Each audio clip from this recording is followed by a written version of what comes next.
Wednesday.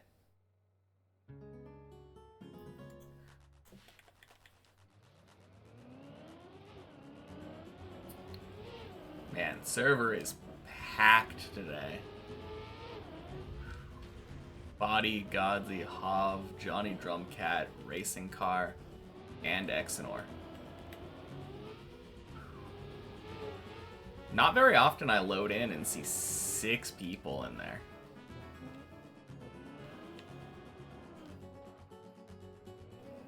Hey Jamsy, happy Wednesday. Welcome in.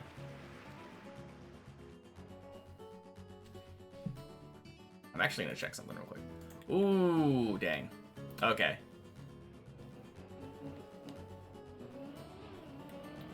'07 body. Hey, Classic. How the hell are you not first? Just barely too late. Happy Wednesday. Welcome in. So how are you enjoying the Unity update so far?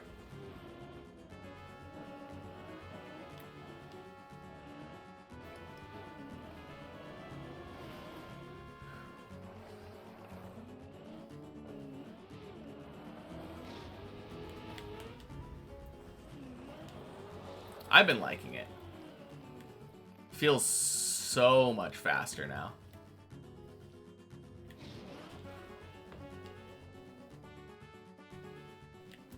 Hey Kelly, happy Wednesday.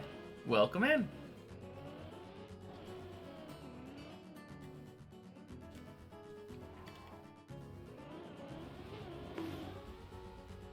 Boing. Have to say, so far I don't enjoy it that much, but that's your own fault. Can you explain, or am I not at Unity yet? I'm almost at my 2nd Unity now. So what did you do? I think I'm at 44 or 45 DTP right now.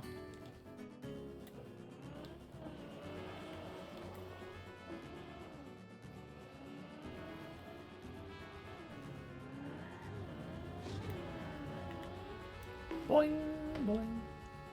Made the unfortunate mistake of moving the Zodiac while almost hitting Eternity again? Wait, what happens if you do that? I don't think I've tried moving the Zodiac since I initially placed it. Moving a Zodiac resets your Unity? Oh my god, there's not even a warning or something? That's awful. And also, happy Wednesday, Mace. Welcome in. No warning. That is terrible.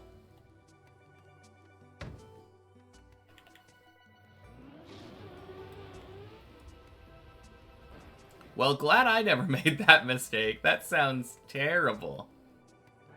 I mean, luckily, it was just before hitting Eternity, and I feel like that took me less than a day. What sign did I choose? You chose Gemini and got a trash one. Apparently that is not the most wise choice. I looked at it because it had like... There were 4 of them, right? And there was like 1 trash quality one, 2 good qualities, and a rare, I think. So I just chose the rare. I didn't really look at any of the stats that it said that they would give you. I just assumed highest rarity is probably best. So I got the rare Ares, and I think that was kind of a set in stone choice for everybody. I'm pretty sure the first one is guaranteed. I think the second one is probably RNG, though.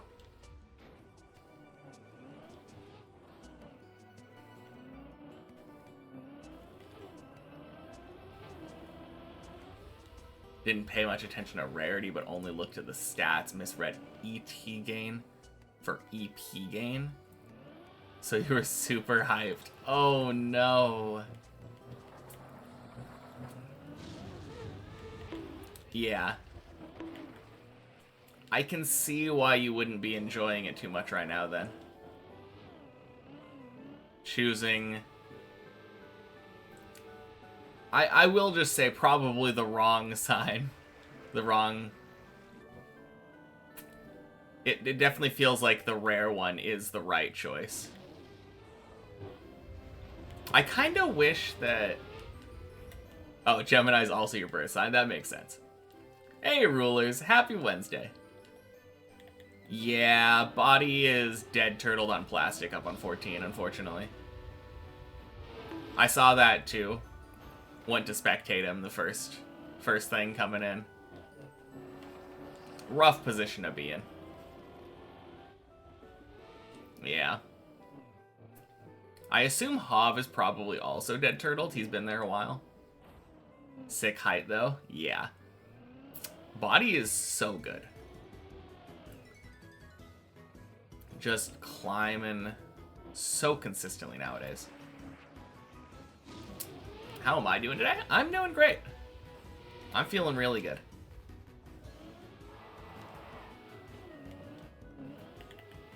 Been enjoying Revolution Idol a lot the last couple days since the update came out. And then achieved a bunch of my goals in RuneScape recently. So doing really well. I have no complaints. How about you?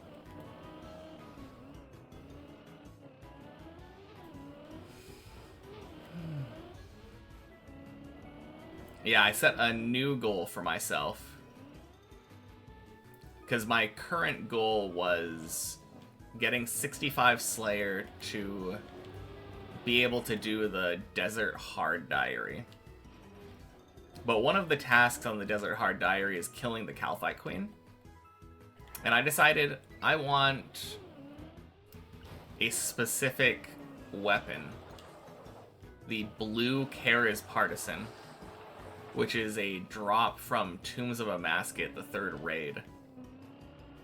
So even though I'm still fairly early in the account, it's raid time.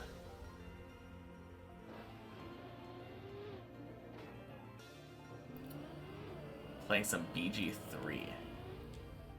Baldur's Gate 3, yeah. Act 1, trying to do every side quest. Honestly, I think that's probably the right way to play a game like that. I've never played a Baldur's Gate game, but in my experience, RPGs tend to be way more fun when you explore all the side content. There are usually some really fun quests and funny characters and stuff.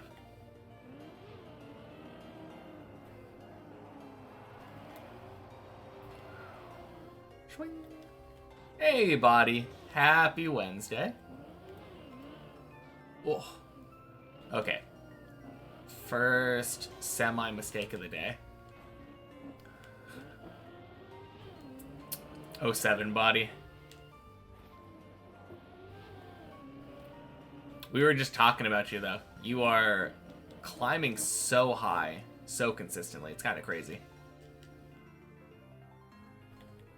First playthrough and agree that's the best way to play a game like that. Yeah. Officially passed you in Revolution progress. Not home the last few days.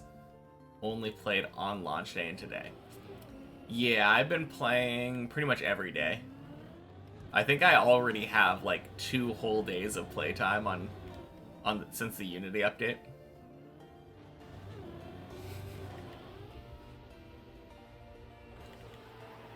I think it's way more enjoyable if you like choose the right sign and don't accidentally reset your Unity. I think you'll probably end up enjoying it a lot once you get another sign.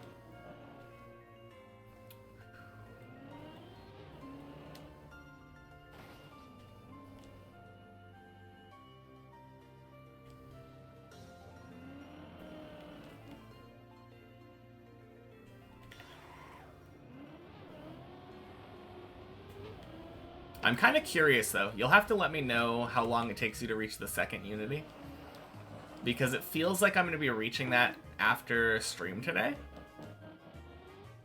Which will be like around 2.5 to 3 days overall playtime.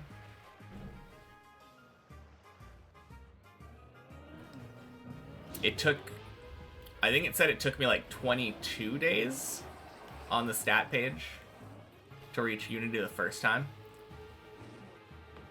I'm curious how bad it'll be, like, with a worse sign. Like, if it makes that big of a difference. Bonk. Sploosh.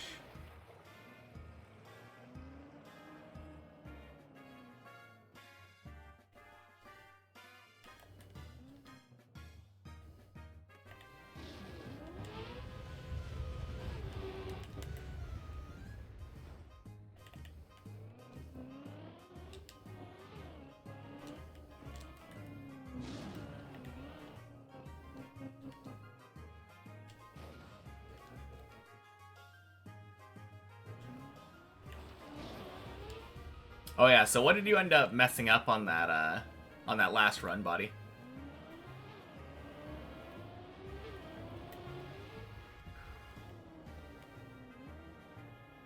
I'm not really very familiar with 14. Although you might have been above 14 and fallen down.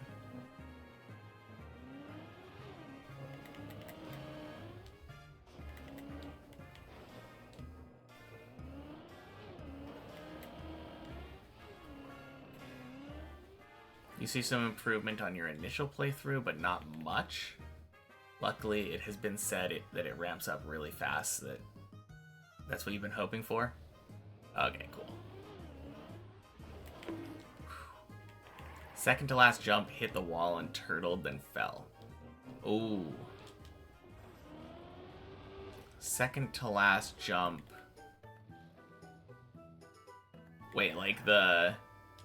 Are you talking the actual jump where you do that weird booster thing on the ceiling? Or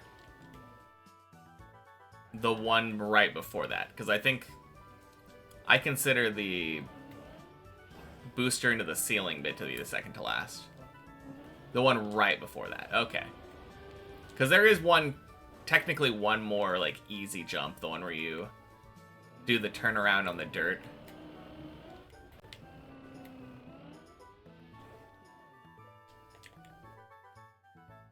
Would I ever climb with a meme skin on, like Lightning McQueen? I don't see why not.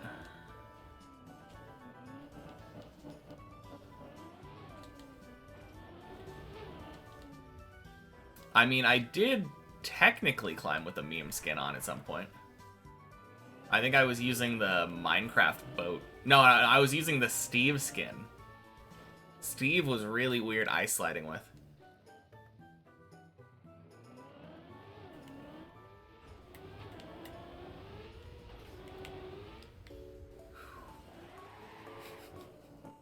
Do that on the first of the month, like Troll Cup of the Day. I could get behind that one.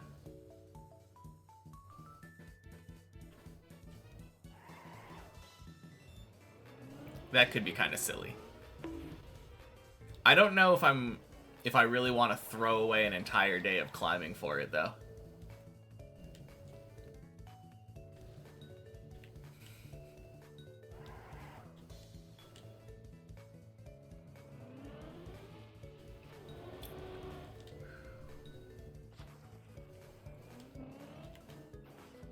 Maybe not the whole day, yeah. I don't know, we'll see. It's a fun idea.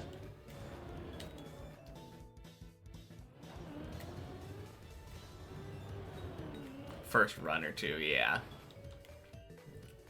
Something like that.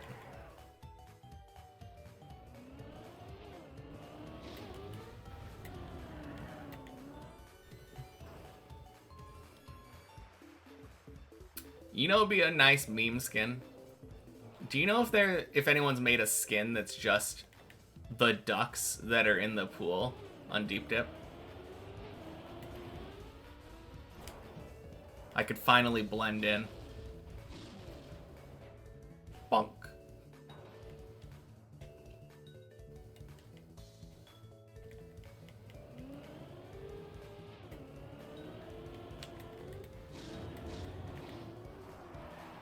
Quack indeed.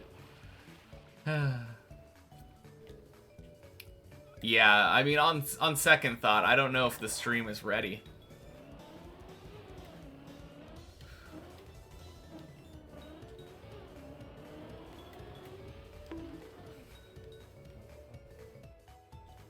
I think you've seen a rubber duck skin before. But what about a plastic duck?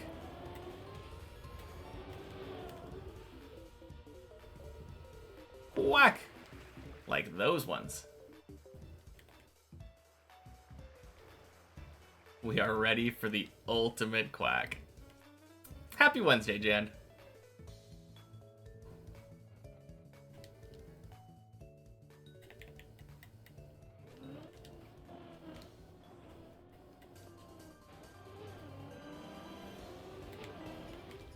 Boing.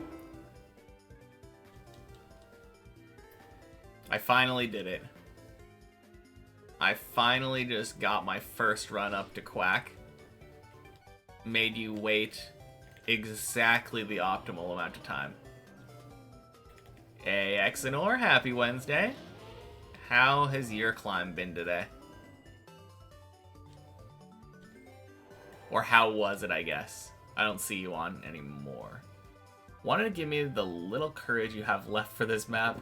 Need it more than you do. 3 floor 2s in 30 minutes is too much for you. Going back to playing Minecraft, killing sheep, and mining coal. That's the dream. Thank you for the courage, Exenor. Appreciated.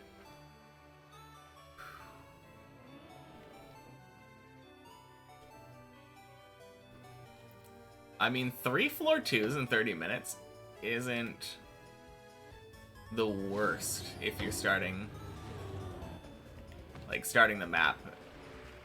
Haven't played it for thousands of hours.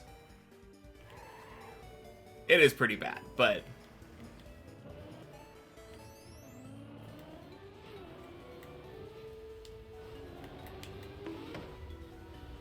oof.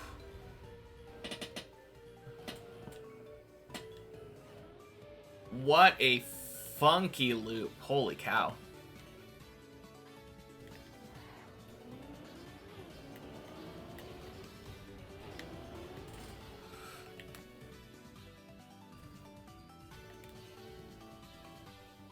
Well, that's terrible.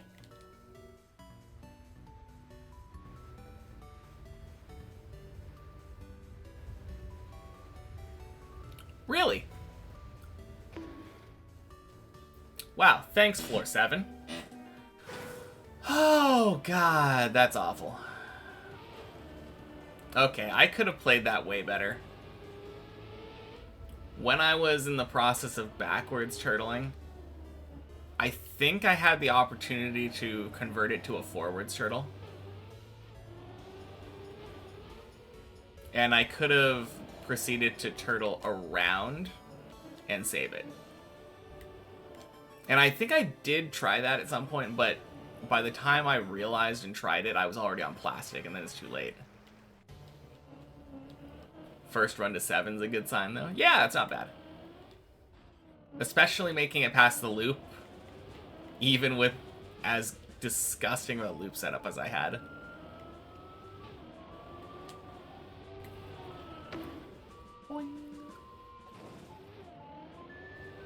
No, it feels like a good day.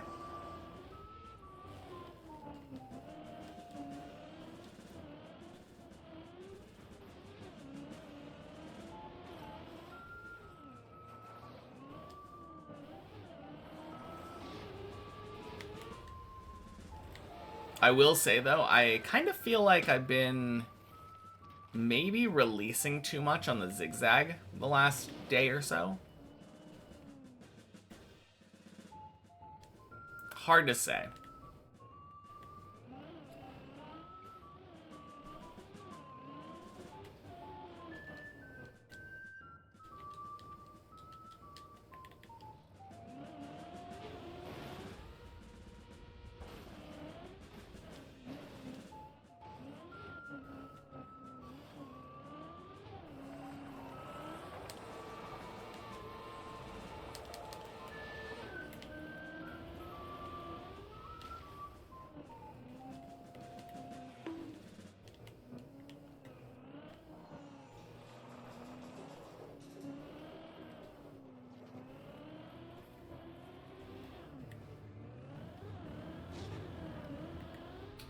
Boing, boing, sploosh.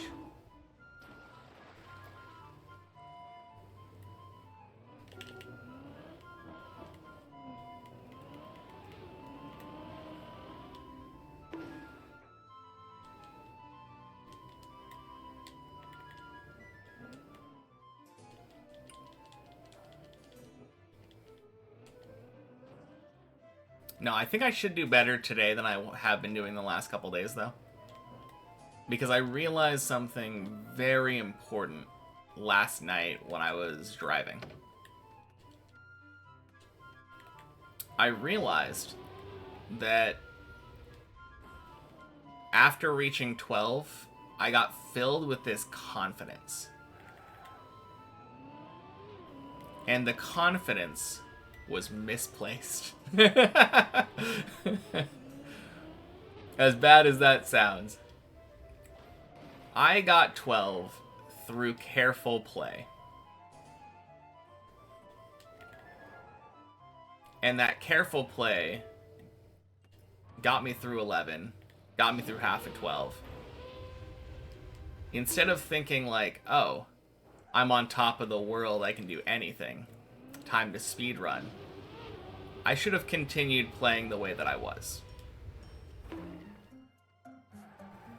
I was definitely playing like a person full of themselves.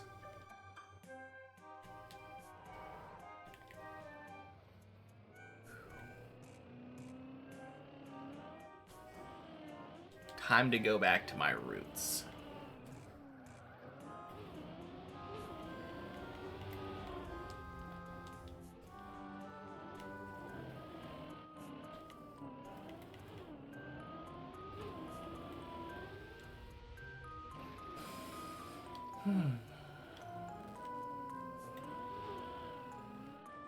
Oh.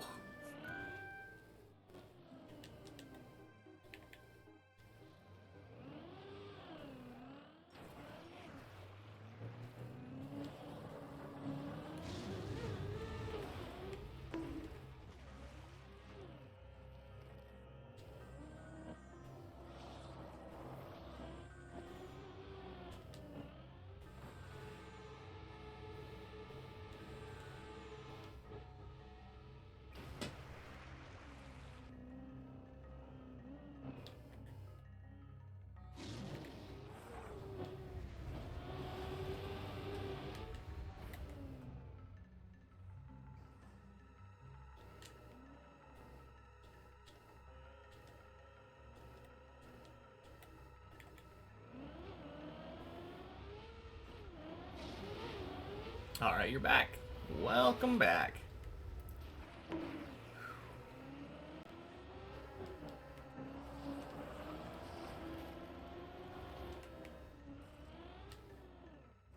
Died to zigzag.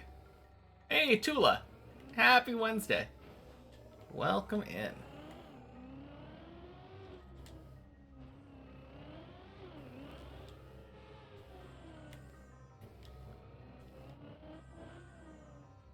Now I can spoiler you with Revolution stuff. I mean, honestly, right now, I don't know too much about Unity. Like, not more than you do.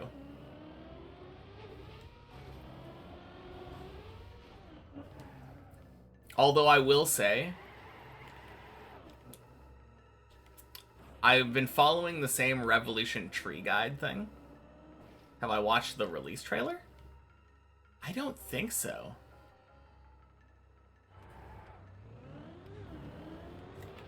But yeah, I've been following the same Revolution guide thingy.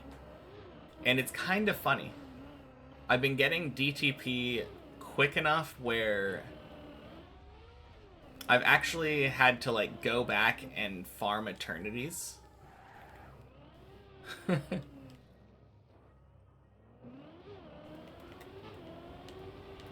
Like, I'll get to the... I got to the point where my DP production was way lower than expected because I just did not have the amount of eternities that it expected me to have. And there it said there is what there is for the next locked tabs in Unity. Oh, okay. I mean, it kind of spoiled it in the achievements too, if you read through those. I know there's an attack thing, like a combat thing.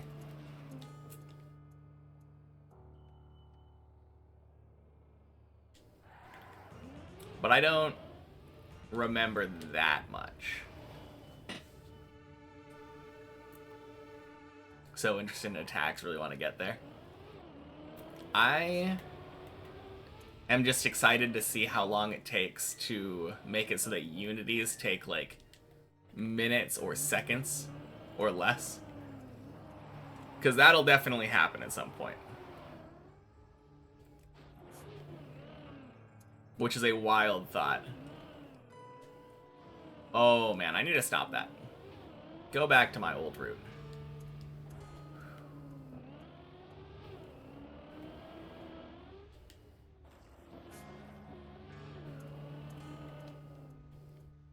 In Discord, you saw someone that had like 5 Zodiacs. Only takes like 3 hours for a Unity. That's crazy. I mean, kind of doesn't surprise me though. Like I was saying, I think it took me. It's probably gonna take me about 50-ish hours for Unity the first time. Or sorry, for the second Unity. And obviously, it's only gonna go down from there.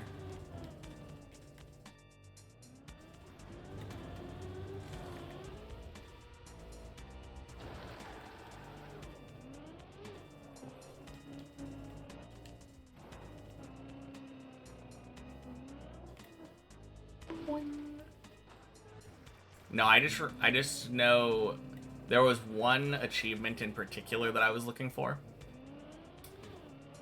There is an achievement for getting 65 DTP, which is the max number that you need to get all the points in the tree. Wasted 5 hours for a run. Now that you hear my expectation on how long my Unity will go, you're not too sad anymore. Yeah. I mean, 10% of the way maybe, but also keep in mind, like, yours might last a little bit longer with the sign that you picked. Or who knows, maybe it'll take less time. Because I think the one that I chose gave me like a big molt increase, but gaining eternities more is pretty good. Like with the DTP, increased gain in eternities means you're going to be getting more animal points. Since that's one of the big ways to increase how much DP you're getting. So maybe once you actually get to the DTP again, like the dilution tree thing, maybe your progress will speed up dramatically from there. There's definitely some strength to the Gemini thing. It's also something you're looking forward to. Maxing the tree always annoyed you. Yeah. 46 or 47 if you're willing to wait like 3 weeks or something, but it's gonna be so cool. Oh, God. Pool? No! God damn it. I have been underestimating that jump so much. Someone had 49 for Unity. I mean, I guess if you were playing from like the very beginning, maximizing your time flux usage, I can kind of see that. But yeah, assuming, I'm just going to assume each DTP took like 7 times longer than the previous one. That's like almost a year. Maximum time flux upgrades. Yeah, makes sense.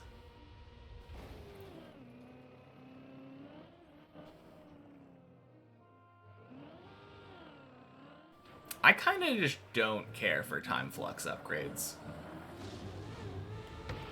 I think I've said this before, but I just don't use time flux. I use my time flux to upgrade my time flux so the bar's not full.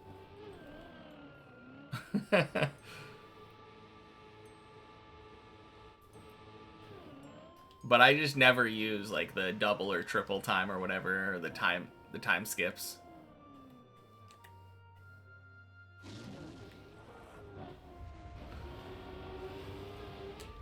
Something about that just feels like I am skipping the game for myself. Never really use it. Hey, Zane. Happy Wednesday. Welcome, welcome.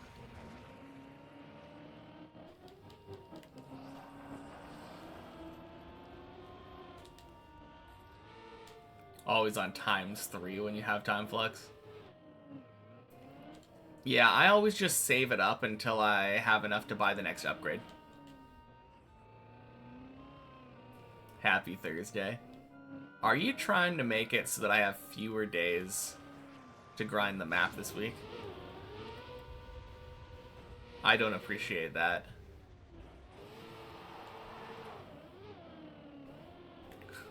No.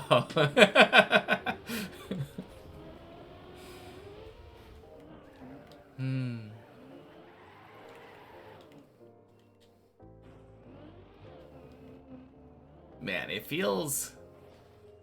definitely feels like gonna be hard to top myself.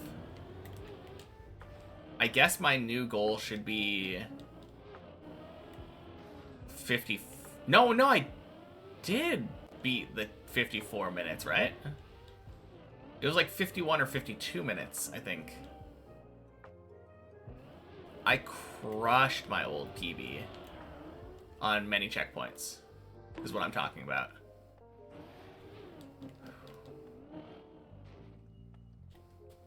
What is my goal now, then? What am I even aiming for on many checkpoints? Because for the longest time, my goal was a sub 1 hour. And I think I got like a 59 minute. Just barely sub 1 hour. And then my goal was beating AT. No, that's what I'm saying. I think I got a 52 or a 51 last week.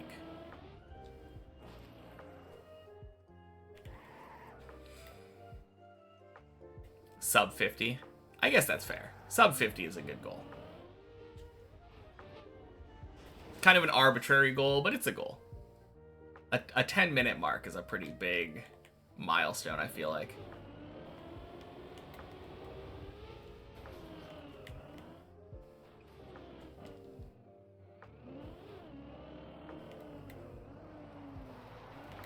Alright, Faju, behave yourself.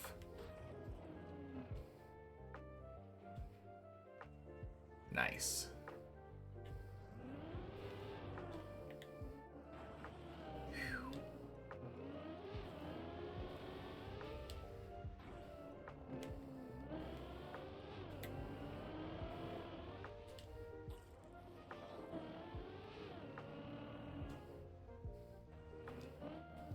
Alright, I will say this. Your goal is world record, or my goal is world record. Either way, I feel like in order to get world record on many checkpoints, I'd basically have to climb so fast and like make so few mistakes that I'd basically be beating the map respawnless.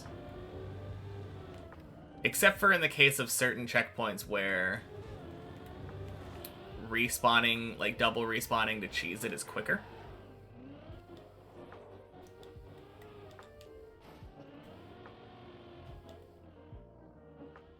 Boing.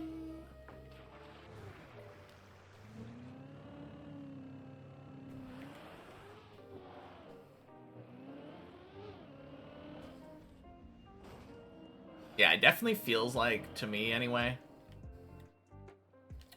after my mindset change from yesterday, I am playing significantly better again.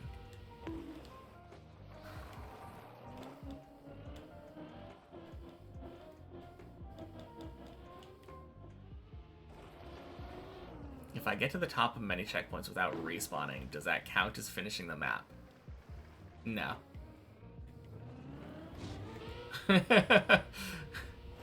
I think somebody came in here and asked that earlier. I mean, obviously, that question has been asked many times, but the easiest reason why the answer is no is because you play very differently when you have the security of checkpoints behind you. Knowing if I make a mistake, I can just respawn very quickly and retry the thing that I make a mistake on instantly. Makes you play way differently, way more confidently, and a lot of the time that confidence ends up translating to success.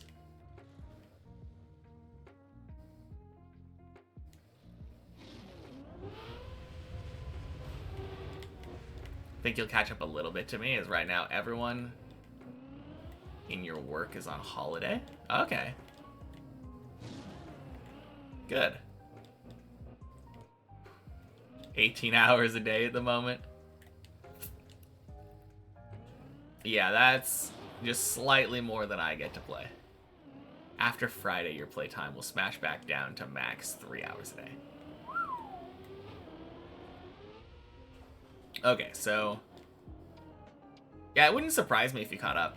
I still think I'm gonna get the second Unity first, but I guess we'll see how we both progress.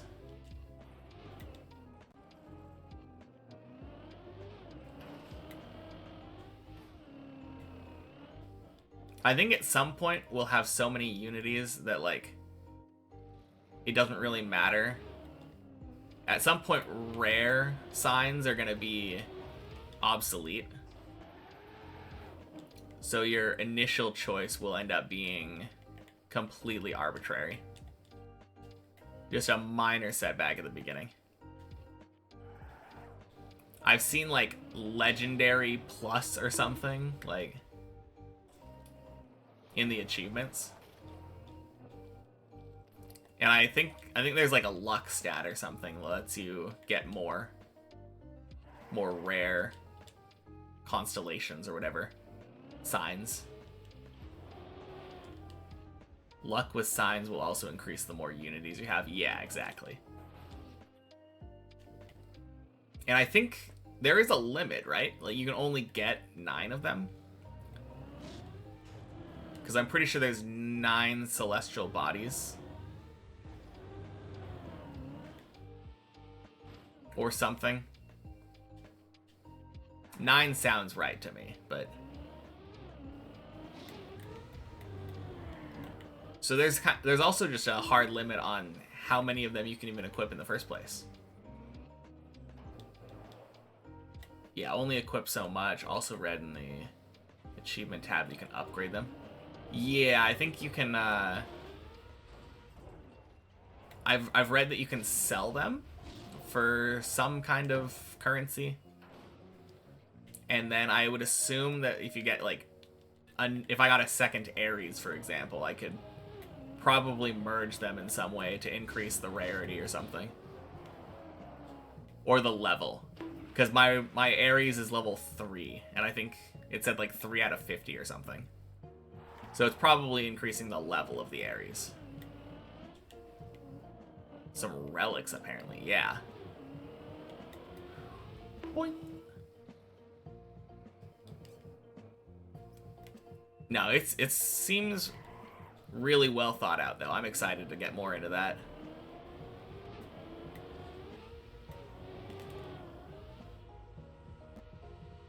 Quack! Don't like the luck aspect, though? I don't mind it. I mean, obviously, if it was you do a Unity and get one choice. That kind of sucks. Or not even a choice, just like get a sign as a drop. But the fact that it rolls your luck 4 times kind of feels like it counteracts the luck a bit. And the fact that not everybody's journey will be the same. I kind of like that too.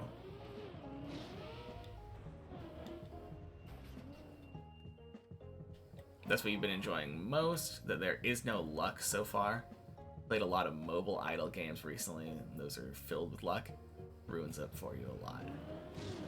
I mean, I feel like this one, it doesn't actually matter that much, the luck thing. Because just looking back at the previous things, I think my fastest eternity is like 0.1 seconds or something. Or like 10 milliseconds, I think. I think 10 milliseconds, so 0.01 seconds. That's 100 times per second. Assuming that eventually Unity gets somewhere around there, you're rolling that luck stat tens or hundreds of times a second. There's not really such a thing as getting unlucky.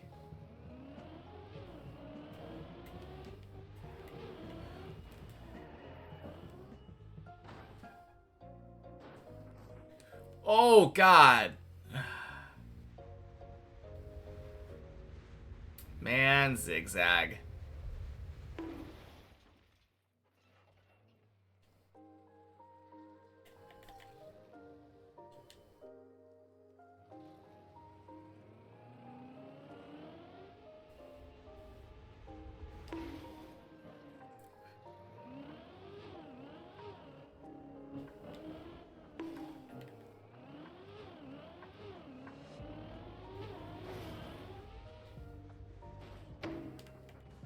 Not enough people quacked, streamer fell.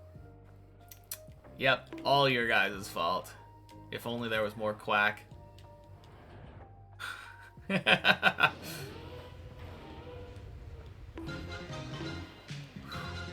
Hey! Welcome in, Jojo. Thank you for the raid. Happy Wednesday, everybody.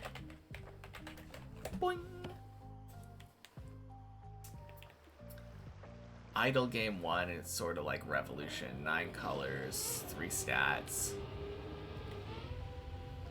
Cost, speed, revenue. Each time you prestige, it chooses a random stat of a random color. Huh.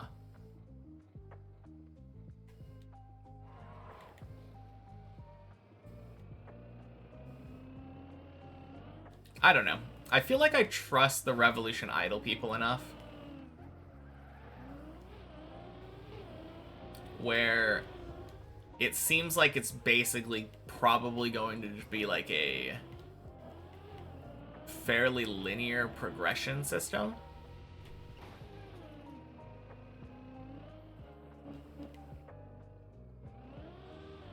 So how was the raid, Joe? Or not the raid, the stream, Jojo?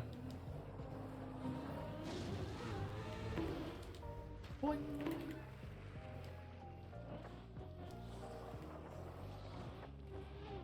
Yeah, I mean, maybe I'm gonna have these words come back to bite me. Maybe the luck system is gonna be terrible and I'm gonna hate it. But I just feel like once you get to a certain point of getting like unities so quickly, combined with the fact that you are getting so many choices, I assume it's probably going to have some way to automate it too.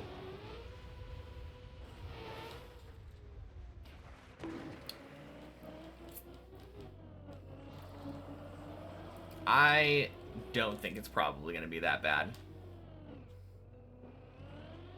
Have I looked into macros yet? I've looked at like the base tutorial of it, but I don't know. I don't know what use it could have after you have automation. Hey, Micah. Happy Wednesday. Welcome in.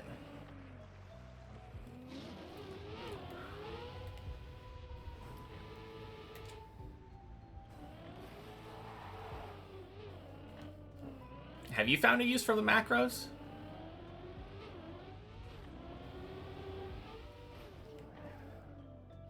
Excited for it, but there are no options to check for IP or any stuff related to Infinity, so it's useless for now. Huh.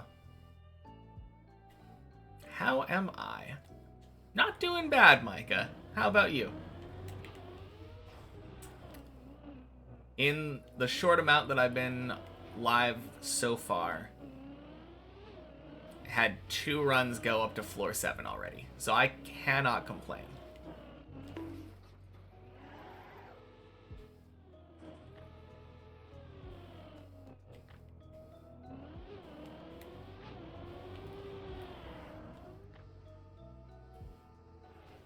You're good?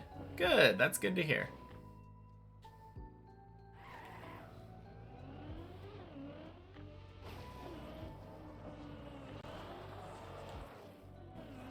My goal this stream is just to play safe again.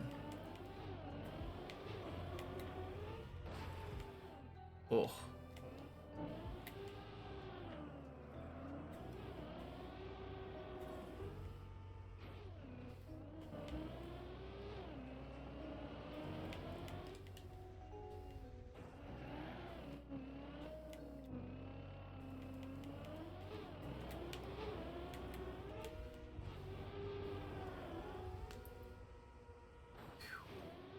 Nice.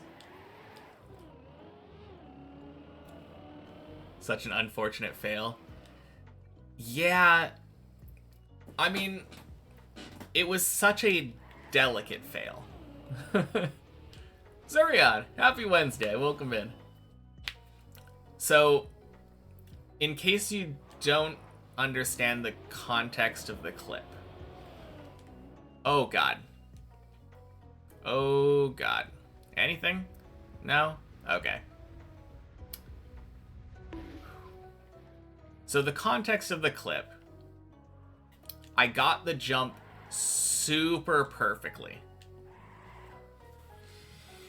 Like, I had all the speed in the world. But on that jump in particular, if you have too much speed, you will go zooming off the end unless you're turned sideways, and I wasn't turned sideways enough. So, in my mind, my only choice was to effectively slow my car enough down to where my car would clip the edge and slow down. And I did. I did slow down enough where I clipped the back tires. But then I didn't take into account the fact that that could flip my car over.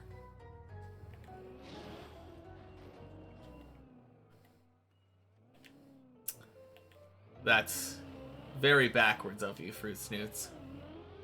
Happy Wednesday. Yadsendu Yapa. I feel like... What's the guy's name? Tingle in Zelda. Reading that out loud. Kulu Limpa!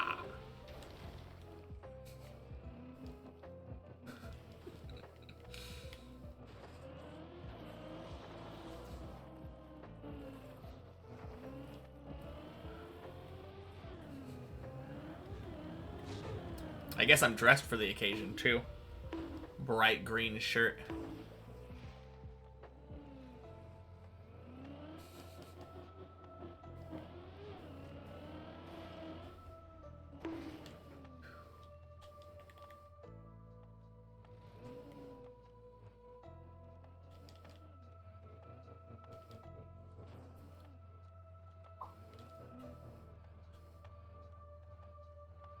All right. Sending me to collect the Triforce fragments from the different deep dip floors.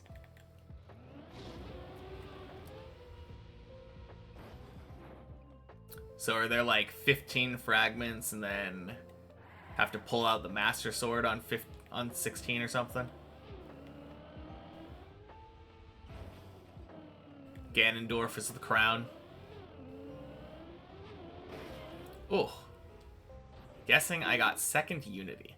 I'm really close, Quick. Happy Wednesday. Yeah, very close. I think I have 44 or 45 DTP right now.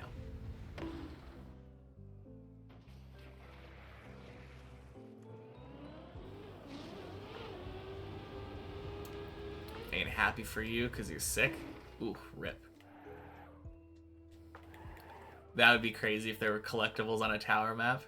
Of course you'd never do that. Oh, man.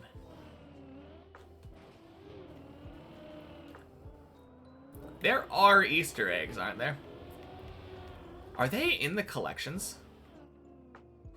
Oh, God. Man. Got me thinking about that, I think. Not gonna blame you for it, but... Well, there's deep dips, and then there's cheap dips, but... I don't know of any other... I could have sworn there was... Oh, wait. I'm only missing... No, never mind. I was already missing 2. Already missing 2. There were 8 fragments in Wind Waker, so you guess you could just put 1 every other floor. Why would there be 8 fragments when there's 3 triangles? That doesn't make sense in my brain. Forgot you had collectibles in Deep Dip 2. Kind of hinting on Bennett Foddy 2 having 3D objects to collect. Didn't hear that from you. Okay, okay. Yeah, clearly.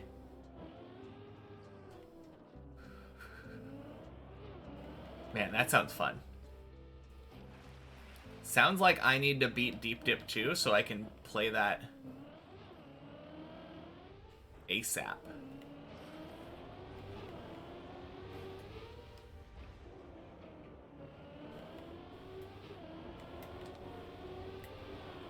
Boing.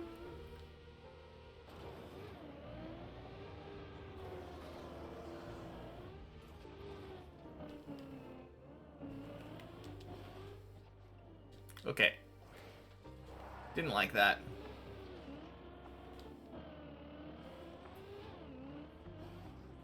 If your floor develops in the pace that it is right now, Bennett Foddy 2 could be coming out end of May.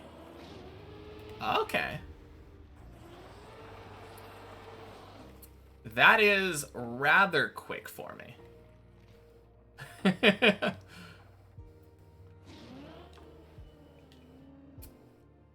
That would be insane pace, actually. Took me like 10 months, almost 11 months to get this far. And then spending 1 month beating 13 through 16. Literally just waiting on you. That's kind of funny.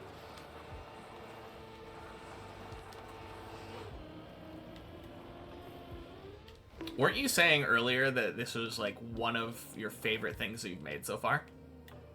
Or your favorite? Still like DTP 30, haven't really felt like playing today. That's fair. Although, at DTP 30, you should be basically instantly going to 40, right? Really impressed with how it looks. Man, can't wait to see it.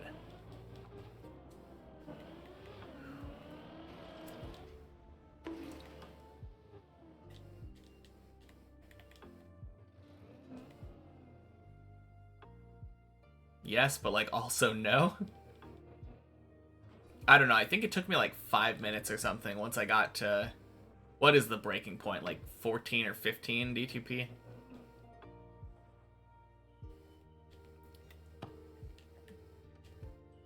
Literally could not get to 40 much quicker.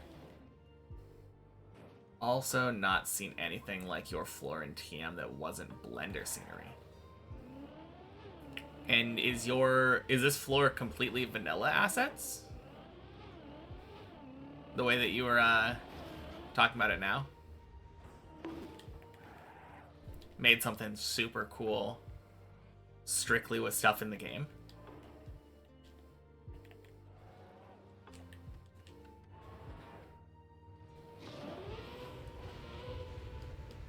Boing.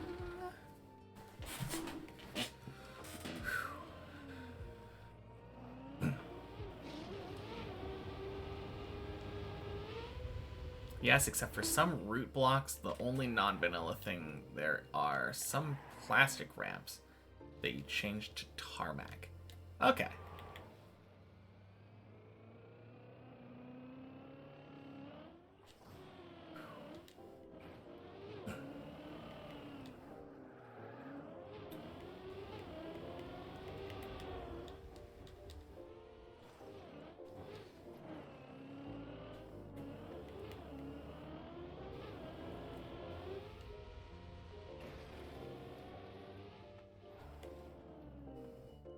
Alright, we're just gonna play safe.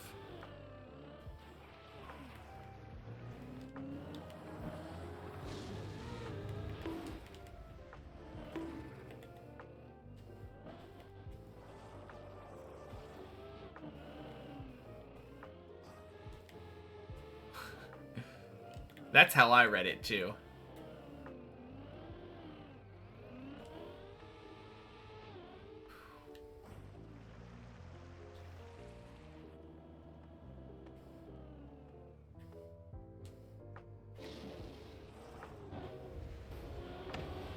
You can call Classic the Crockpot, because he's a slow cooker.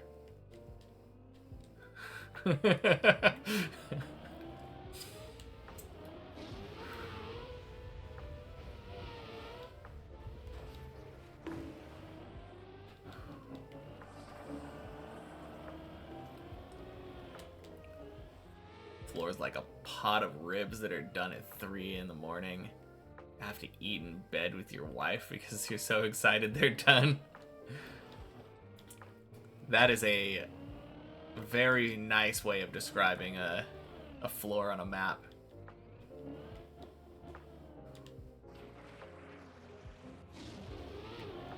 Can't wait to have some of these ribs.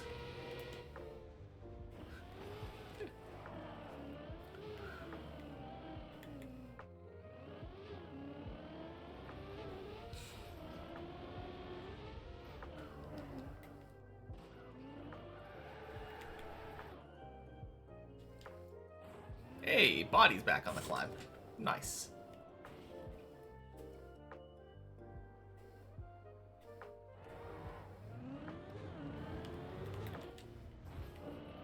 I really like that tiny right flick.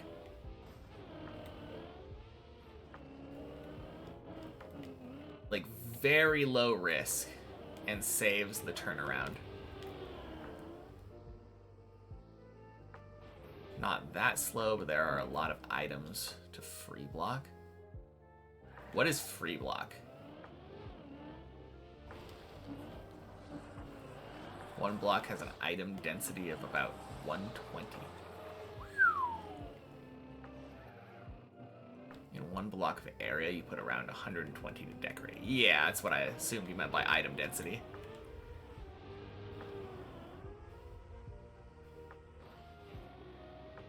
Placing a block off the building grid, I assume you mean?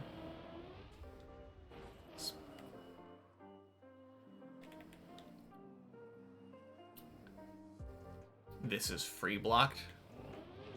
I assume. Okay, so that's how you get the tilted effect. Instead of building it on the grid system, you place it wherever you want, and that allows you to rotate it.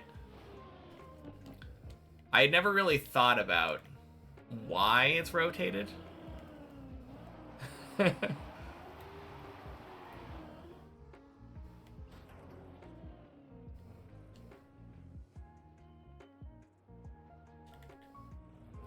You can rotate blocks on every axis and have a much, much smaller grid with free blocking.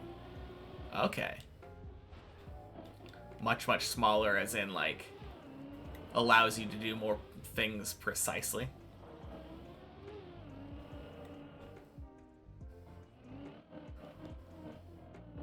That's cool.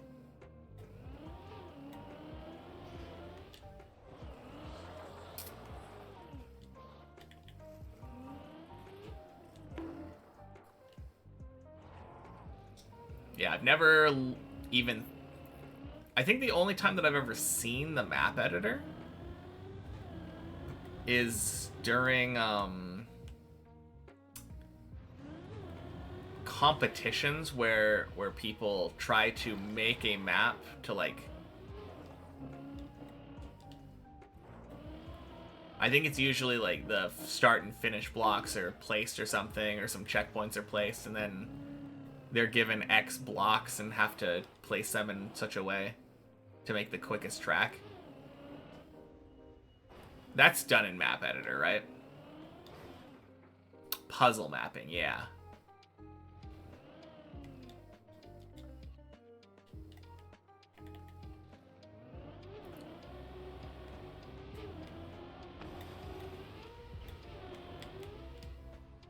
Usually can only place a block next to another. Like, I see that every block has the same distance from each other on normal floors. But with free blocking, you can have a 2-meter grid, and a block is 32 meters wide. Okay. Interesting. Learning new stuff every day.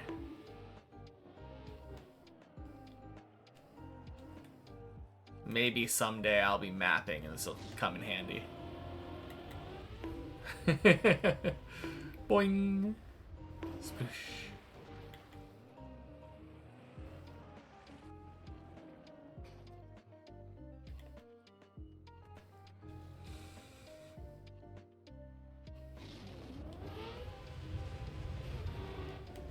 Well, that was trippy.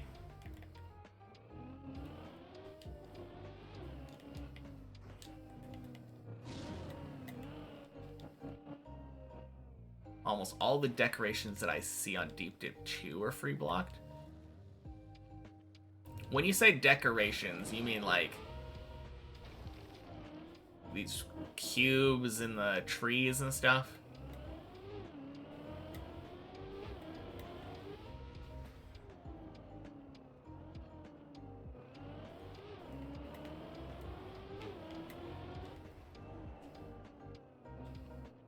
Actually damn close to Unity 2.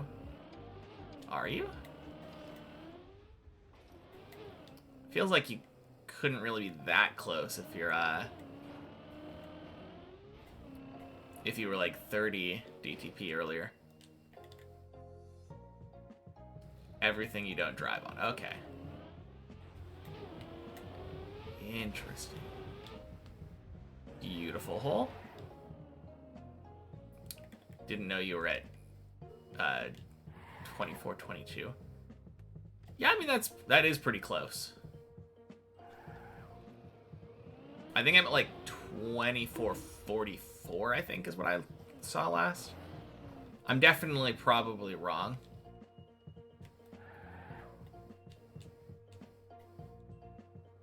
Yeah. I know. I'm aware.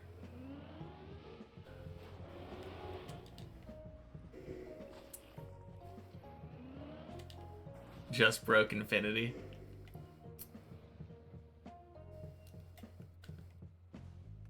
Man, I love how quick that was. I think I did my first Infinity in like 5 minutes or something after it.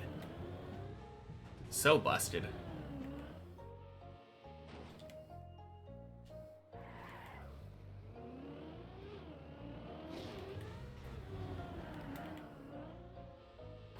Everything is just so fast after Unity.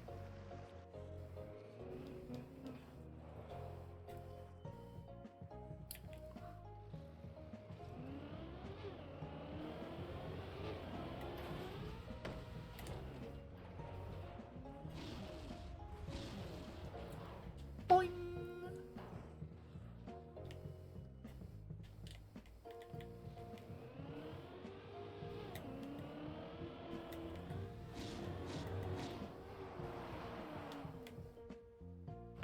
Beautiful dirt wall.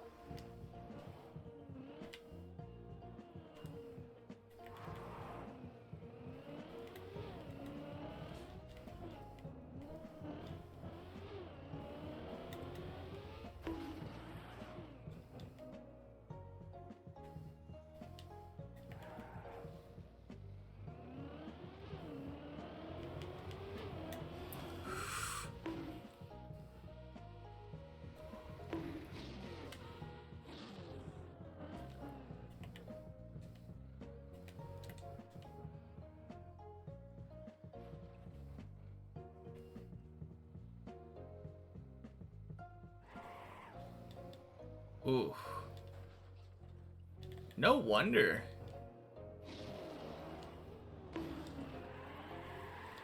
That definitely needs to be patched. If I haven't noticed, don't move Zodiacs during a run. Yeah. I actually kind of thought about it at some point. But before I even... before I really thought about doing it, I clicked on the planets just to see if there was any difference between, like, the Sun and Mercury or something. And it just had flavor text, so I was like, nah, I'm not doing that. Yeah, I wasn't saying it was a bug. I was just saying, like, definitely have some kind of pop-up saying, hey, this will reset your Unity, are you sure?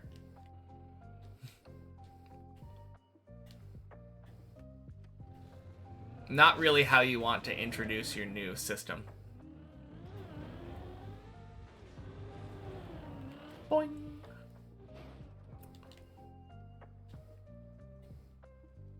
Doesn't show the advantages of different planets, it only shows when you move the Zodiac.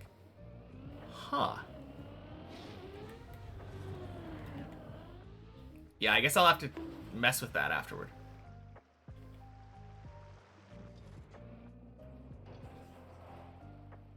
Auto slowdown bug? What auto slowdown bug?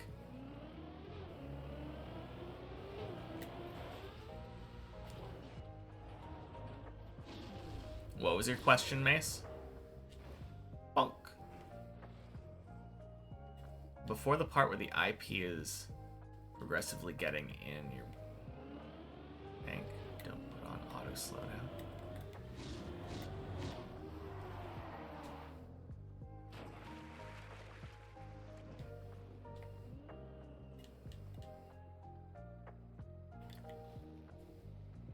I just increased the level for auto slowdown to like 150.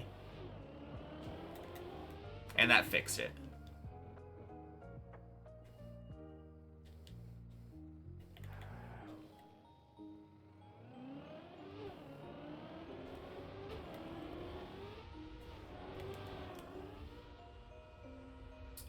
Whack!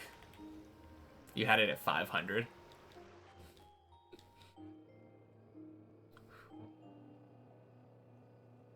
Yeah, I think you probably wouldn't have a problem if you had it at 500.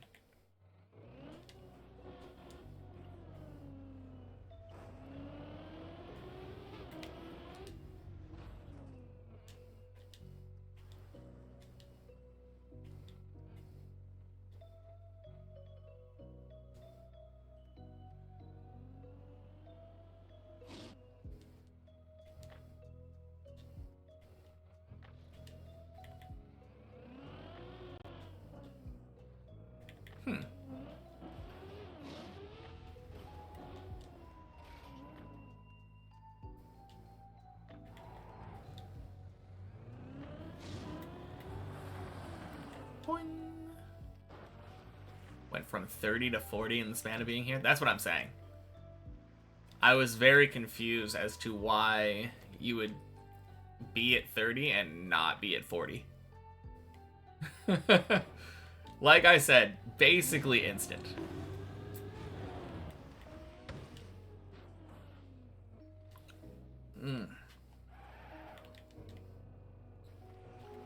Yeah.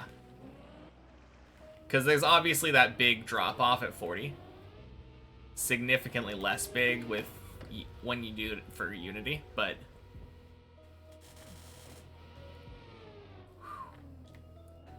Holy.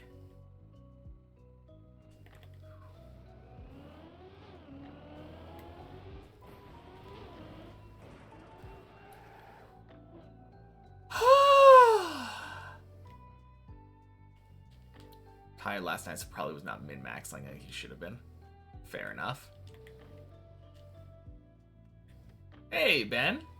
Long time since you were here. Welcome in. Happy Wednesday. I'll ask you the question that I always ask when people say it's been a long time. What was my PB at last time you were here?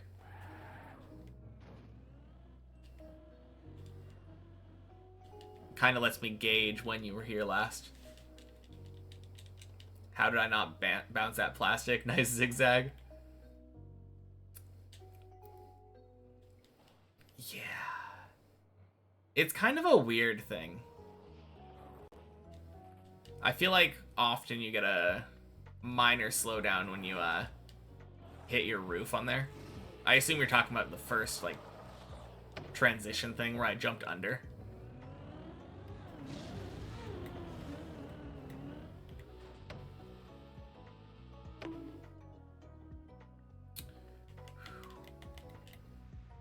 Ah, god damn it.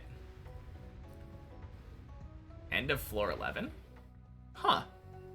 I don't think it actually has been that long since you've been here then.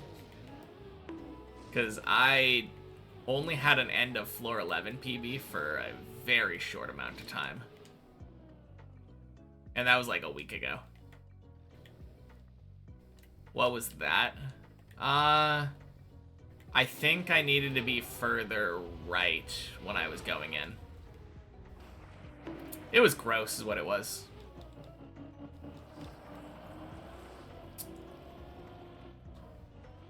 Thanks, floor 7. Could also have been floor 10, but you don't know. Okay, it might have been floor 10 then. Because I did have a PB at the end of floor 10 for a little while. Happy John Cena's birthday. Happy Wednesday, Larry. Either way, though, welcome back. Good to have you back. Surely.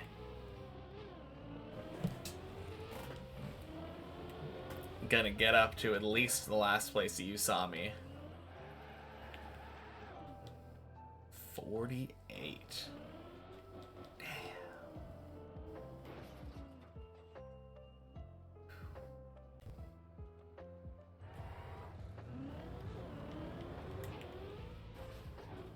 Twice as old as you.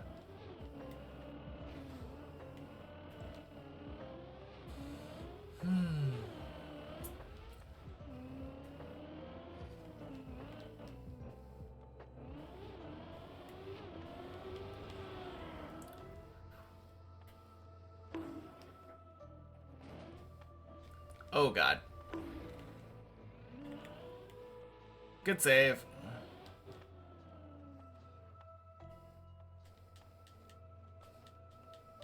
Jeez.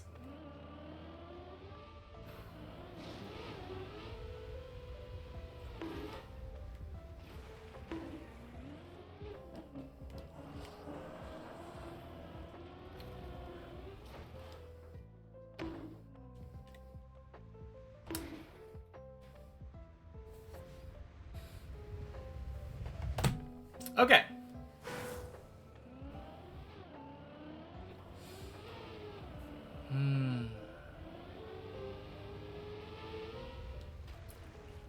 Smithy 112.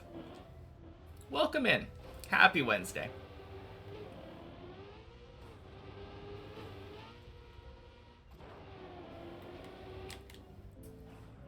Weird mistake there.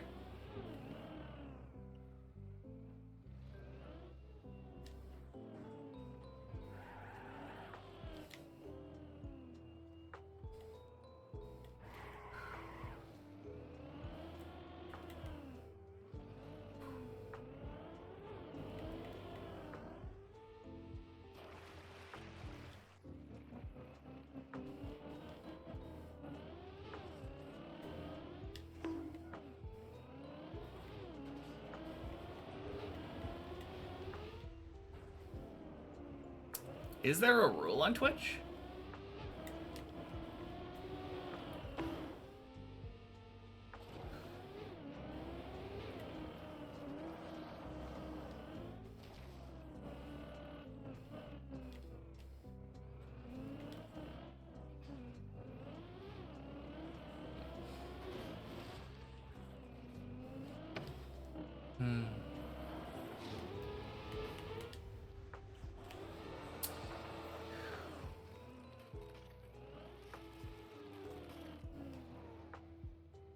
Wasn't sure what the age requirement was. Thought it was 18 plus.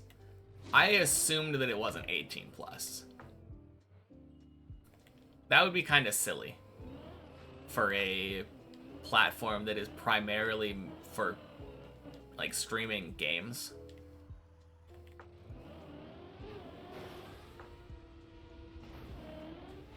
Although I guess there are some games that are more adult themed.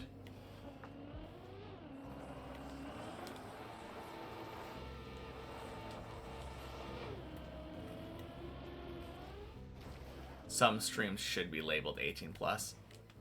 Yeah.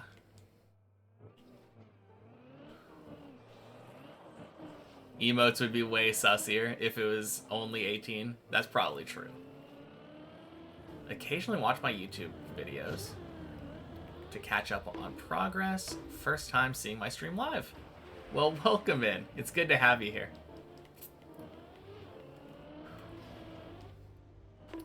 Hopefully can do some like really good climbing for you then today. This week has been a little bit weird. After getting that floor 12, I feel like it has kind of just been all downhill.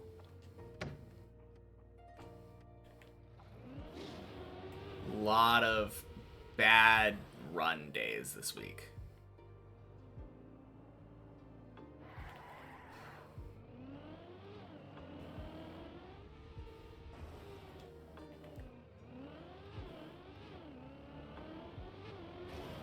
If you're correct, I only play Deep Dip 2. Yep, that is correct. I have never played anything else in Trackmania. The only things that I have played are Deep Dip 2, Deep Dip 2 with many checkpoints, Deep Dip 2 with 1 checkpoint per floor, and like 20 minutes of the floor 11 practice floor when I was absolutely garbage at the game. Boing.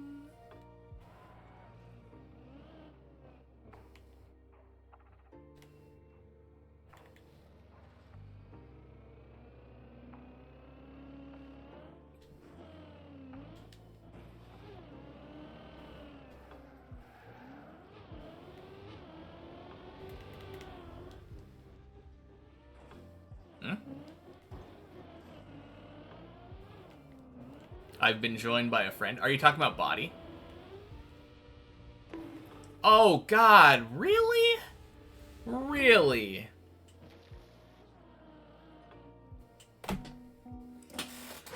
Oh, man. That is awful. That was so unlucky. I can't remember the last time something like that happened. I feel like that usually would send me up, too.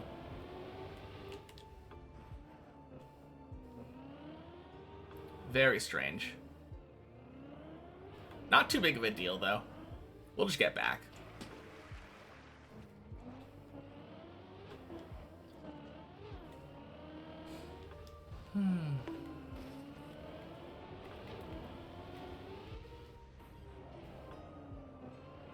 Chicken and leek pie.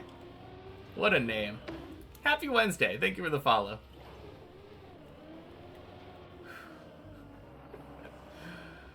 Oh, man.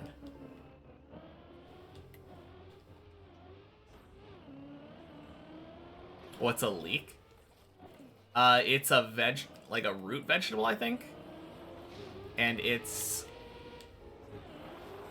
If you played Pokemon, it's the vegetable that Farfetch'd holds that it uses as a weapon. Really? Really now? I missed that?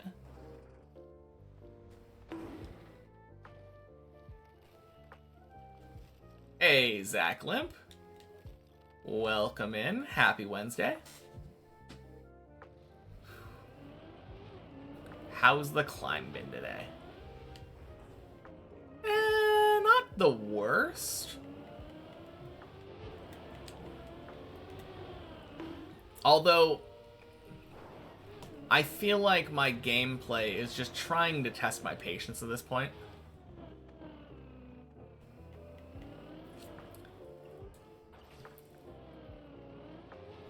It's a good thing that doesn't matter quick, since we speak English in this stream.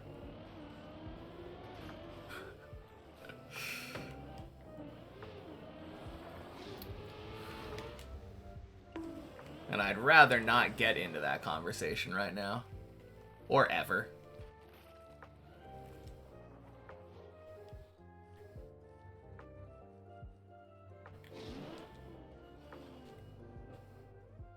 But yeah, I definitely feel like my skills, like my climbing, is just trying to test my patience more and more.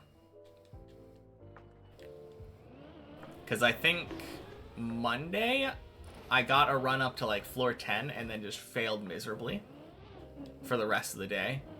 Yesterday, I got a run up to like floor 8, then failed miserably for the rest of the day.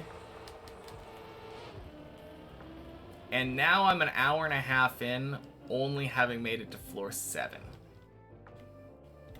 Yet to be seen if I fail miserably for the rest of the day. Is what an English word?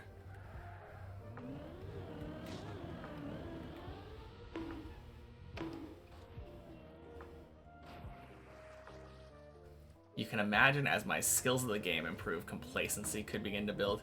Oh, 100%. One of the biggest complacency problems that I have is that I enjoy reading chat.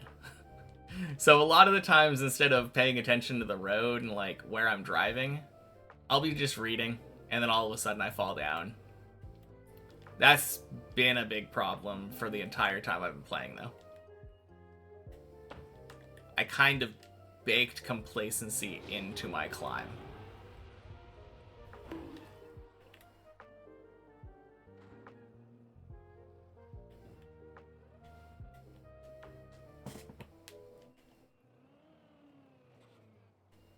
Favorite country apart from the US? Japan.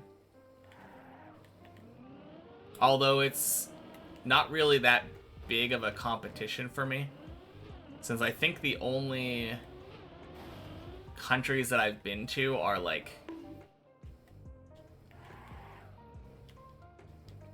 Canada, Japan, and like Mexico, Guatemala. And those, like, Guatemala, I think, was only, like, briefly during a cruise.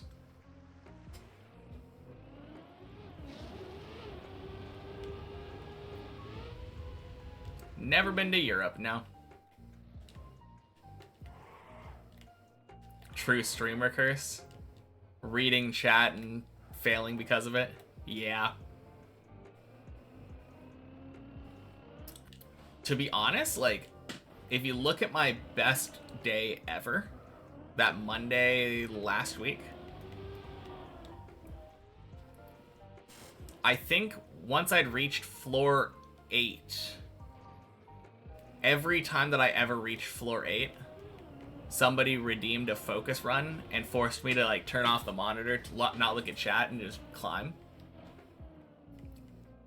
And that was the best that I've ever climbed. Always when you're sick that you get the wanting for stroop waffles. Yeah, they're pretty tasty. Although, I haven't had like a fresh made one. Love the Netherlands in general. Want to move there eventually.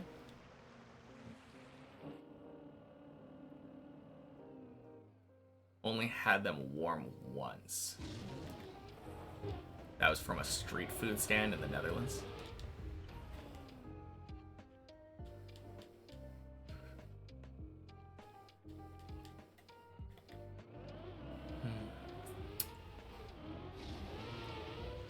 Why would someone regret going to Amsterdam?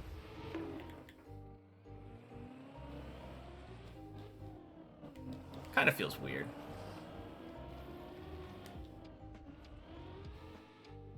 Get robbed daily. What if you just don't carry cash on you?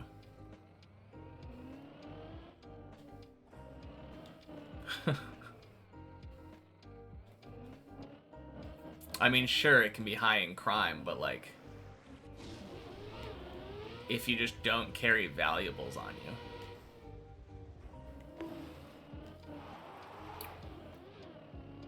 That's what I'm saying. If you're visiting, why would you really need your wallet? What purpose could you have? Like, I guess identification.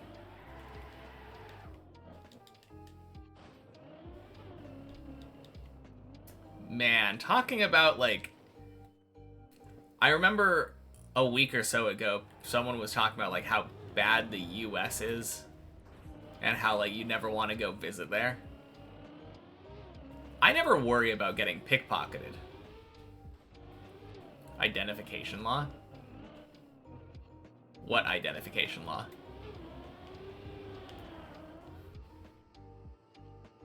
If I'm not mistaken, in order to be caught not having identification, someone would have to stop you and ask for your identification. And unless law enforcement is so drastically different than it is here,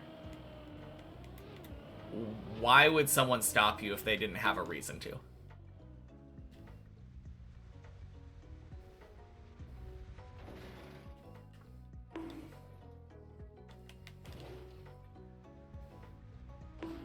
Do random checkups? Yeah, I mean, they might be allowed to, but why would they? If you don't give law enforcement a reason to want to do a random checkup on you, why would they want to do a random checkup on you? Also, if you're not a citizen of the country and you're just visiting, are you really subject to their, like, would you be subject to an identification law? That doesn't feel right.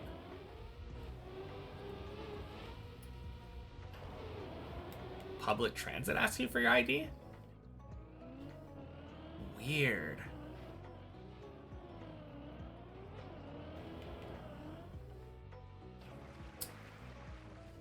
I feel like the ticket, like if you have a physical ticket, that would be enough, right? I don't know.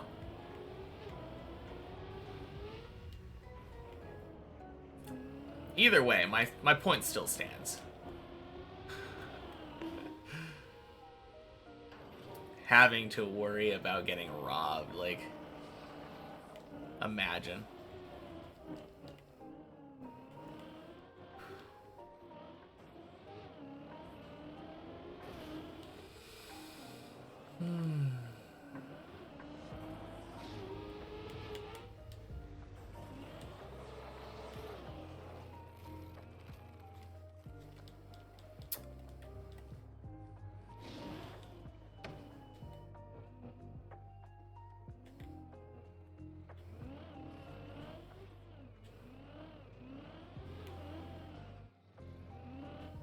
In Germany, there's a ticket that allows you to ride any train, bus, or public transit for as much as you want for $50 a month. For those, sometimes they want to see an ID. That makes sense.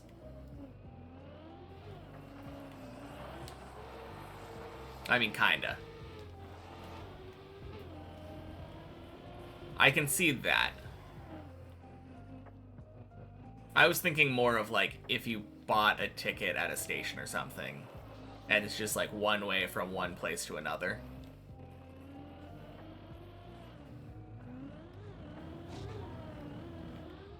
Boing, boing, sploosh.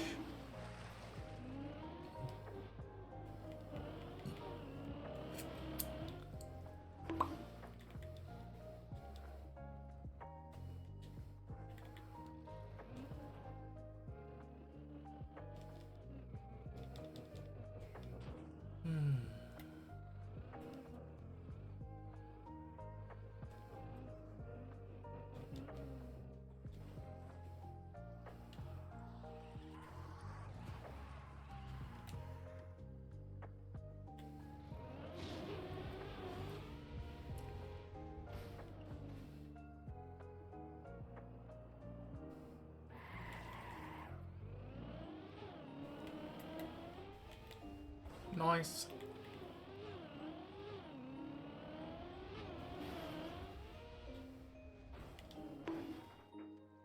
Man, I'm definitely blanking right now.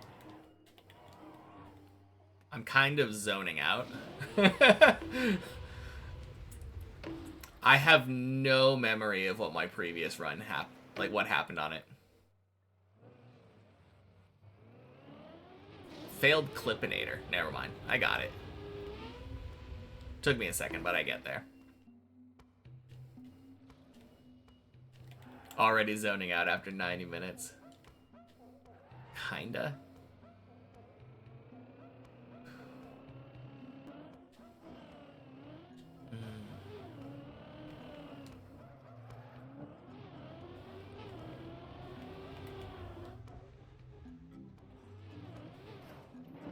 Alright. Oh yeah, I had this stupid fail. I forgot about that one.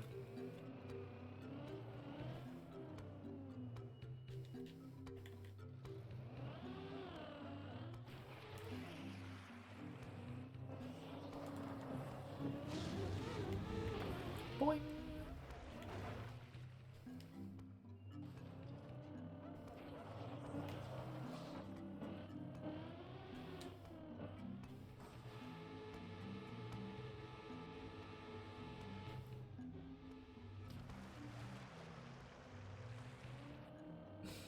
God, what a weird question to ask.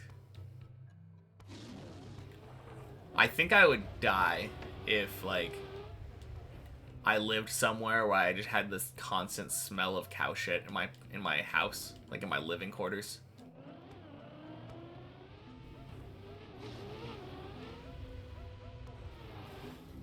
That just sounds so awful. Ideally, I want my house to smell like nothing.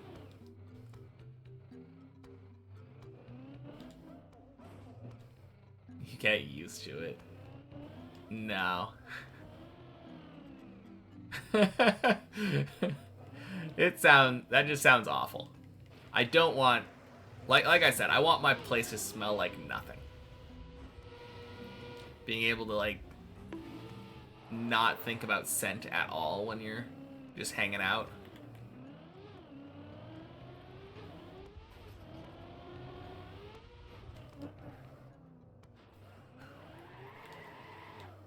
More just like the sound of cars when laying in bed.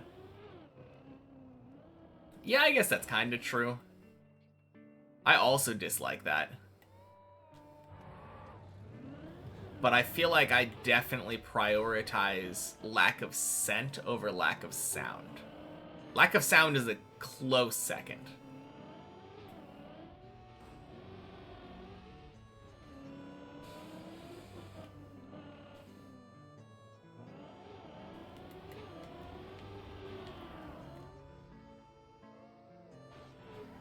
I don't know.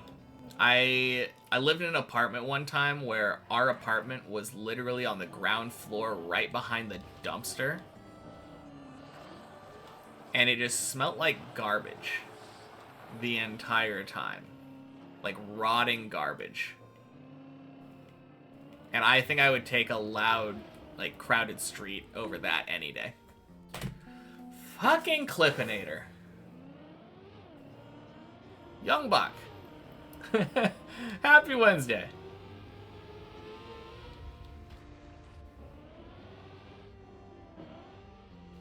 I don't agree with you at all, Quick.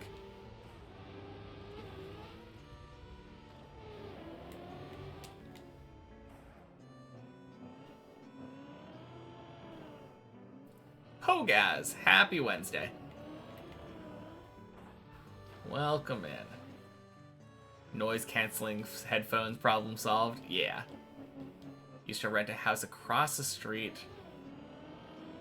from a water treatment plant. Oh god, that sounds awful. How am I doing?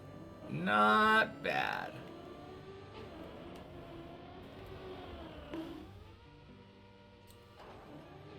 Not bad. I mean, not great. Streamer built so much character from the dumpster and isn't grateful. No. No, I'm not. I didn't live there very long, thankfully. But God, no.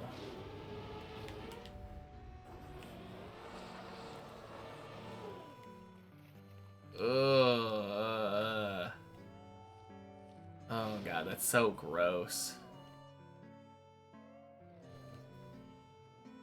I really dislike that water treatment plants have that name, because it feels so misleading to me.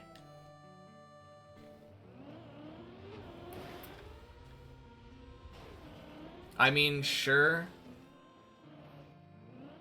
maybe it's not the most misleading, but I definitely feel like something like sewage treatment plant or something would be more apt.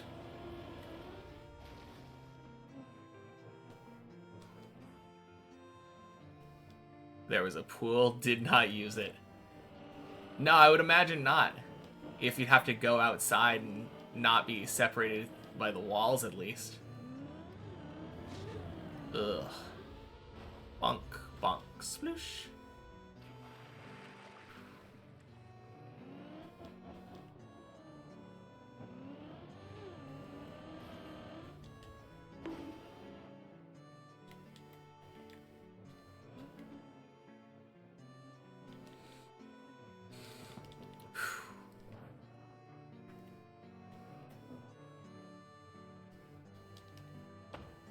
Alright. Not saying it's gonna happen, but I'm hopeful. I want it to happen. I want this run to go to 10. Forget the fact I haven't been to 8 today. Skip 8, skip 9. We're going to 10.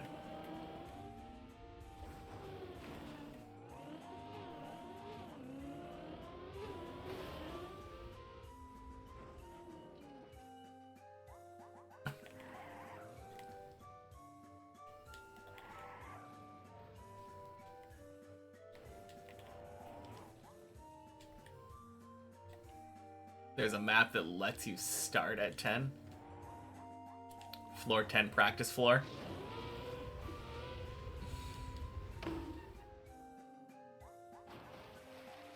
I mean, it's not as fun if you just get given it though, Mace.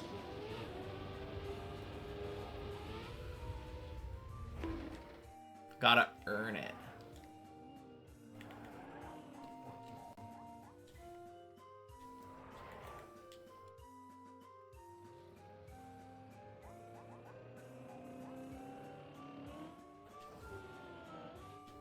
Streamer ungrateful again. Is that how it works? I'm pretty sure that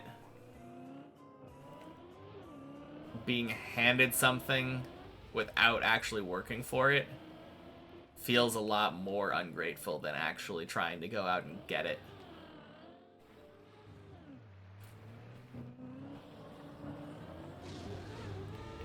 Boing.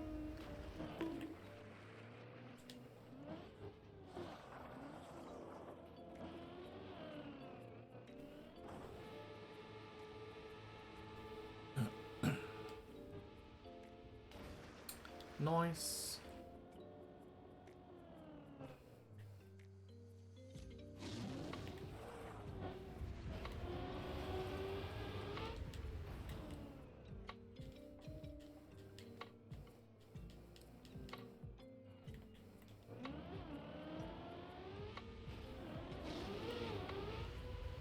Right now, just a dream.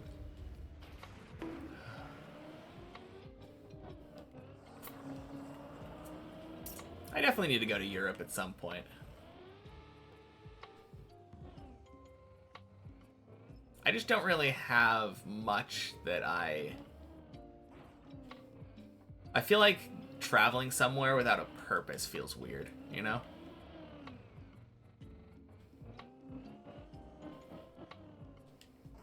I mean, sure, you can go somewhere just to say you've been, but What a coincidence, you're an American who's currently in England. Hey, Ira. Happy Wednesday. Welcome in.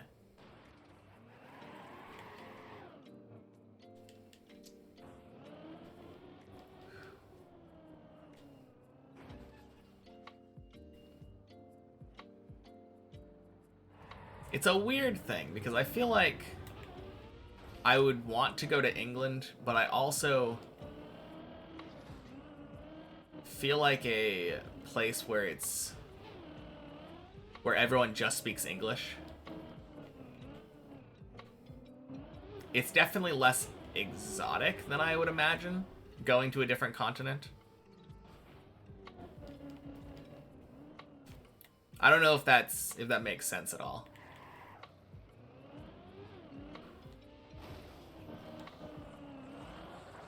Traveling to Europe is mostly about the culture, and if you're not that interested in that, isn't much sense to travel there. Yeah. How am I doing today? Could be better. Could be worse. Could I be worse? Probably could be worse, but could be better. Will be better. Going to Central Europe, like Germany and the neighboring countries, everyone speaks English there. Yeah. Well, it's different. I feel like it's different with everybody speaking English or like primary language being English, you know?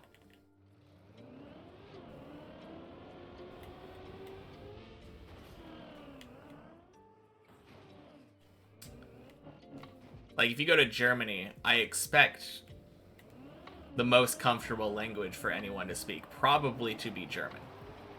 Though I wouldn't be surprised if they were also like humbly fluent in English, where they say, "Oh no, my English is terrible," and then they speak English better than you.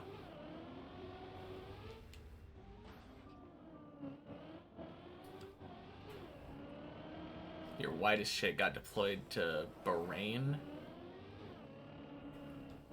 back in the day, and as soon as anyone would see you, they'd start speaking English, so it happens. Yeah. Don't go to France if you don't speak French. Don't give a damn there. I mean, I've heard that they're... like, if you make an effort to speak French, it's fine, but... sounds... Don't you start, Mace. Don't you start.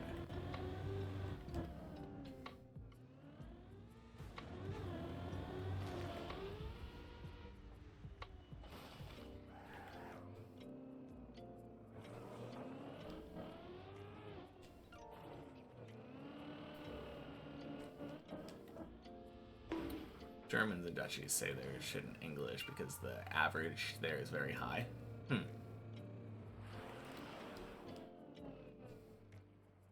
Yeah, I know, like, a lot of Europeans feel like they're at least bilingual. And that's just not the case for the US, unless you happen to come from, like, a Spanish-speaking or, like, a non-English-speaking family. But that is completely coincidental and outside of the education system.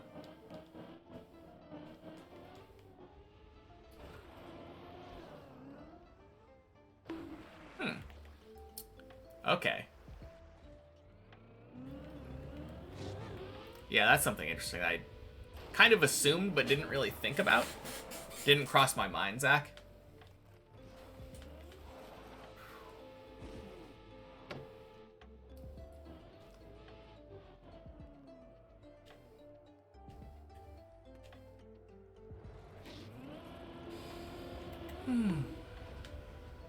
Boing. Sploosh. Hey, Sushi. Let me get a water bottle out. Cheers.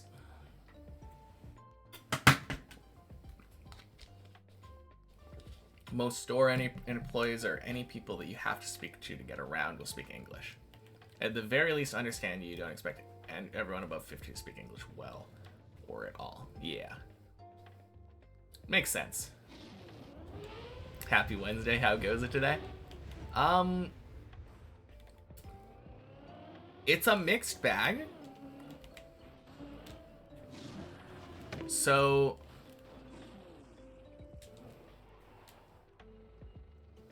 jeez.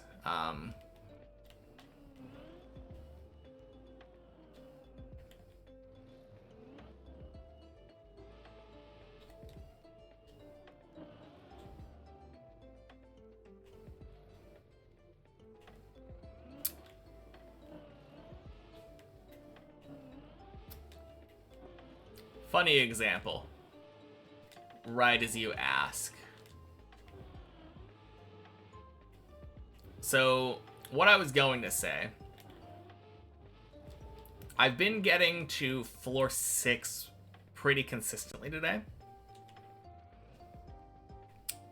And floor 7 relatively consistently too. But I haven't been converting the 7s into higher floors today. Been having trouble with zigzag and the cone in particular. But I'm also feeling more positive today. Honestly, the last couple days I was pretty down.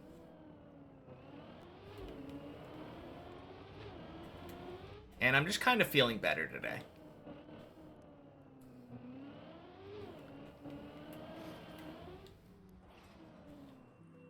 So just in general, I think today is going to be a better day.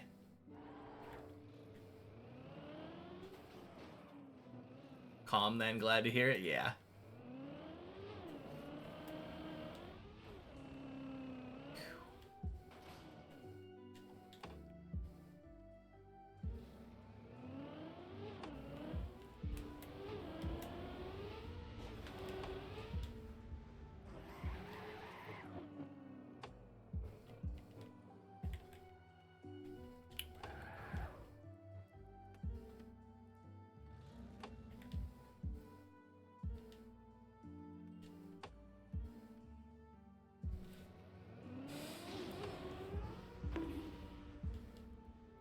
But yeah, Sushi, I realized something the other day. Or I think it was last night. I realized that I've been driving recklessly on the tower. After I reached 12, I just felt way too good about myself. And it caused me to try to do things that I normally wouldn't. So that's kind of what I'm trying to do today. I'm just trying to play more normally again. Because that's what got me the floor 12. Reckless driving, that's jail time for sure, yeah. Send me to the floor gang jail, please.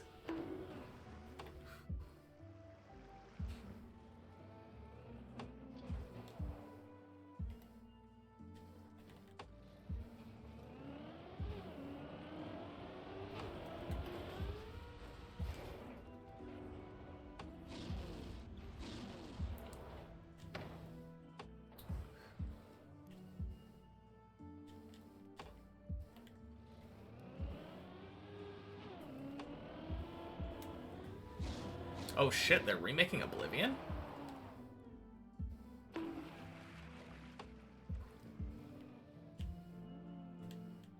Can confirm everyone in England speaks English. Something about that gives me doubt. Surely there are some people who moved to England who have yet to learn English.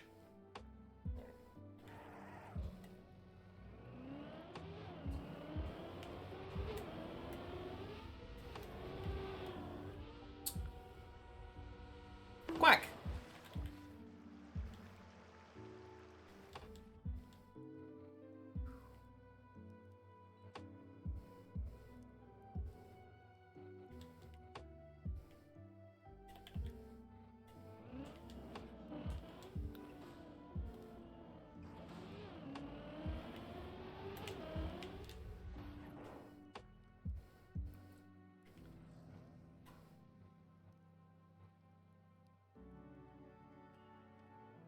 Some people can't.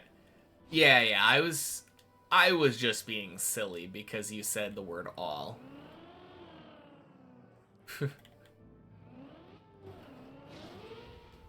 Most common language to learn in Sweden for Duolingo is Swedish. That's kind of a funny fact. Alright, boy, I see you. Come on up. Come on. Don't make me wait.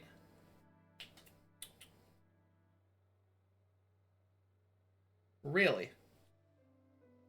This cat.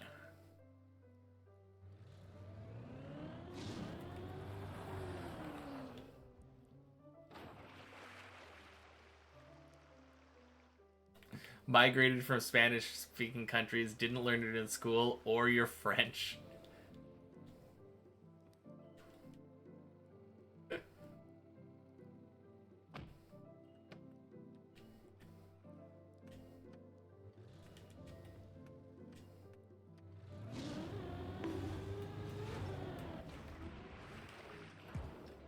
Whew.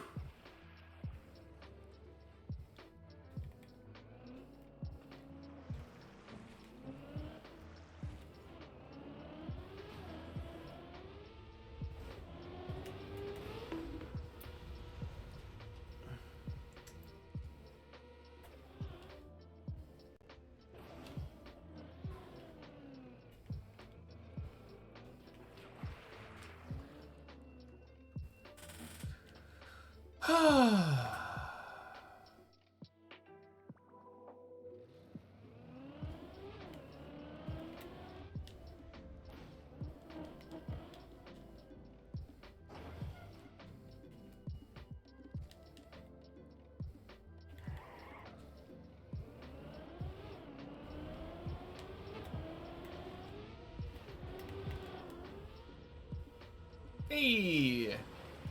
Delivering more quack.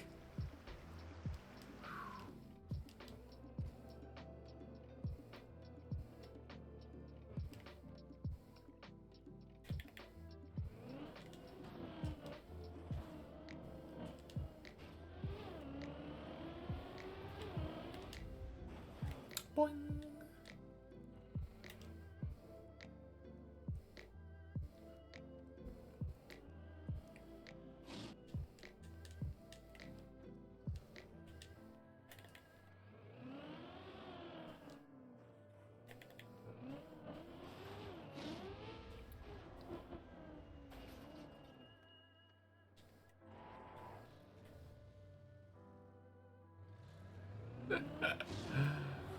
Oh, man.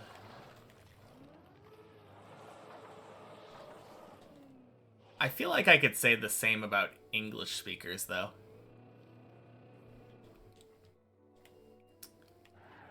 Isn't it super common for people who only speak English to ask somebody who doesn't speak English if they speak English, and then if they say, like, oh, no English, then they just try to speak English slower to get their message across?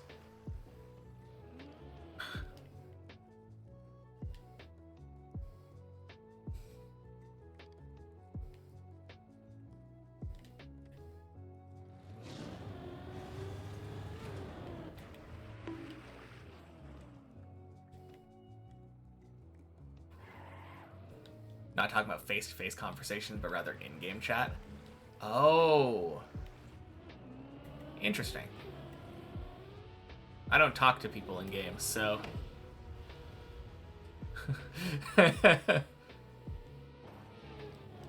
Don't get mad, just slower and more animated. Exactly. If they don't understand you, just play charades. God damn it. Why is there no save here? Why does this go down to floor 3? Fucking hate the zigzag.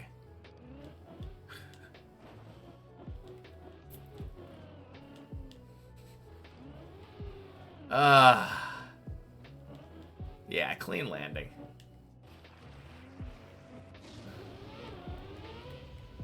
Quack again, though. True.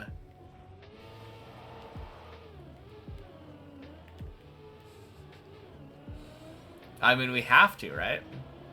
No choice. Hey, Lysergium. Happy Wednesday. Not really. It's a little bit weird because the rest of the week was rough. This week has been kinda shit. But for some reason, I'm feeling more optimistic and good about today, even though I've had worse runs. So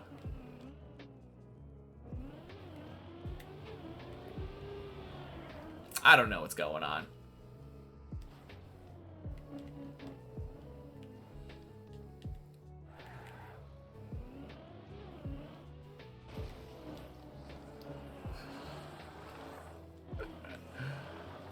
Hey, Alec. Welcome in. Happy Wednesday. Calling me Mr. Floor 12 over here. Looks like you missed something since last you were here. Yeah, last Monday got the day of our lives. That Monday was an insane climb. Believe I got 5 attempts at floor 11, and one of them made it halfway through 12. Of course, after that, we practiced floor 12 and haven't been to floor 11 since. So, ups and downs.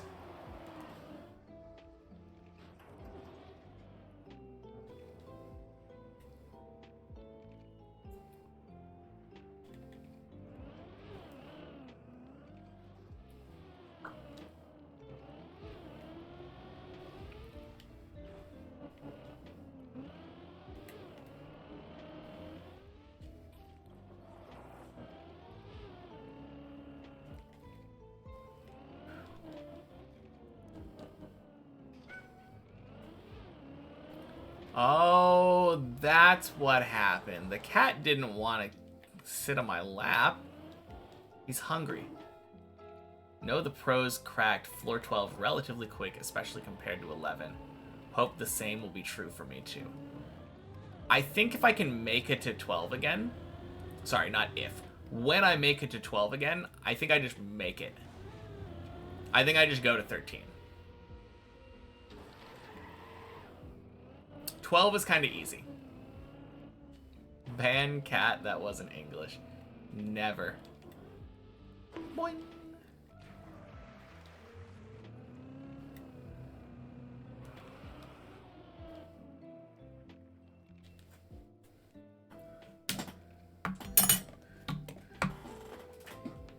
Alright, cat. Wait. You're not allowed to escape yet. Come back.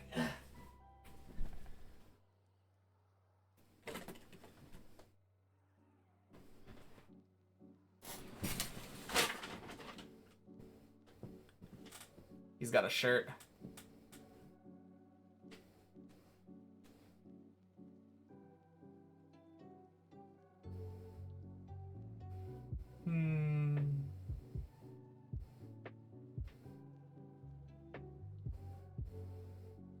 Looks like a lynx. Yes, indeed. Happy Wednesday, Raven. You like cats? Cats hate you. Yeah, I'm sure this cat is not too happy right now. Because he's very hungry. Alright, let's go get you some food. Alright, be right back.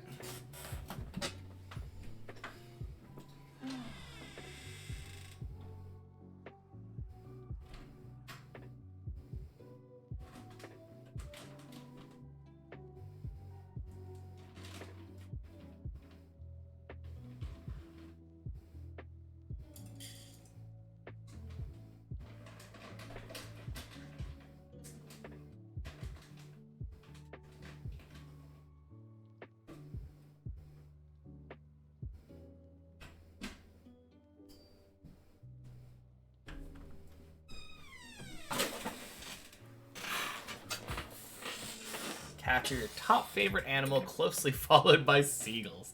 What?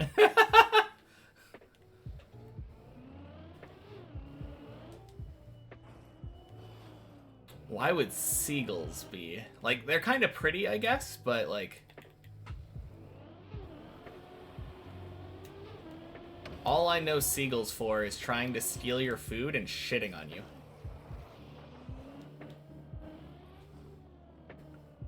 Is this cat Johnny Drumcat who's on floor 7? Yeah, exactly.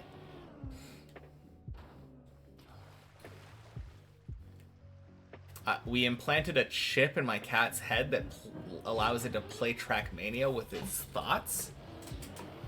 And he's just been playing this entire time.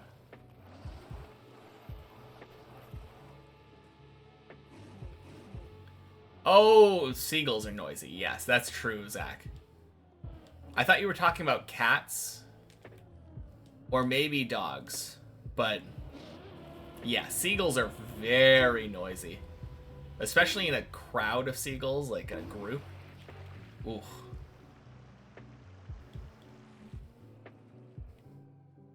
Stealing food and shitting on people. That's why you love them. They're just like you. And third is sturgeon. Man, that is a weird list of favorite animals.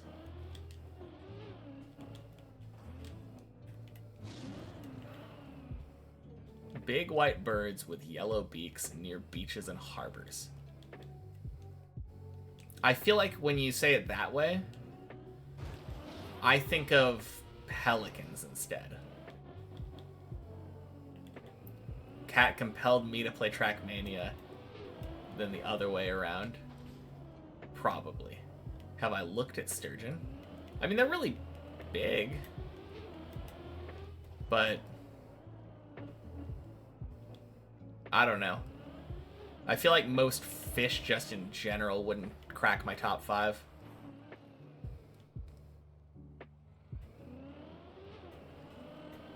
Fish just feel really boring to me.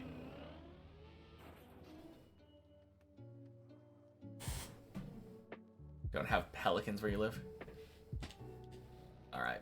Be careful with that one.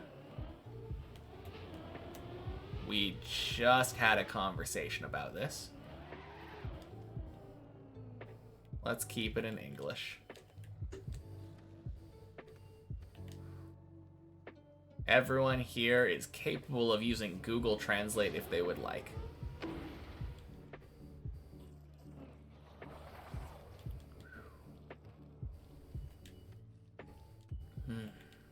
If you watch them close enough, you can see their own individual personalities. Is that true? Fish have personalities? I feel like they just swim erratically.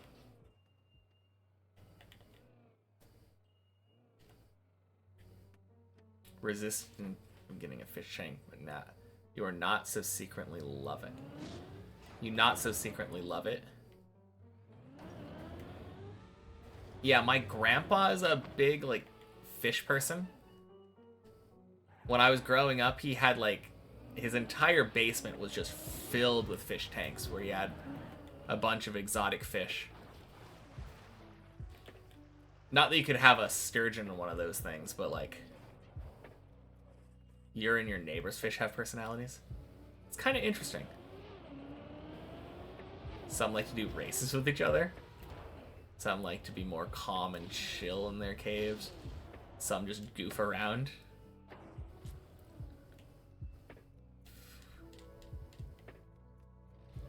Instincts are more correct. I don't know.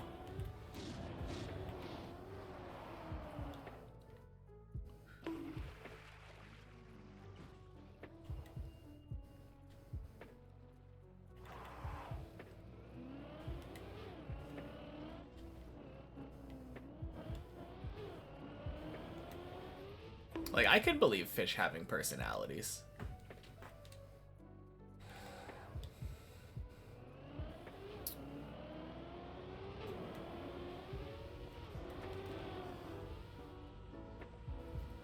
Quack.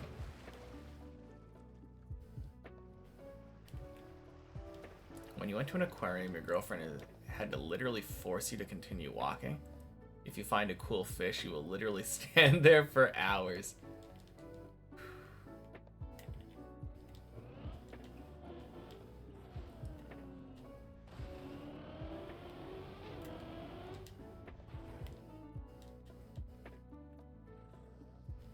Could totally be projecting the emotion onto them. Feels like they each behave uniquely.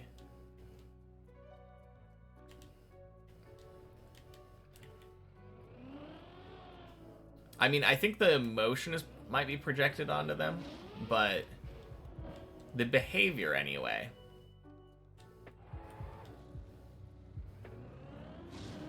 I guess we're using behavior and attitude synonymously. Alright, Quick. Have a good night. Talk to you later.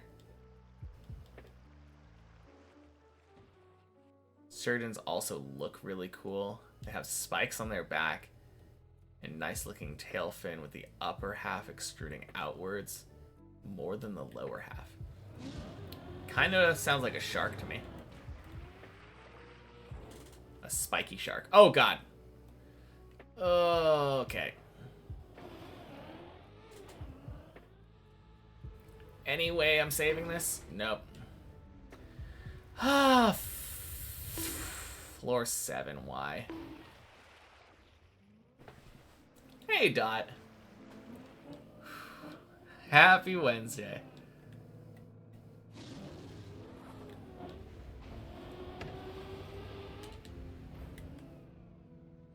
I don't know. I feel like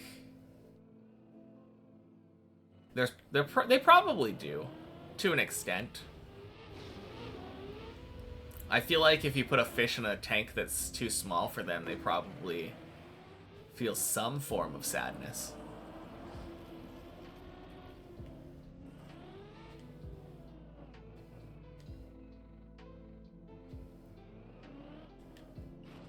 I feel like I've definitely seen fish where they just don't seem to have the will to, like, swim around. And if that's not sadness, I don't know what is. Had 5 alarms you set on your phones to wake up today, but just to oversleep by 4 hours. Man. I used to have exactly the same problem.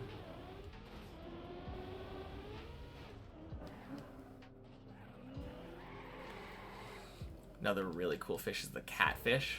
Love its whiskers. Yeah. I guess there are some cool looking fish. Also, there's some fun, like, science-y facts.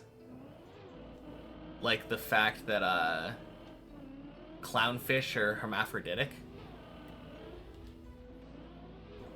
Maybe not hermaphroditic. That's probably a bad way of phrasing it.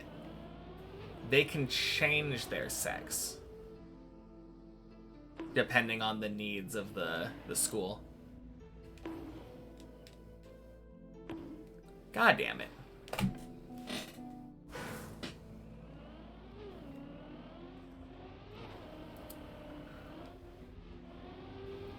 Don't think you had more sleep than this for at least a year?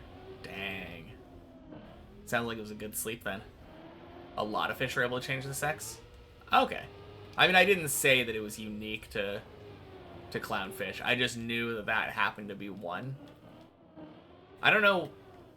Actually, I do know exactly why. I think it's because people always think about Finding Nemo. And the fact that in the wild, if that scenario happened where there were just 2 clownfish and they needed to make more, most likely Marlin would be Nemo's mom now. Didn't mean to correct me, just wanted to give me another funny... Oh, okay, gotcha. No, it's all good.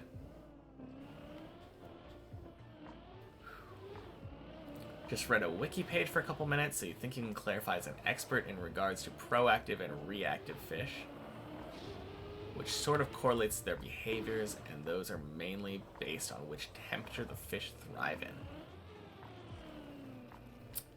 Well, here's the thing with that, Zach. The problem with that is that seems to me like it would be species driven.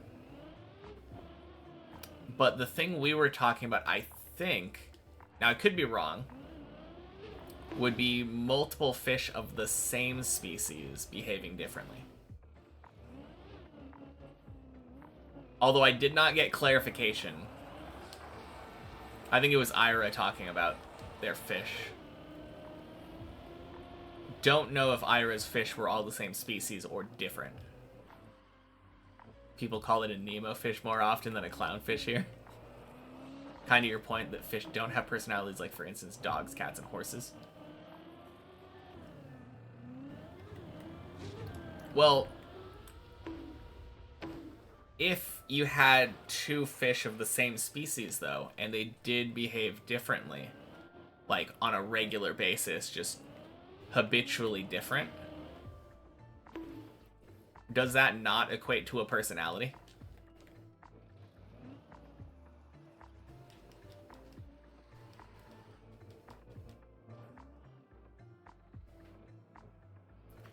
More low-key than mammals, yeah.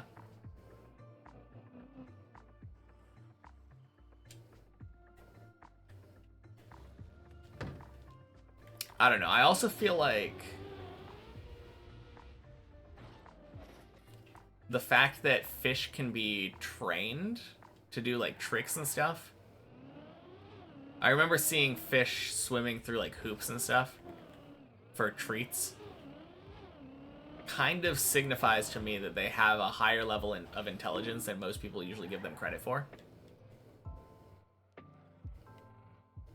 And that leads me to believe that they could possibly have distinct personalities.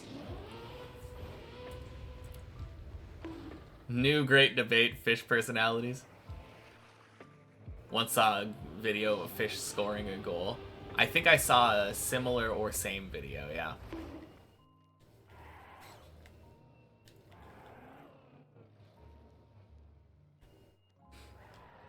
But if we're talking about smart animals that aren't mammals, crows, man. Crows are so cool. Not convinced, but we'll let it rest here. Yeah, I mean, I think my main point is that, yeah, it's possible they are just species, but, like, there seems to be enough evidence at least to spark, like, doubt over the no personality hypothesis. Since you don't know anything about the topic. Fair enough. Yeah. I mean, I don't know that much about the topic either, but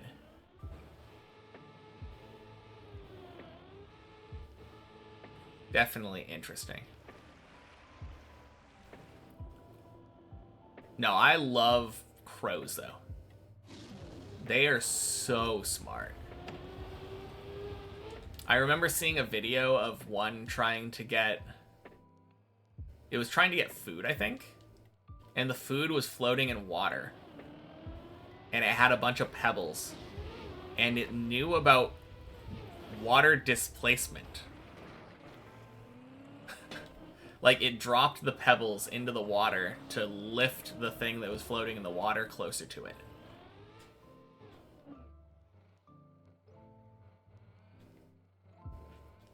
Mark Rober made a video showcasing the abilities. Recently made a video showcasing the abilities of crows. Yeah. They're so smart. Like, also using sticks as, like, tools to get things out of crevices. Like,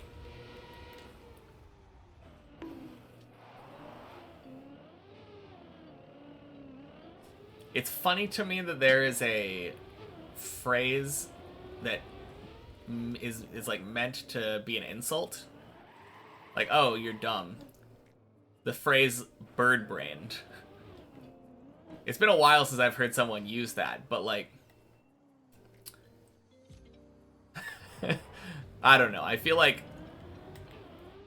I didn't learn about or, like, internalize water displacement until like middle school. That means a crow is capable of being smarter than I was when I was like 12 years old. That's something else. Sets up a course of puzzles comparing crows to children. The crows did better than the children. Yeah, that's basically what I was saying. That's crazy. I mean, obviously, there's only like an extent to which they can at least display it, but what you find most fascinating about crows is that they hold grudges, pass those grudges down in generations, might end up... Oh, God! Are you kidding me? Are you kidding me? Oh, that is such a dumb thing to fail. Okay.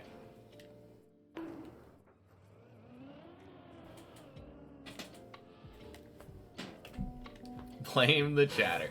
I mean, it was a long message, so yeah. It's my fault for reading it while I was driving. But yes. Especially since it's an interesting crow message. Might end up having an annoying crow that just hates you because it was taught to hate you by its parents. Yeah, that's pretty funny. Oh, man.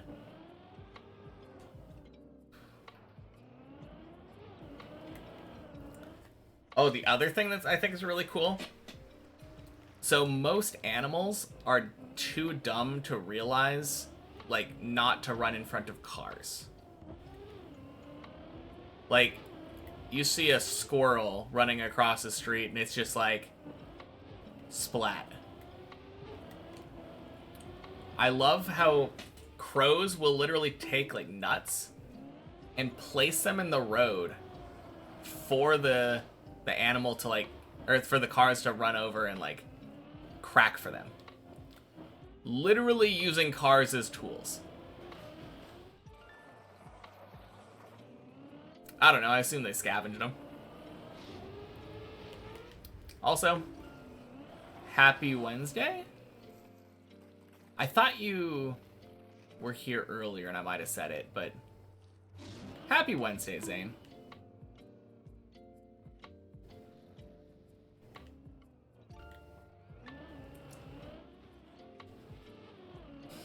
Mace wants his nuts to be cracked by a car after having them handled by a crow. Is that what I'm hearing?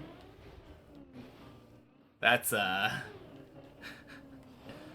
you do you, man. Oh, God. But personally, I don't want any crows anywhere near my nuts.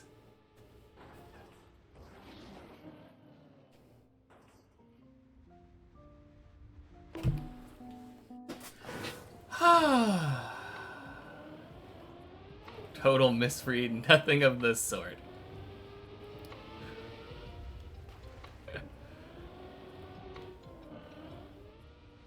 Boing.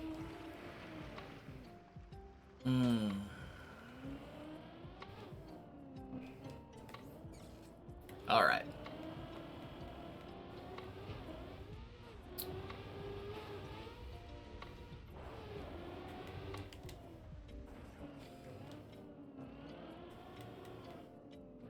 Can I climb now?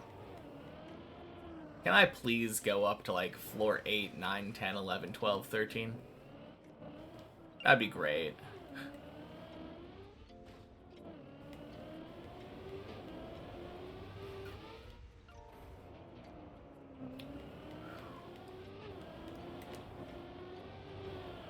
Boing. Hey, Squirtle. Nice.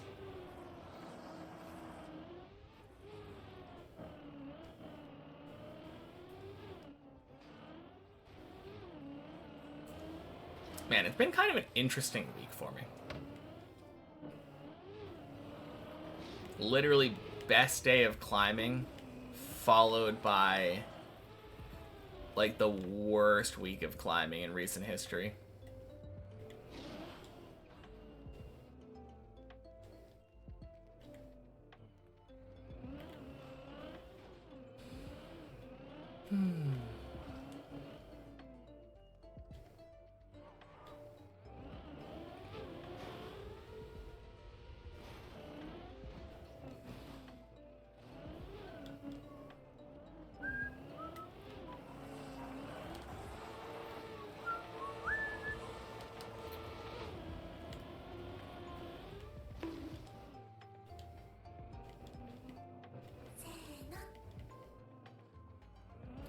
Zafillo, thank you for the follow. Happy Wednesday.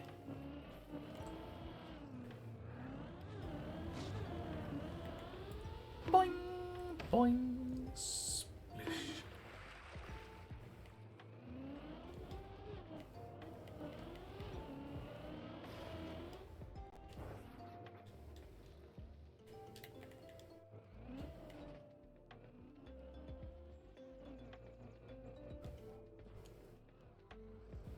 Pokemon didn't even give you a chance. Oh, man.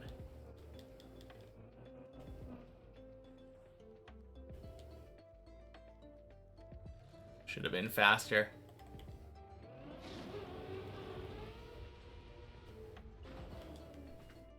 Oh, damn.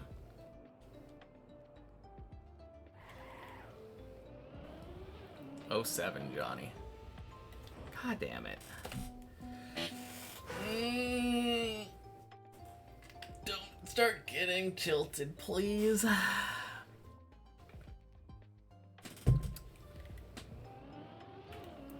I don't know why, but since I reached floor 12, I feel like I've been getting more and more tilted from my bad driving.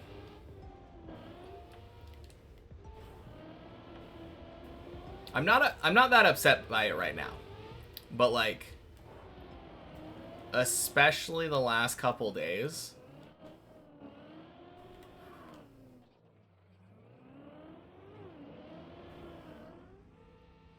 Am I okay? Yeah, I'm okay.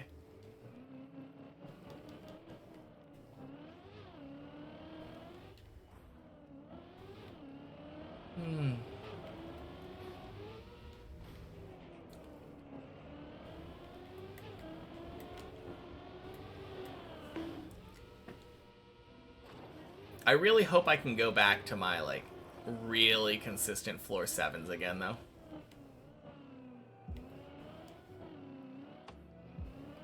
Last week or so, I was at the point where my floor 7s were, like, it felt like 80 or 90% of them were getting to 8. Felt like I got overconfident. When you got to floor 9 first time, you were thinking anything below 7 is free. I mean, I definitely was, but today I've been taking things more slowly and playing more carefully.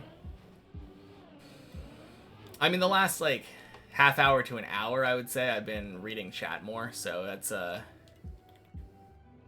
probably has something to do with it, but overconfidence 100% is why the rest of the week was shitty. Monday and Tuesday, I was so overconfident and played terribly. Probably Sunday too. I don't remember anything about Sunday though.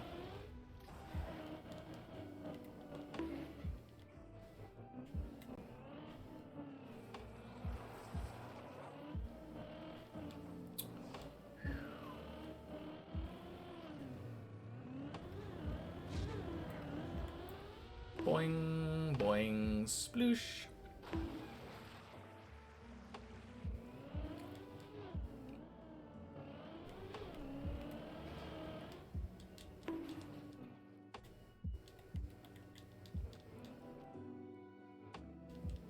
Sunday was 420. Memory loss explained. Oh shit, it was, wasn't it? How is it? I did stream on Sunday, yeah? Pretty sure. Did I? God, my memory is just not working for Sunday.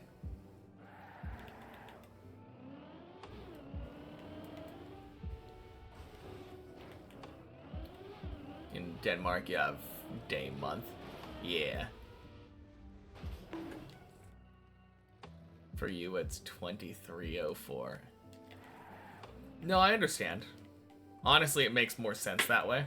Having it be day, month, year, since sorting in size order.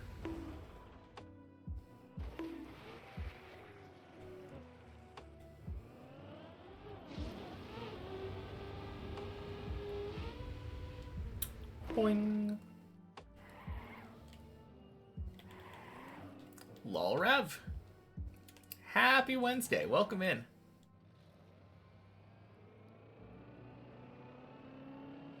Congrats. First chat decided to come in and say hello at the perfect time. Because we're going straight up to floor 13.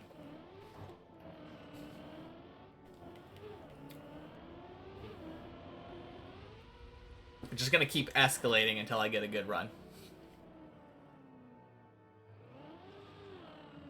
Can't wait, yeah. Me neither. I still haven't decided what skip I'm gonna do. Thinking virtual. I'm pretty confident that I can pull off the skip that virtual did.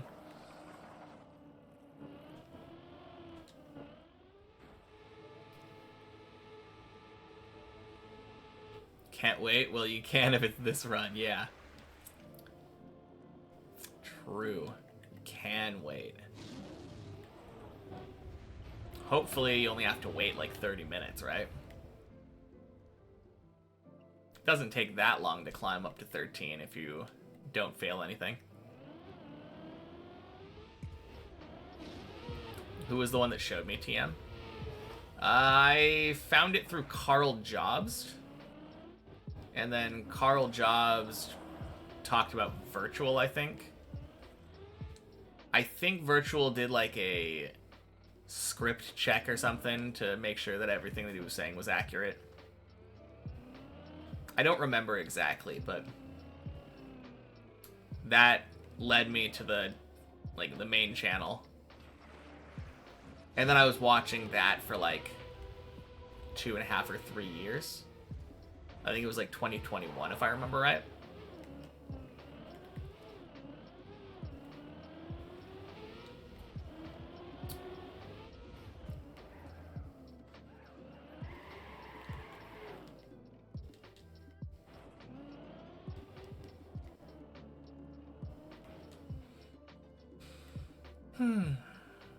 But yeah, for the longest time, I had no interest because I'm not really a racing game person. Don't really care about going fast. But it was very satisfying to watch the car go fast.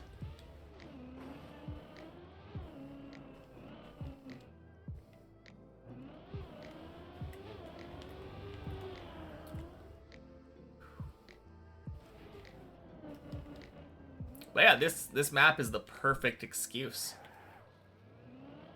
to learn how to control the car and not care about going fast. It would be cool if Nadeo actually advertised the game.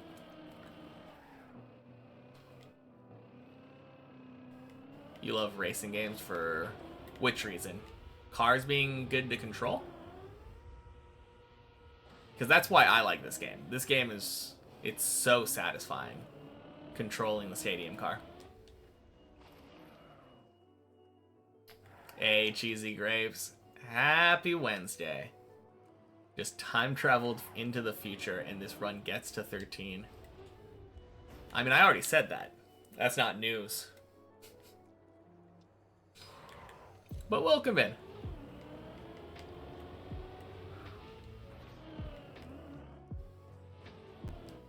Going fast and being pixel perfect. Oof. I mean, that's the most, like, impressive thing to me. Seeing people take a turn and just be absolutely perfect with the turn.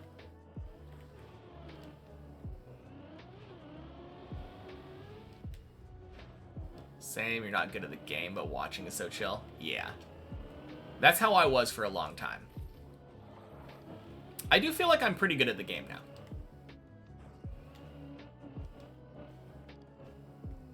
Would have loved the game to be even a little more popular here.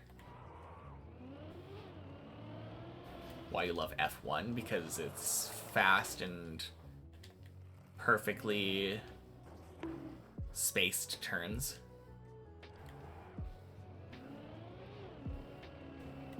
Won't be more popular. AO7. Is AO7 the one with like the turn where they go like perfectly around the wall?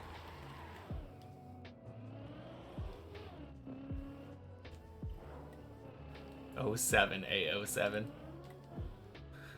Boing. Try looking at the world record for that map on YouTube. Pristine run. Very many walls. I don't know.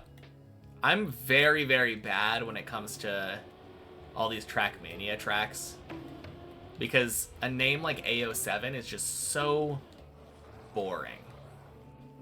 Unless you've actually played it. Like, how would I know what AO7 was versus AO6 or AO8? Like,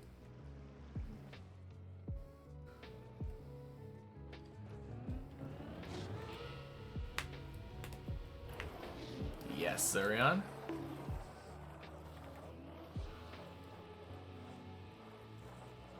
Now near the human limit. Nice.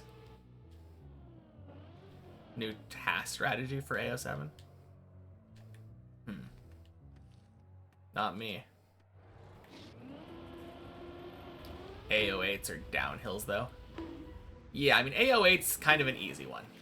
Or O8 maps are easy, because you know those ones are downhill. But, like, for the most part, and you only know that because of silly memes or whatever.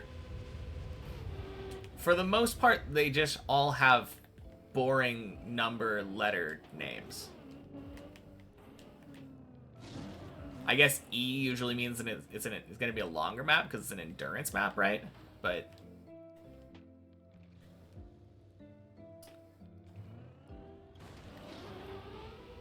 I don't know. I would just like map names that actually have meaning.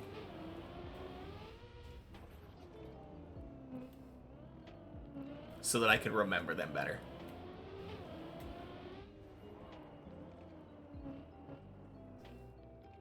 It's a miracle to me that the campaign maps are somehow named better, in a better way than the khaki maps. They found a worse way of doing it for khaki.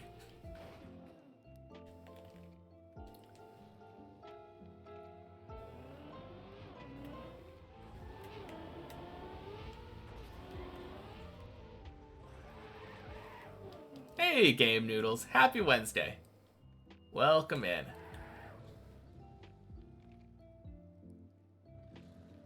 Wait, did someone say getting world record was easy on an 08 map? I didn't see any message like that. Bonk.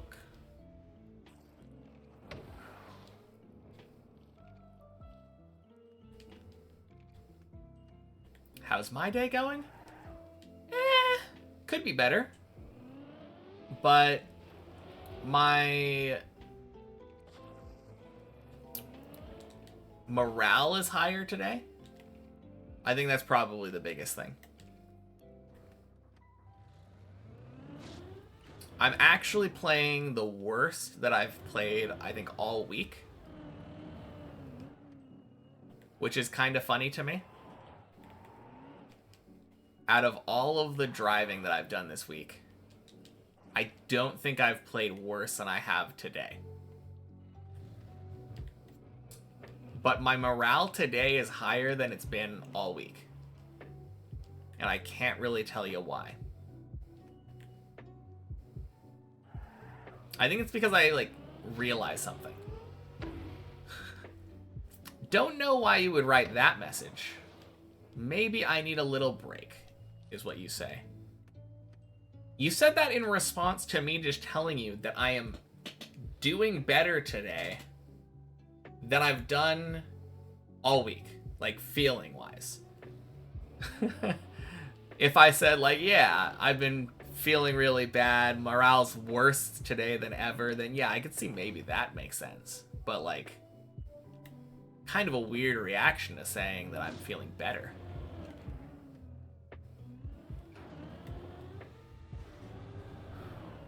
Bonk. Gotta leave in a few minutes, so goodbye now and happy climb. Alright, sounds good. Talk to you later, Mace.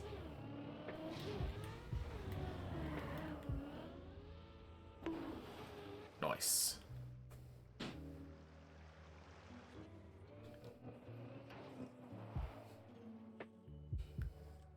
No idea what Wimpod is. It's a little, it almost looks like a earwig kind of thing. And it runs away a lot. That's like it's what it's known for.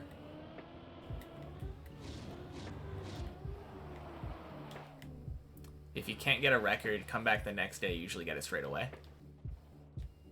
I mean, I do stop playing, but like, yeah, I don't know. Most important thing for me is that I'm having fun. If I'm having fun and I'm not like in a slump and feeling tilted, then I don't think I need a break. Quack! Happy Wednesday, Annalotta. Welcome in. And happy Wednesday, Den. Welcome, welcome. How good am I at Trackmania? I am top 25 in the world at Deep Dip 2.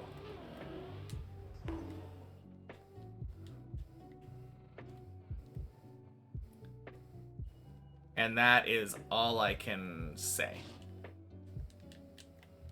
Don't know how good that makes me. Probably pretty shit at any map that's not Deep Dip 2, but pretty good at Deep Dip.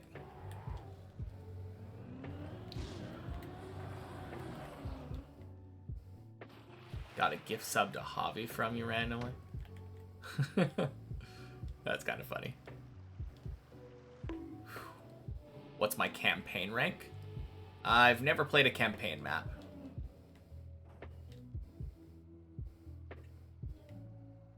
Only map I've ever played is Deep Dip 2. And that will remain the case until I beat it.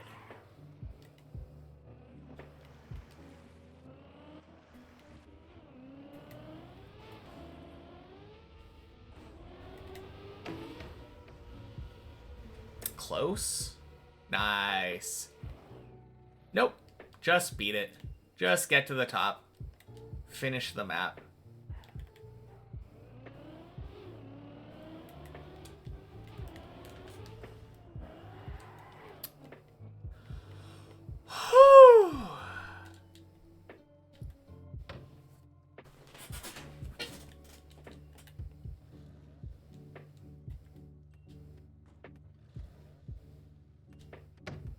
Most people can't do that? Most people can't. I can. 100% I am capable of beating Deep Dip. And the only reason most people can't is because most people aren't willing to put in the time necessary to master the map. But I'm definitely not most people. Given that I already have about 1,500 hours practicing this map. Will go for Deep Dip 1 after finishing 2. Yes, indeed.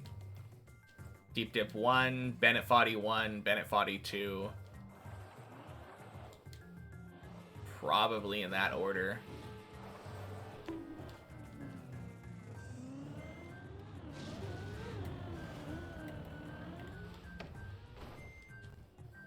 Let's fucking go. Deep Dip 3, yeah. Although that one's not coming out until next year. Green timer misaligned with gray box. Yep.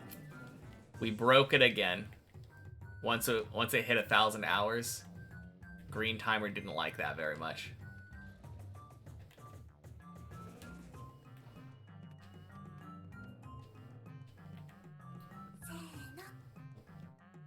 Knock, thank you so much for the follow. Happy Wednesday. Welcome in.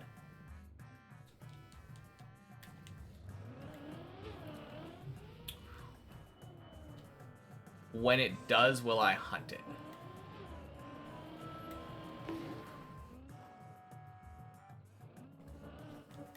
Wait, you said most people can't do that. 1096 hours is inhuman. Yeah, I mean, it's basically a full-time job. You're not wrong. And I will hunt Deep Dip 3 when it comes out. I'm assuming by the time it comes out, I will be done with Deep Dip 2. Which means I will be able to play it on release day with the rest of the streamers. It'll be very nice. I'm excited for that.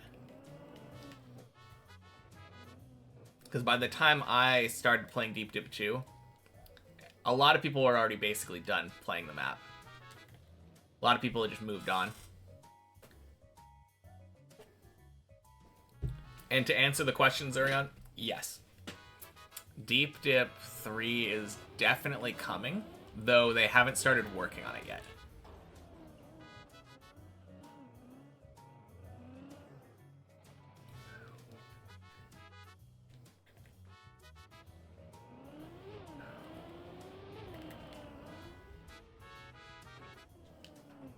$2,100 hours to achieve a record that's 11 seconds long.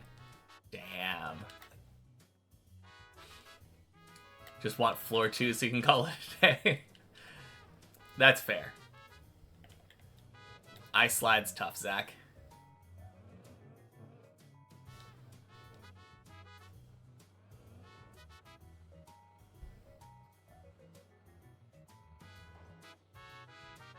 Be pretty good in Deep Dip 3 with experience. Yeah, we'll see. We'll see what happens. It could be a drastically different experience than I'm used to. And also, once I'm done with Deep Dip 2, like, I think I am gonna play Deep Dip 1 as my second map. Gonna finish the current ones in reverse order before I move on.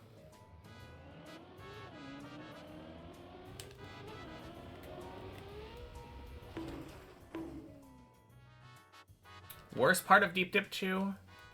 Worst part of Deep Dip 2 is random plastic bounces that kill your runs when you really could not have controlled anything about it.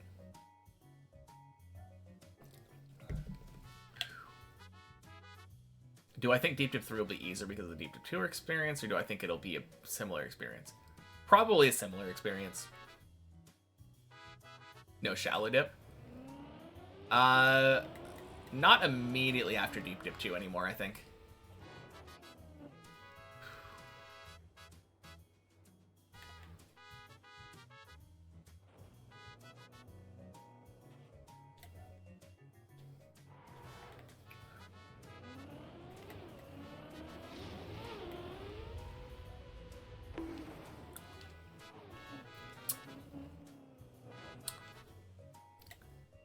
Bleb. By the skin of my teeth, Bleb.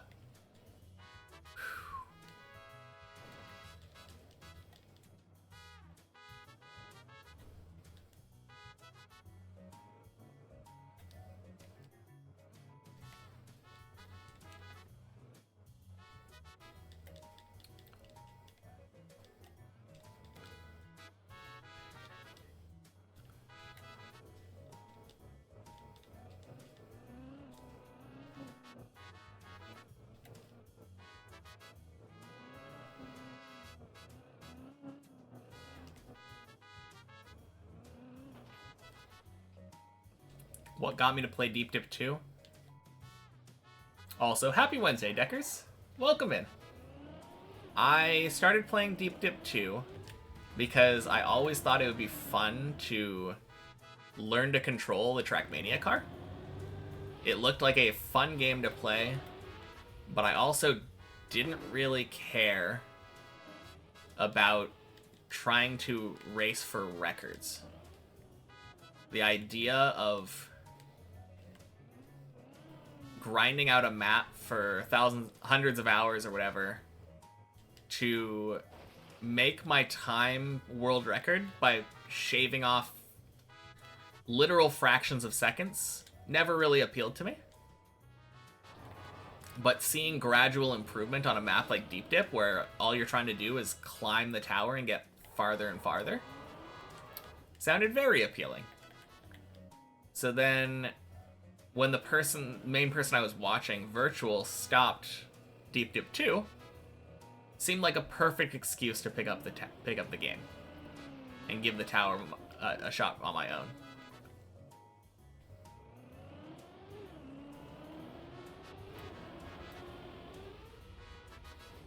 Boing. Crap, really? Oh, I should have... That was stupid. Horizontal edition. Yeah, maybe.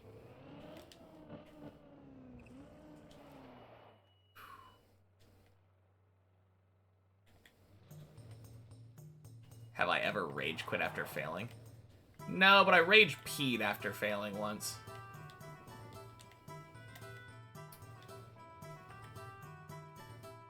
Stopped what I was doing at the time, went to the bathroom.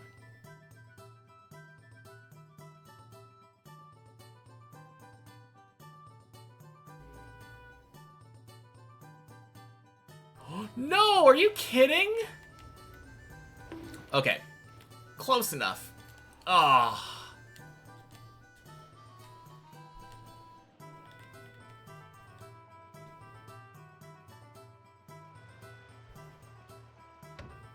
Well, that was dumb.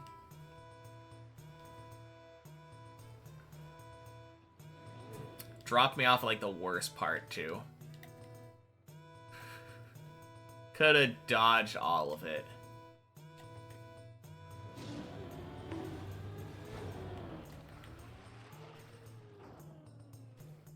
Man.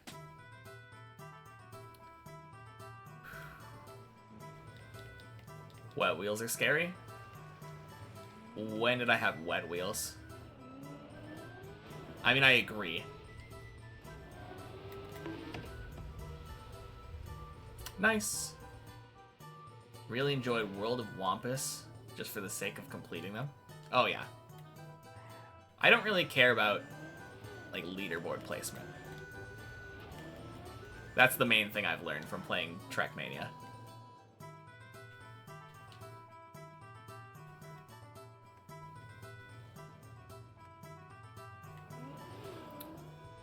Bonk. Jump on floor 9. Oh, that's not wet wheels. That is jumping out of a pool. Those are two very different things. But I agree. Jumping out of a pool is very scary. Because when you first exit a pool, it makes it so that you're unable to air control. If you just have wet wheels, you are able to air brake.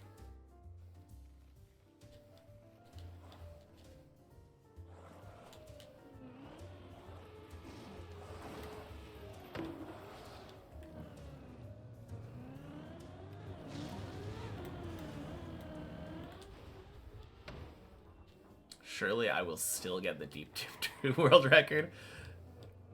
Maybe eventually, but not right now.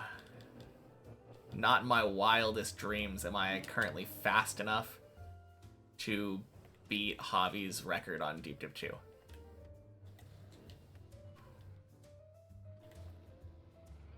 Like, I'm not even fast enough with copium timers on many checkpoints to beat Virtual's Deep Dip 2 record.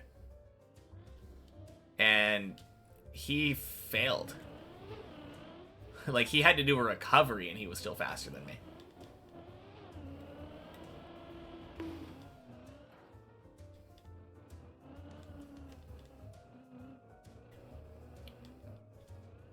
Eventually, though, maybe. I could see myself coming back and claiming the world record on Deep Dip 2. When I'm much better at the game.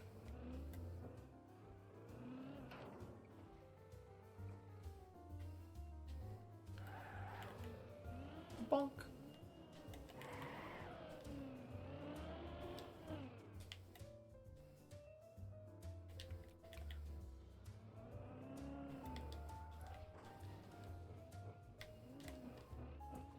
complete a trial once you had to leave your PlayStation on overnight because you're too hired to have the slowest leaderboard time, but at least you finished. That's kind of funny.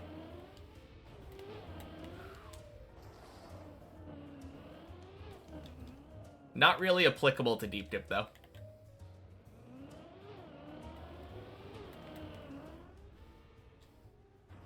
What console am I on? PC.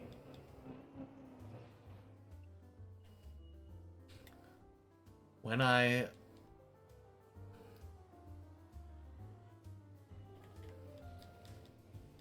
Are you saying when I get better, not if I get better? I'm not sure what that message was.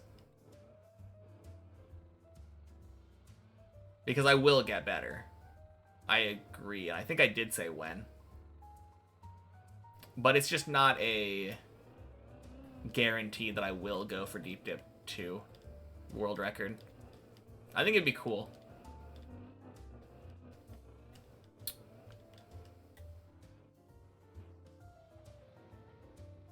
Maybe I get Deep Dip 3 world record or Deep Dip 4. Enough time for me to get better. I mean, if I just clear one of the maps first, then I'll have world record without even needing to worry about that. So far in future. I mean, we don't know that there is going to be a Deep Dip 4.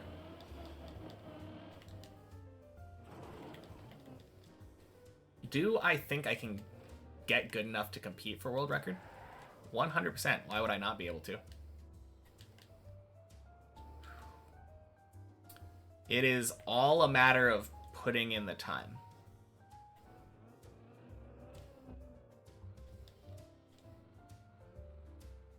And I think once I play other maps and actually put the time in to get good at the game outside of specifically Deep Dip, it will help me a lot here.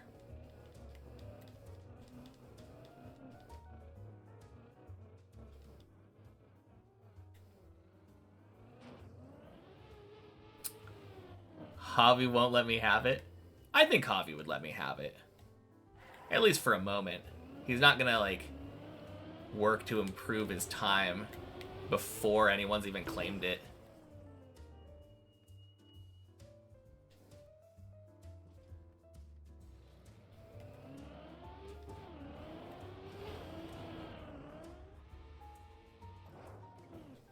Johnny and Body sitting up there together, yeah.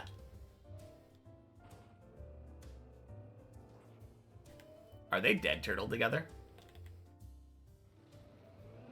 Kind of seems like it.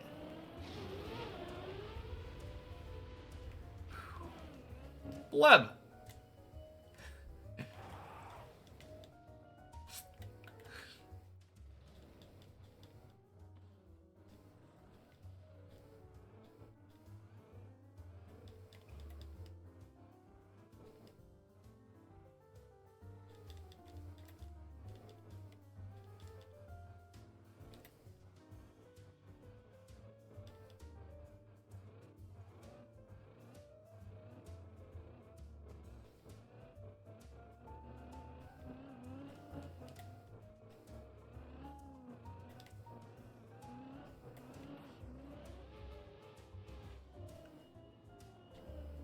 Come to realize you're the unluckiest Deep Dip 2 climber?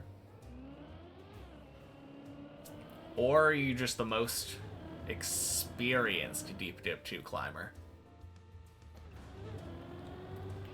I feel like unlucky things are bound to happen if you play the map enough.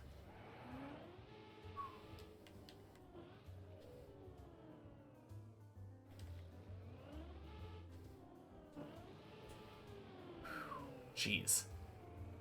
My car seems to be, like, magnetically attracted to that tree today. If you were really lucky, you would have finned? Yeah. Surely.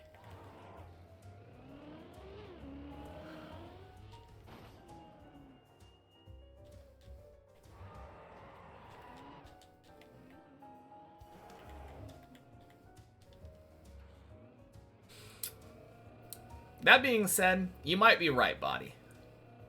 With your skill level, I would not have put it past you to finish by now.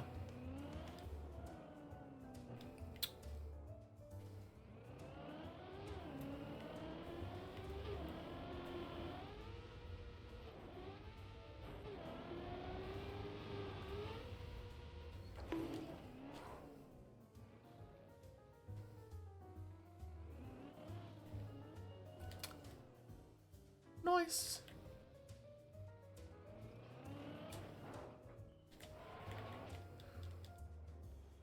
You thought I was aiming for the tree? No. I want to aim to the right of the tree. I'm just misplaying.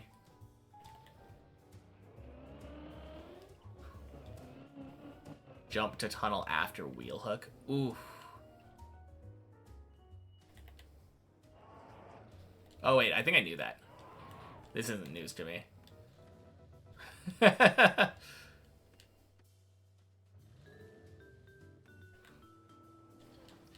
Yeah, that's a rough PB. That PB kind of reminds me of when I had a PB for weeks that was the jump right before the quack jump. It feels like the floor 16 equivalent to that.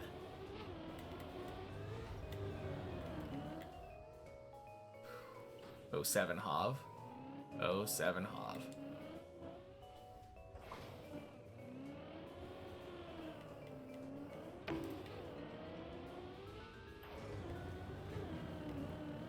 $164.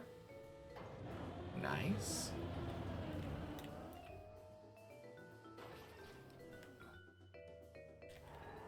A little spooky, but we take it.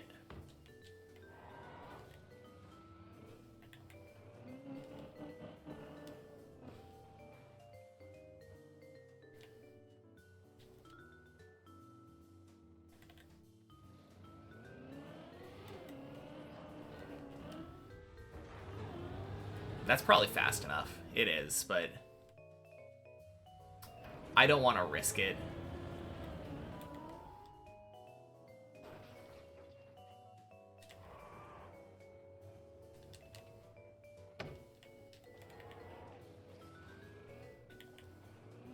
I did realize early enough, though. I said that was probably fast enough, like, really early. I could have turned.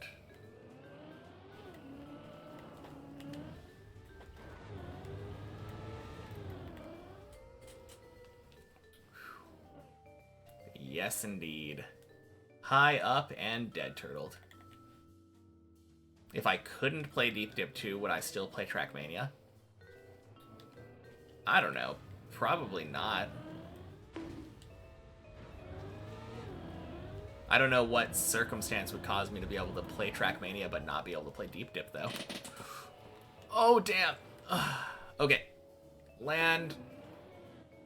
And I think this saves to... Where do we save to? Just right there? Yeah, just right there, I think. I don't think there's anything better. I can't get over to there.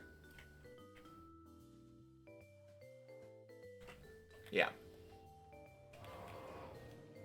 Hypothetical. Yeah, probably not. Probably not, because whole point of me playing Trackmania is to be Deep Dip. If there's no Deep Dip to beat.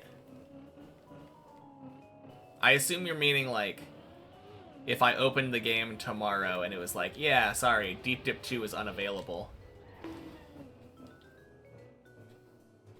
No. I would wait.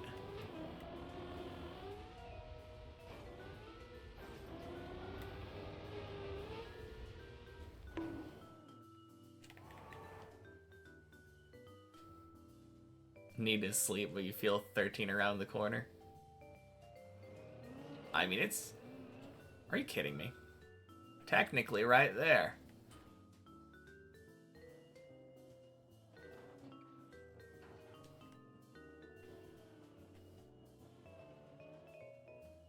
What if Deep Dip 2 got removed? I'm pretty sure that's impossible. So it's not really a hypothetical worth considering.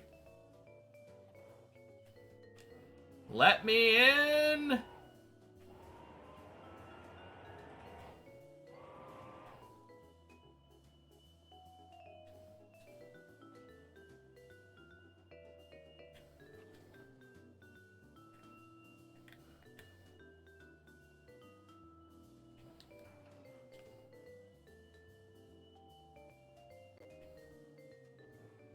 There we go. Jesus Christ, that took longer than I expected.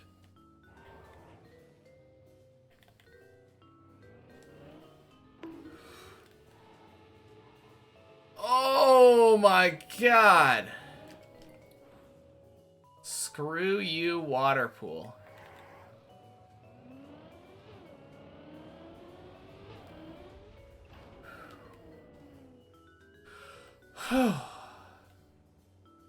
Yeah, that was super sketchy.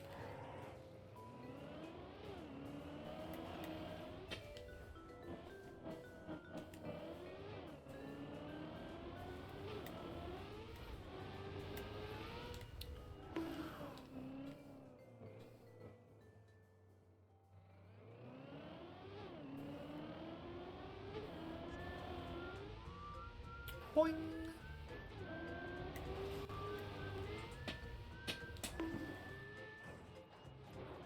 Okay, time to do it again.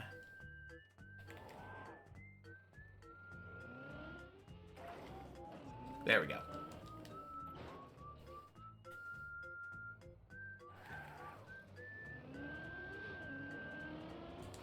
Nope.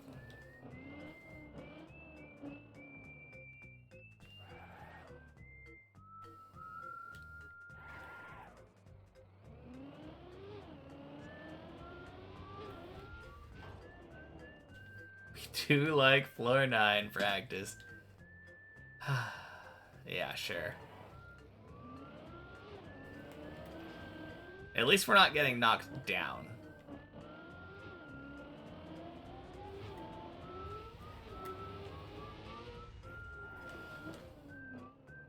Like, could be worse.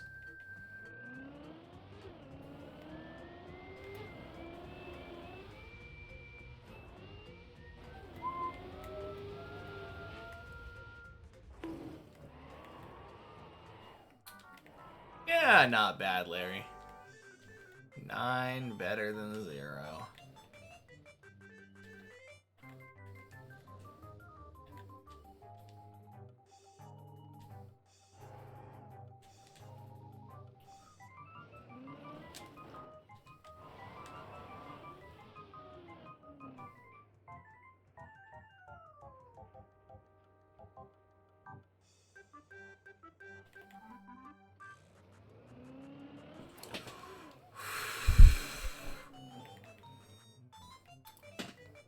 You...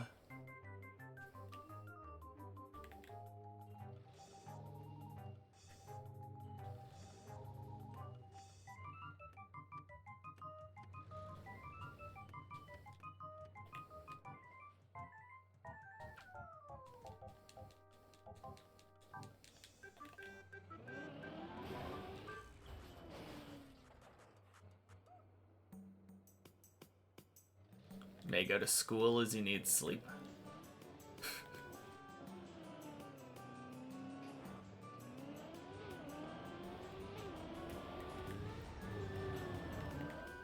What? Don't understand.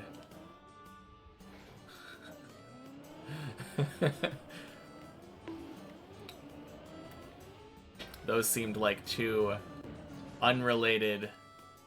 Go to school to sleep. Yeah, okay. Yeah, so I guess I was understanding. Hmm? What's going on?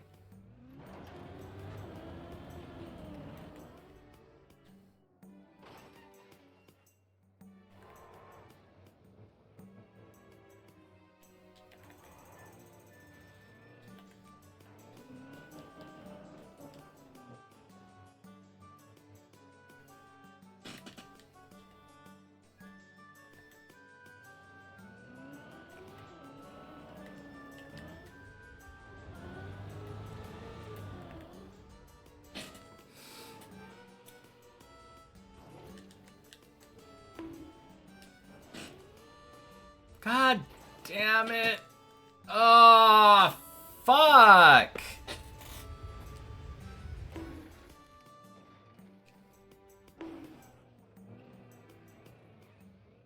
Really? Oh my god.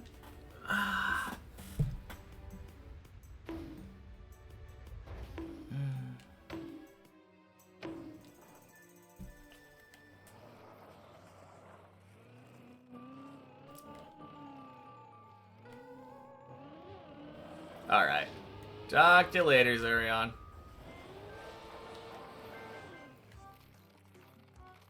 May go to sleep as you have school tomorrow. Yeah, that makes more sense. Well, saved.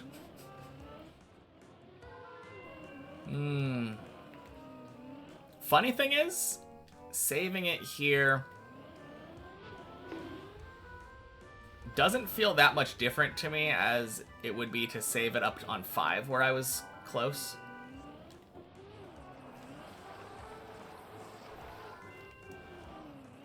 I don't like that. I was in gear 1. I stopped for some reason. Or slowed down.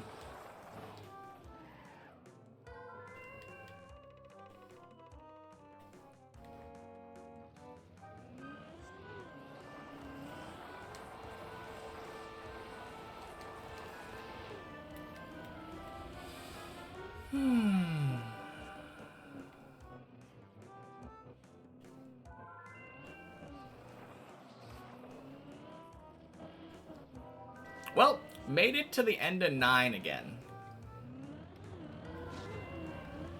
Not the worst. Day's PB is significantly improved. Hey, thank you for the follow, LolRev. Appreciate it. Alright, bye now. Alright, talk to you later.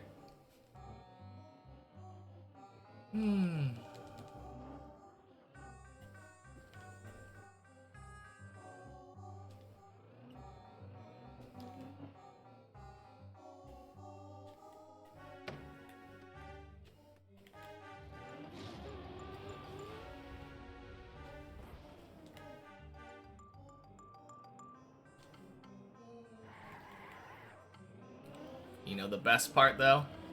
Run still has a chance of going to 13.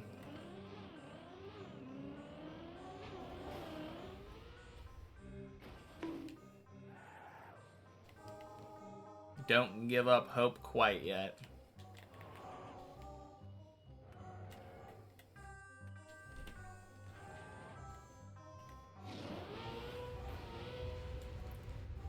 Boing.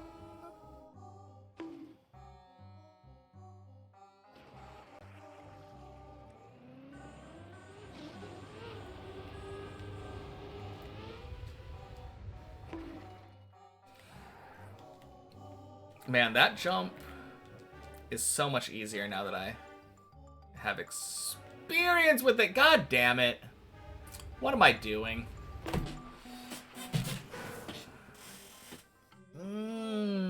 That's more tilting to me than losing a floor 9 run.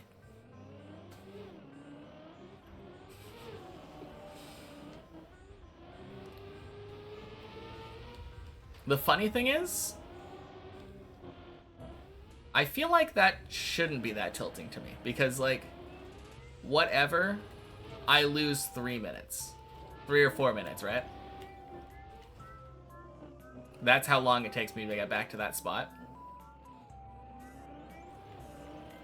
But it bothers me so much when I make a dumb mistake that I shouldn't make.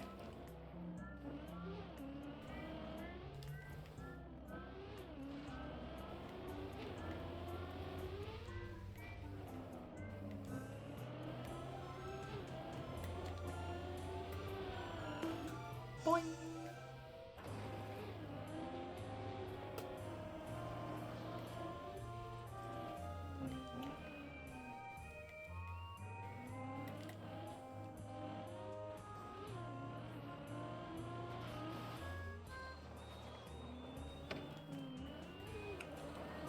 Alright. I'm calling it here, though. I'm going for the back-to-back floor 9s.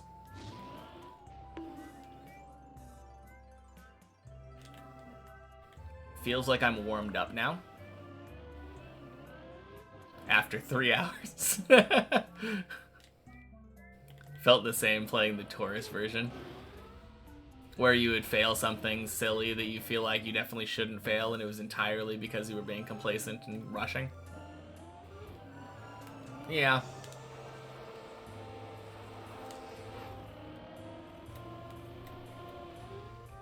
I think if I look at it objectively, it shouldn't feel that bad, but subjectivity is where it introduces the pain.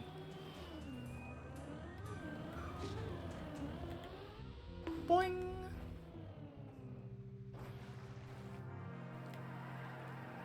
Failing the instructions, or failing to slow down as the instructions always say to go slow.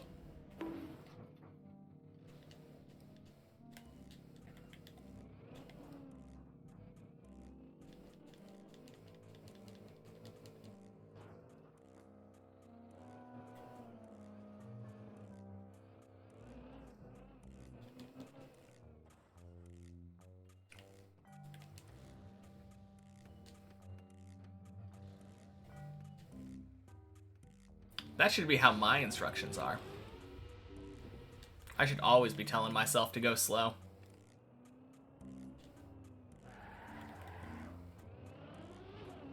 As slow as I can, anyway.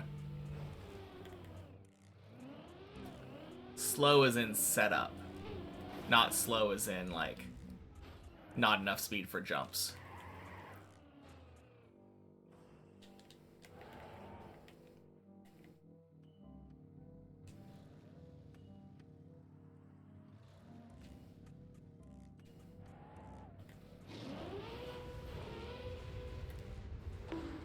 Boing.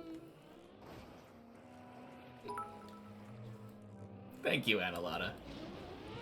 Go, go, go, slow or not.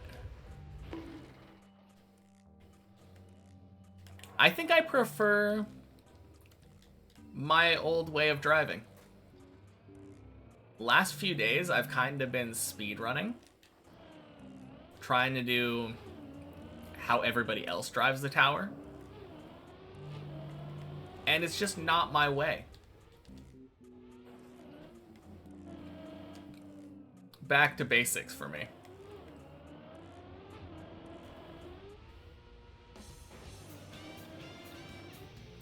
Oh shit, it's my speedrunning music.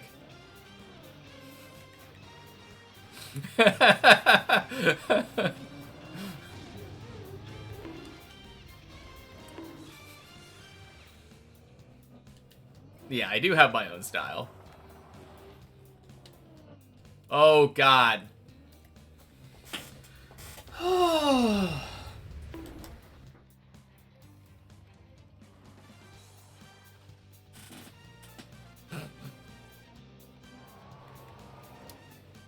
Always notice that, like in floor 9, I do a cut that virtual couldn't dare do. Oh. Are you talking about the silly, like, press forward, land in the thing cut?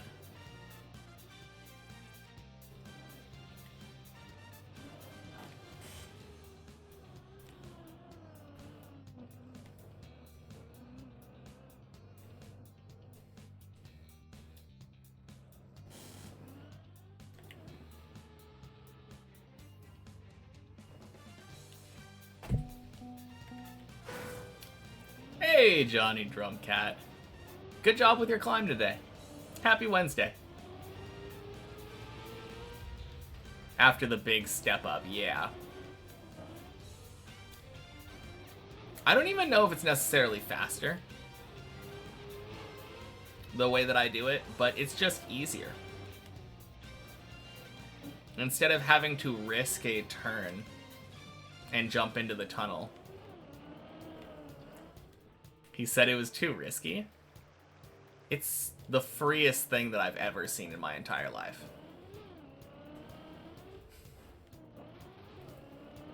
Like, the only reason I've ever failed it is because I ate a gear on the checkpoint map when I was going too fast.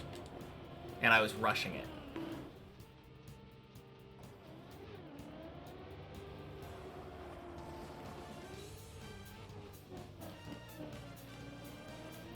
Yeah, it absolutely is not too risky.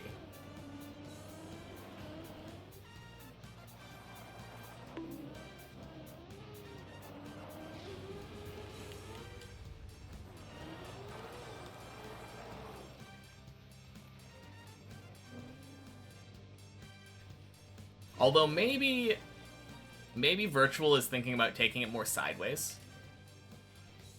If you take it sideways and like try to land on it and drive as is. But I just drive straight into it and bonk. You do it as well after failing the jump into the tunnel twice? Everyone always says, but the jump into the tunnel is so easy. It's like a free jump. And I agree. I do agree. It's not a hard jump. But anyone can fail a turn. Like, it's impossible to be 100% consistent on something.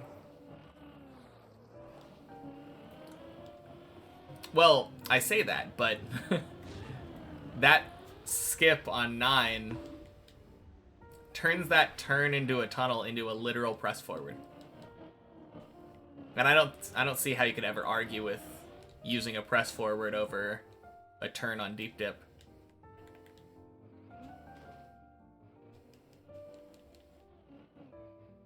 Oh god. That's cool though that someone else does it too.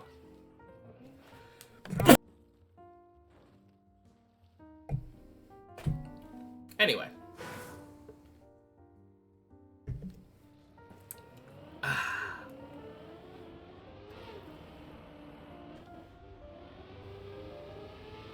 Where was I?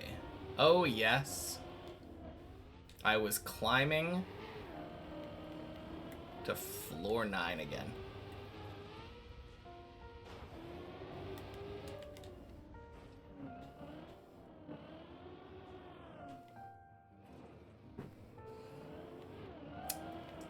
I think surprisingly the hardest jump on 9 for me is actually the one after that tunnel / skip section.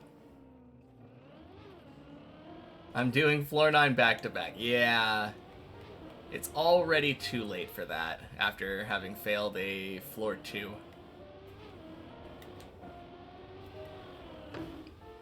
Learn from me there because you also saw my recovery on it if you don't get all the wheels on it.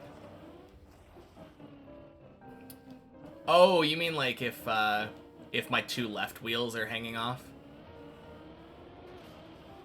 And you just drive off and slowly, as you approach the edge, turn right?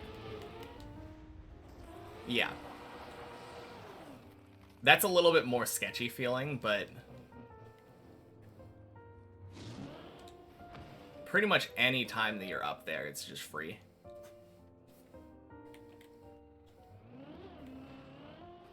I can definitely see the idea of not wanting to experiment with it when you're on a run, though. I will 100% say that it looks sketchy as hell.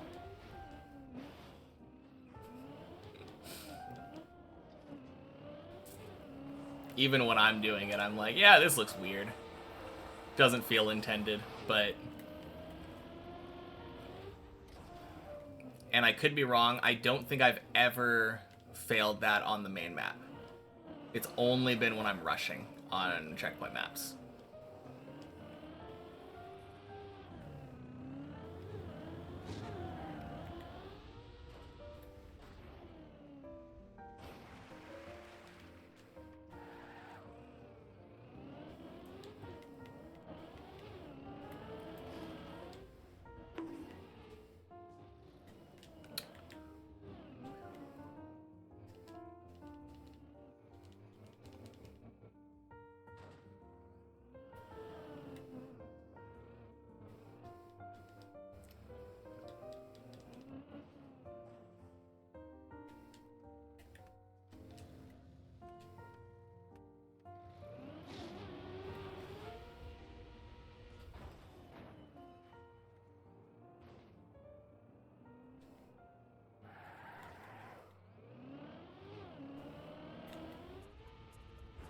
Getting close to 11, 11, 11, 11. Yeah, that'll probably happen on Sunday.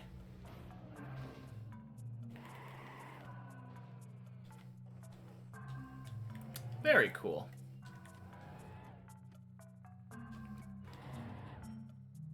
And hopefully I never reach 22, 22, 22, 22.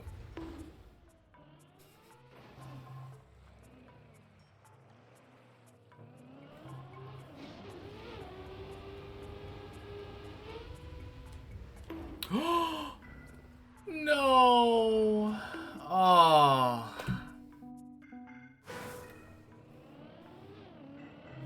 That's heartbreaking.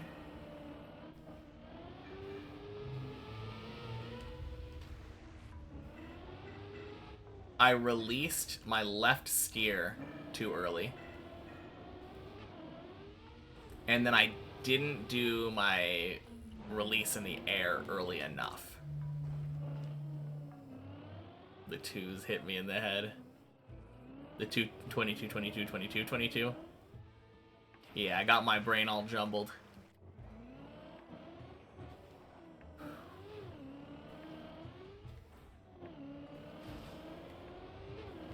I said I didn't want to reach 22, 22. And it said, we'll see about that. Bam! Back down to floor gang.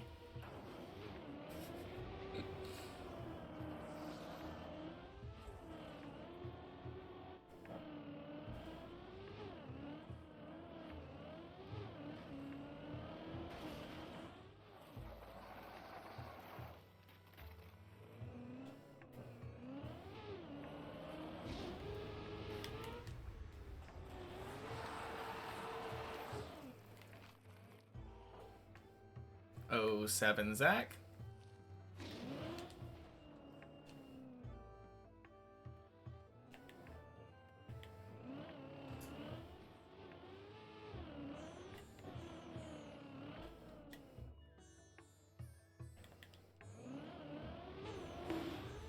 Message could have been gotten by the auto mod if you have it. Or if I have it. I don't understand why.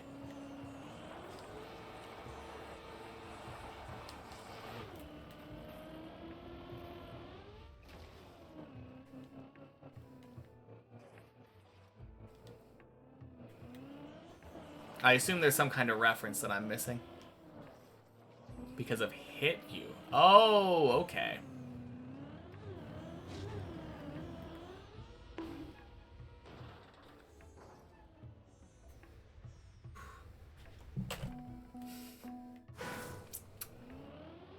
Fuck that jump.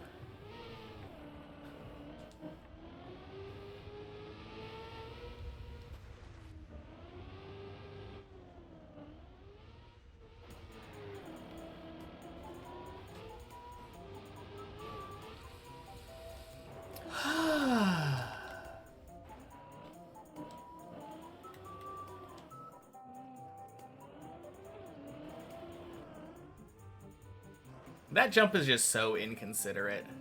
You spend like 2.5 minutes getting up to floor 2. And then that last jump of 1 is just like, yeah, no. Bonk, here's some floor gang for you.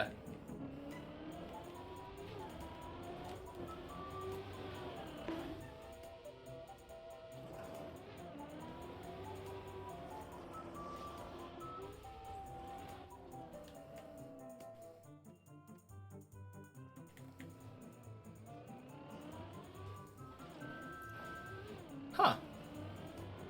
That was still actually a relatively fast floor 0.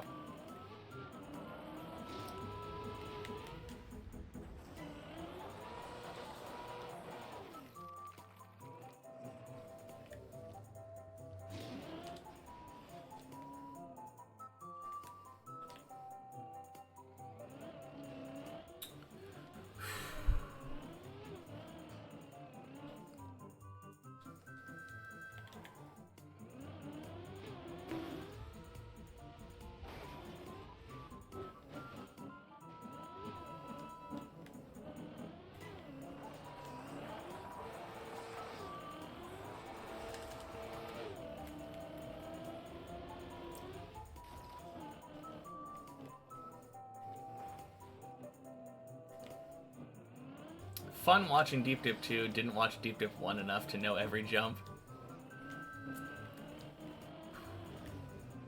Yeah, it'll be even more fun once I can get to every jump to show you each one. Although I guess you've probably been here for enough Checkpoint Fridays to know every jump along with me.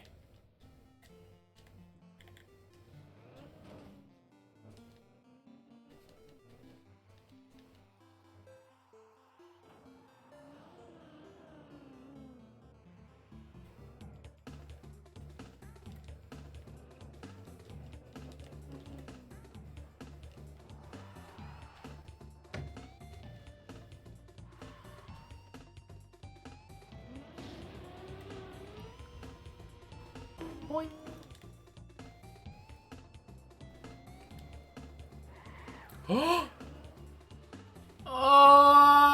Why am I rushing? God,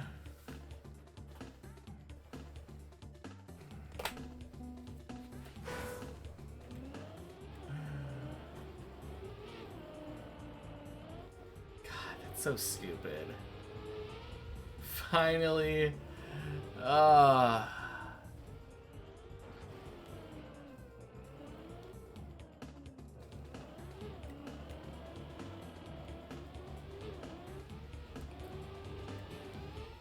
I think the most frustrating thing about Deep Dip for me now is the amount of runs that I have that die below floor 2. Or below 3, I guess. Friday allows for checkpoint cheesing. Technically. I feel like I don't checkpoint cheese that often, though. At least not when it matters. I've been getting much better at that.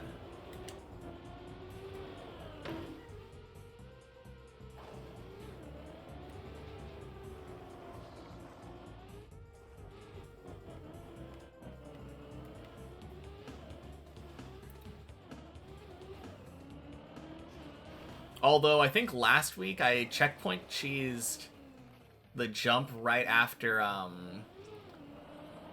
the dirt wall ride on 16.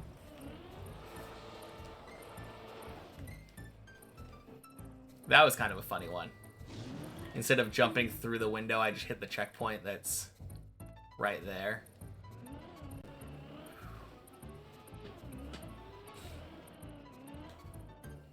That was kind of silly. Happy Wednesday, Ohio. Welcome in.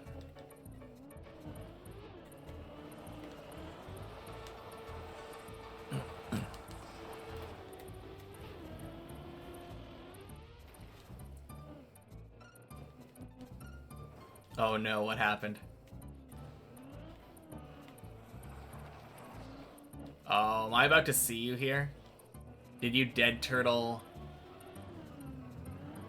Yeah, damn. That's so close to 2. Rip.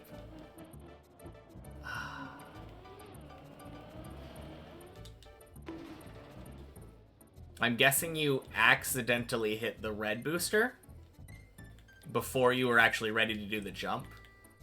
And then the red booster sent you up the ramp, but only like halfway up, and then your car flipped over.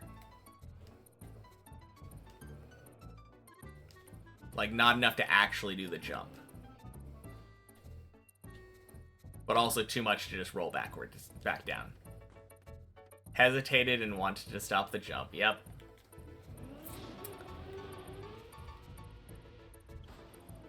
I know my Deep Dip 2 fails. I've been there.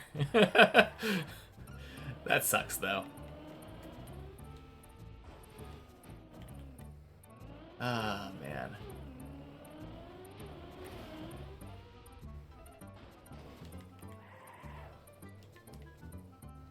It is kind of fun being able to look at somebody that's dead turtled and, like, know what happened to them beforehand.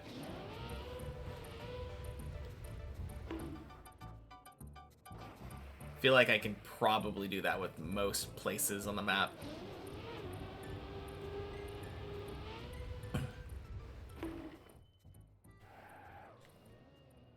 Okie dokie. Don't be stupid. I did it! Huge win for me. Not being stupid has been a struggle for me this week.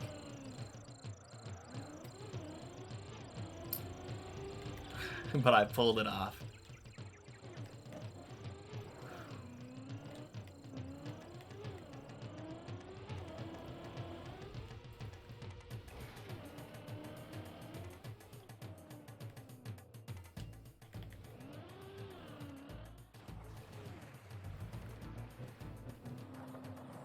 Oh god, the keyboard on this song.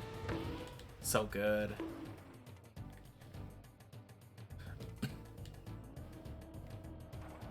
And the bass line.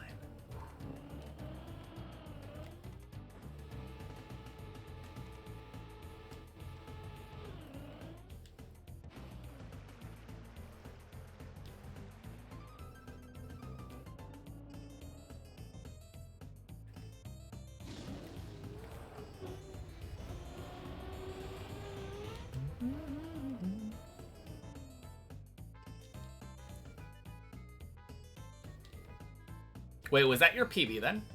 Or... Because you said you're trying to get to floor 2.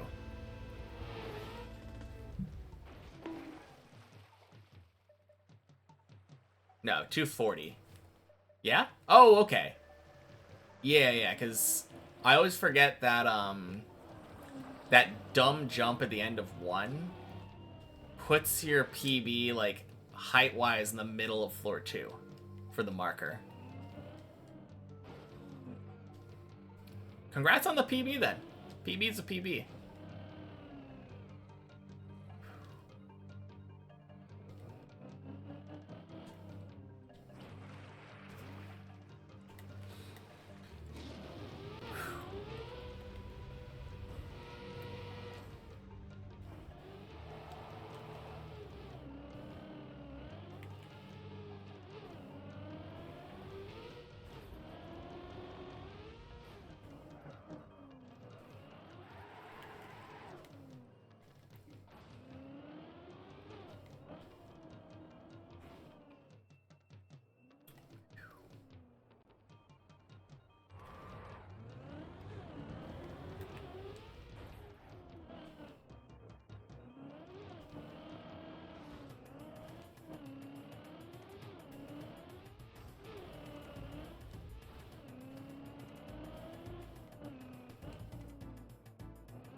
Hate stopping at the first ice patch.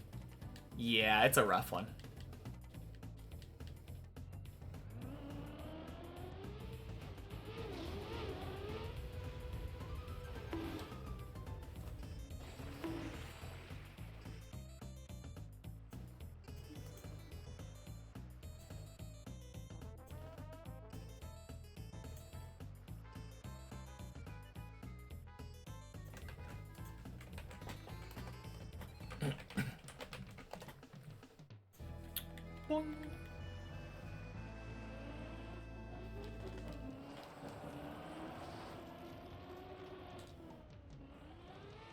No, that first ice patch, I think it took me 4 days since reaching it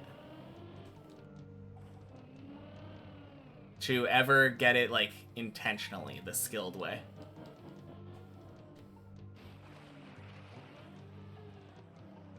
What in the world is that? I've never seen that logo before.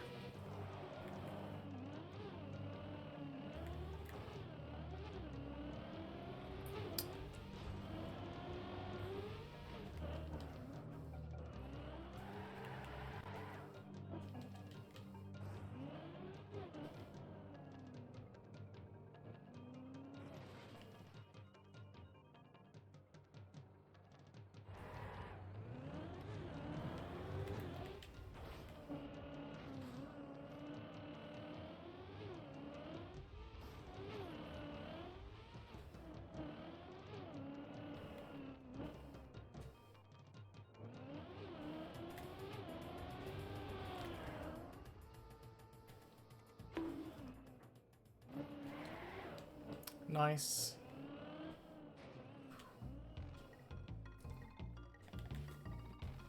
Alright, what is that? Starter egg? What is that?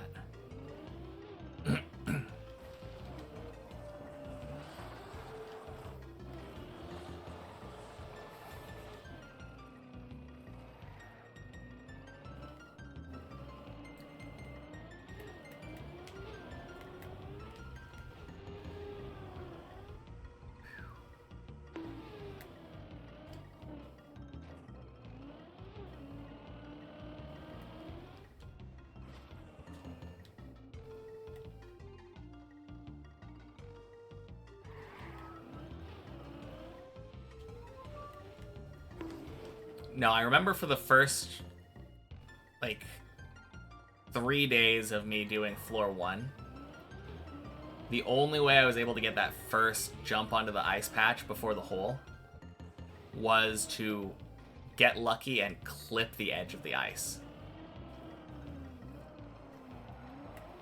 Feels so good knowing how to do it now.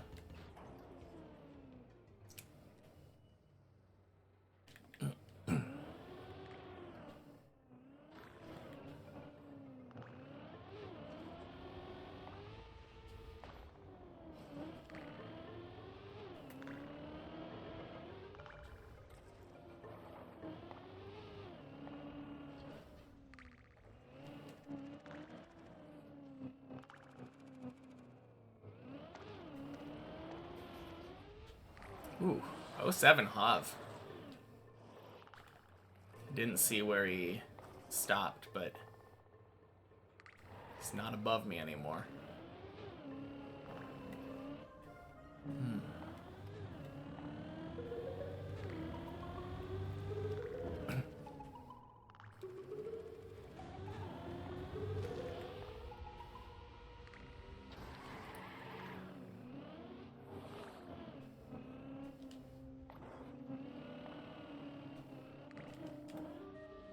Boing.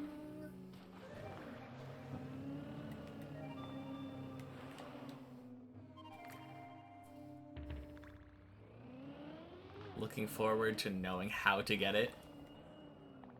Yeah, it's it definitely feels like something where eventually it just clicks, but like the key to it is definitely turning the back of your car towards the gap and then turning left and trying to initiate an ice slide.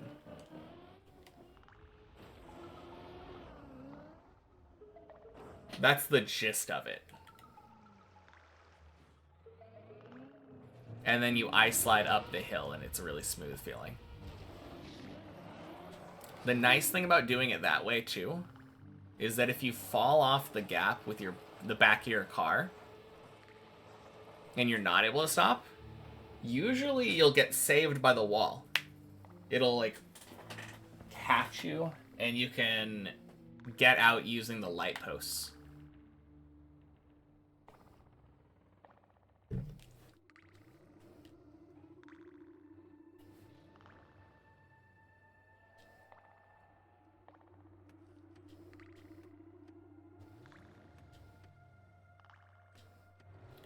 So that's one nice thing about that jump. It feels like it has several levels of mastery. Being able to jump in the general direction and occasionally clip. Being able to jump in the general direction, turning yourself around and falling into the hole, but like saving it. And then eventually being able to get it. Oh, actually, there is another level. Instead of initiating the ice slide, sometimes you're able to hold gas and brake while you're on the ice there, turned around, and just stop your car in time. And then just end up at the bottom of the hill, instead of actually doing the ice slide up.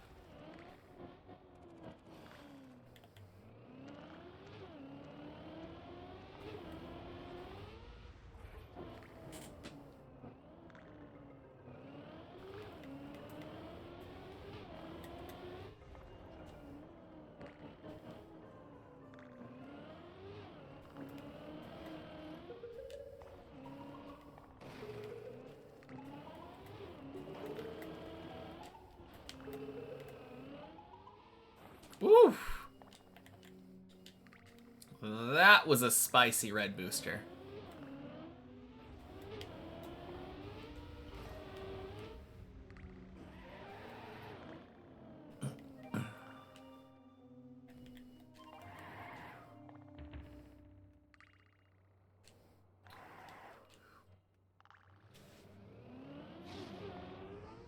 Bonk.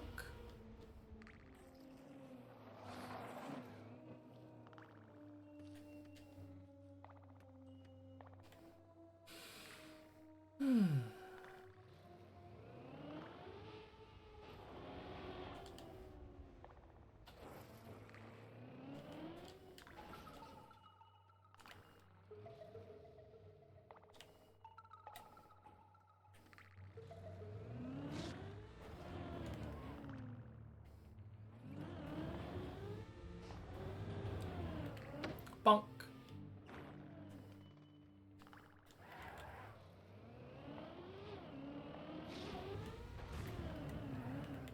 Oh, God.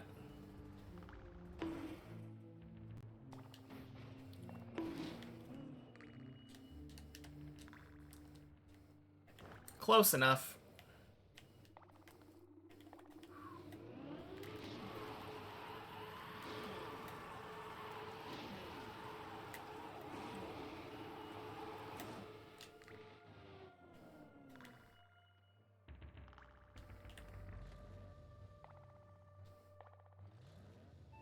God, I love that trick.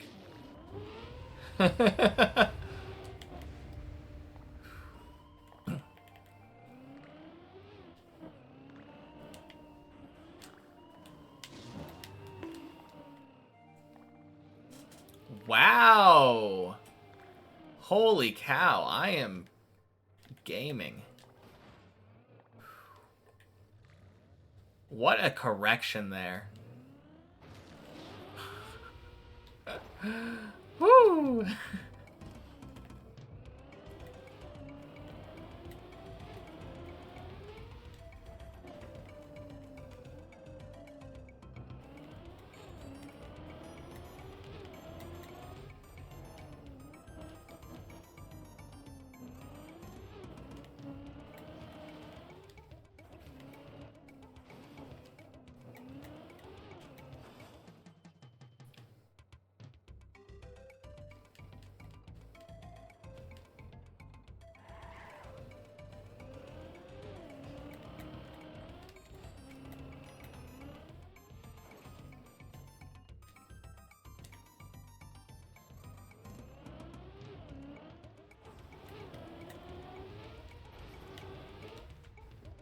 Beautiful hole. Man. This has me feeling good, though. This run. Successfully first tried the red booster skip thing. Red booster drifting.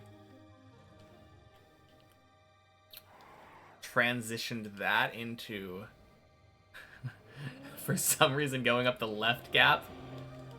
First ever time doing that.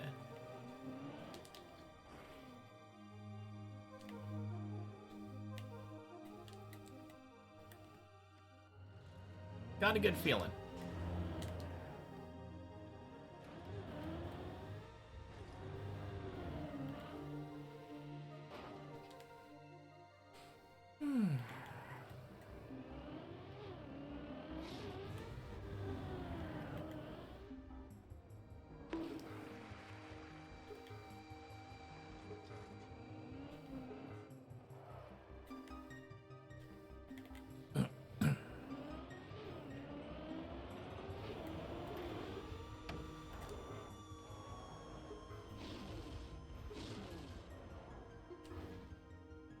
Nice.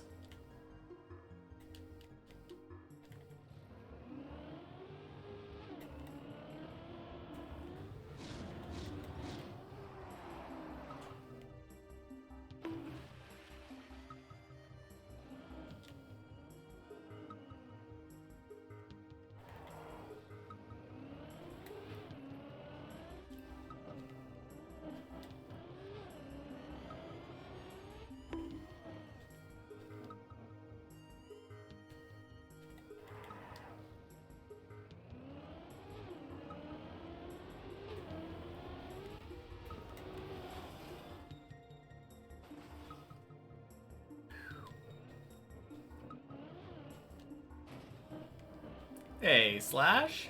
Happy Wednesday. Welcome in.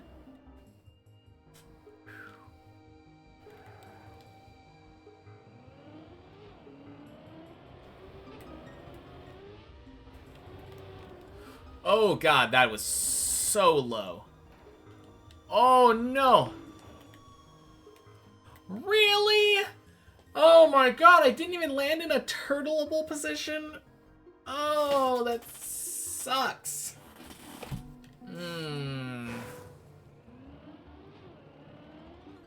I thought for sure that was gonna end up in some savable state.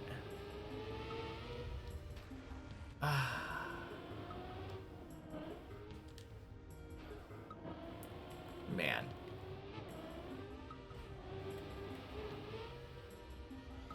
Might go on the server today. Let's go. That'll be good.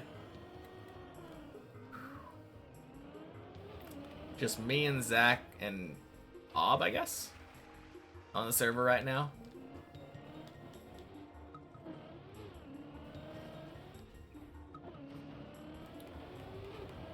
There were so many people when I got in, though.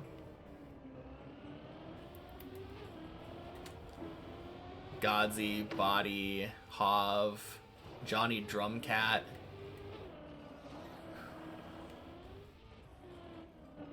All of whom are getting like 13 and up.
Oh yeah, Ira.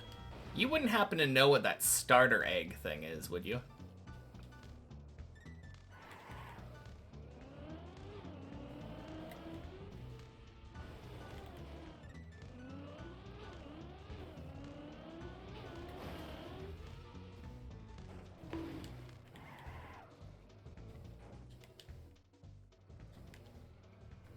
I feel like you know a little bit more about the Pokemon community game than me.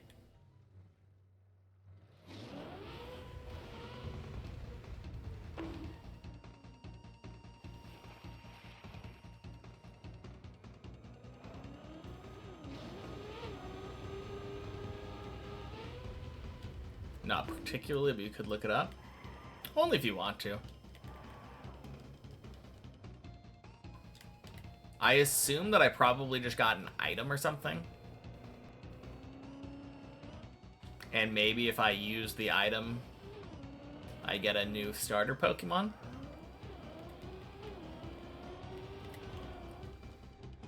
And that would be kind of cool.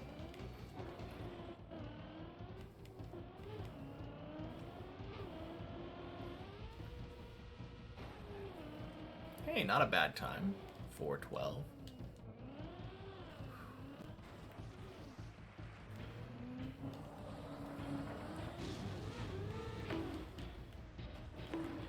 Bonk.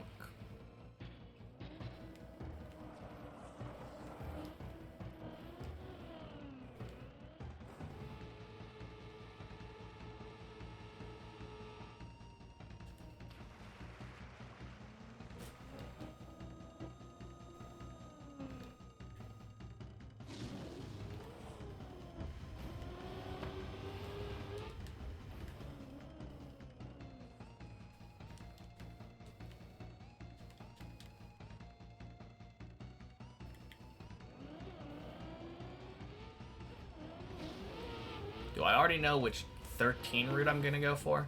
Like Elcon cut? Eventually? I think eventually I'm either gonna go for the Elcon cut or the Javi cut. I don't know who discovered the Javi one. I'm calling it the Javi cut since that's the one he uses for his runs. But if I were to reach floor 13 today, right now, probably the virtual cut.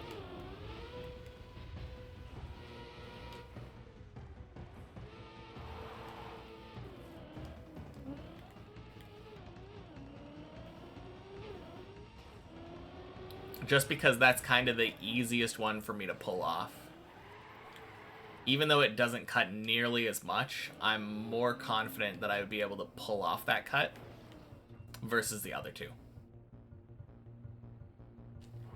Since I haven't reached 13 yet, I haven't actually gone and practiced it. Like any of the particular cuts and made sure I could get them consistent. Aside from many checkpoints.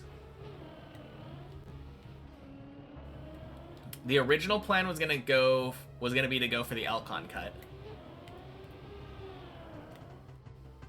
Because that one seemed like I could probably get it to be basically a press forward. But then, when I was talking to Javi, he said that apparently his cut is easier and more consistent and skips more. And it doesn't really involve plastic. All of those things are big bonuses to that. But I did take that with a bit of a grain of salt, because easier for Javi doesn't necessarily mean easier for me.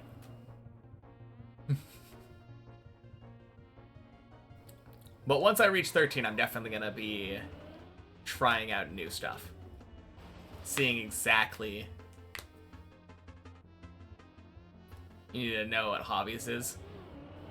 Instead of jumping over to the spot where you do the Elcon cut, you jump down from the beam, like, right before it. And there's a gap in the wall where you can go to right after the red booster thing. Or, sorry, right before you do the wall ride. I'm gonna get over to start a 5, and then I can camp 7 and show off the cuts, though.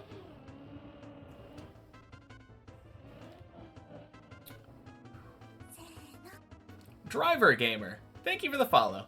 Appreciate it. Happy Wednesday. Yeah, let me just cam 7 real quick.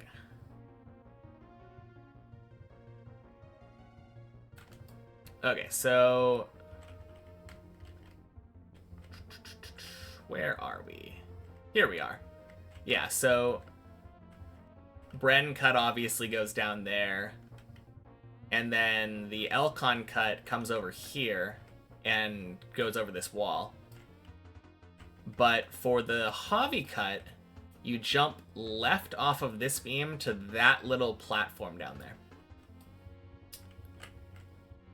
Left off the beam, land right here, and it gets you to right here. So technically, you have to do one fewer jump, since you don't have to do this spot up to this. And it skips an extra jump because you don't have to do this one. So it skips like 2 more jumps-ish. And apparently it's... He says it's consistent anyway. I'll need to practice it though. Yeah, for sure. Oh, and to show the one that I'm planning on doing, if I reach, like, the first time I reach it, probably. Let me find, where's Particle Accelerator? How is it hard to find? There? There we go. When you jump over here, the one that Virtual does jumps down to there, and then jumps up to here At which point you can go back to this skip. And that's the one that I'm planning on doing, because I've practiced that a bit on many checkpoints. But yeah, absolutely going to check it out in practice once I reach 13 for the first time. Happy Wednesday, Scovlet. Javi's skip seems super precise. Yeah, it feels that way, but without practicing it, I can't really say for sure. Do the entire floor skip. Yeah. Why not just throw away a bunch of floor 12s until I eventually get it? Might as well do that. Usually doing the virtual cut, yeah. Same. How we doing today? Not too bad. PB of the day is second to last jump of 9. So better than yesterday, and my morale is higher than yesterday. I've been feeling kinda bad this week, but today I haven't. Today my spirits have been high for some reason. I don't know why. Yeah, it is good to hear. It's kind of weird. I don't know why I'm feeling better today, but like, I just feel happier.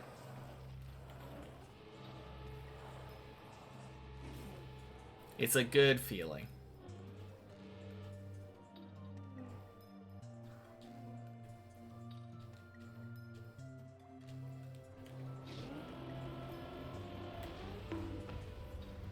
Boing.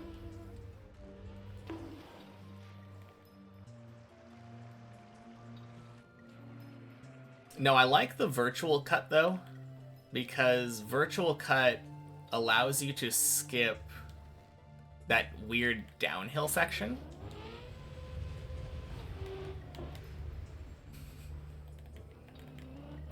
Although the downhill section seems kinda easy once you actually learn it. It's not a very high speed check.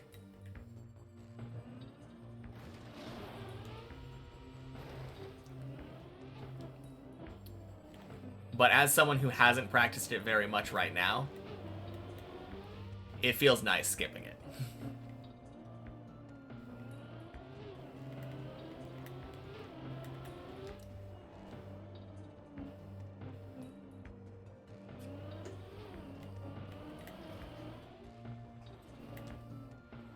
Skipping the downhill section also was a key point for you. It's a weird section, but the other day, I don't remember who I was watching. Probably Hav. I think it was Hav. It was definitely Hav, because Hav just reached 13 for the first time earlier. I think it was yesterday. I watched Hav's first 13 attempt.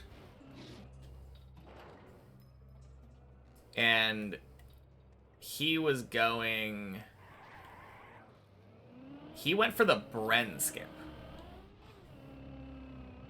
which does the downhill section and then jumps to the recovery.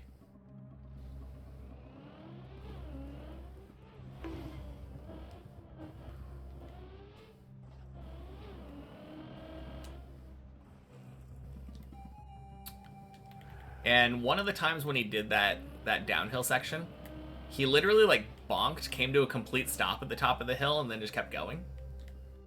And it just kind of works out. It is way less precise than I originally thought.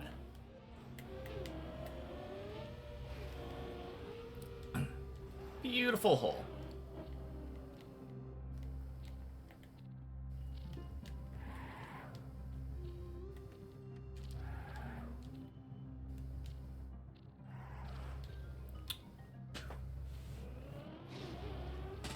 Bonk.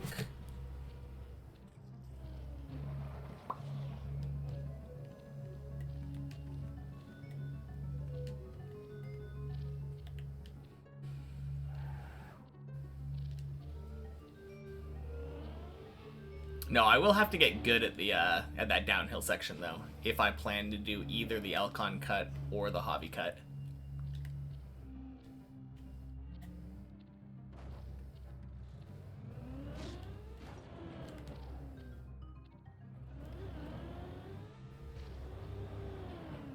Ooh, I almost decided to turn around right there. That would not have been a good idea.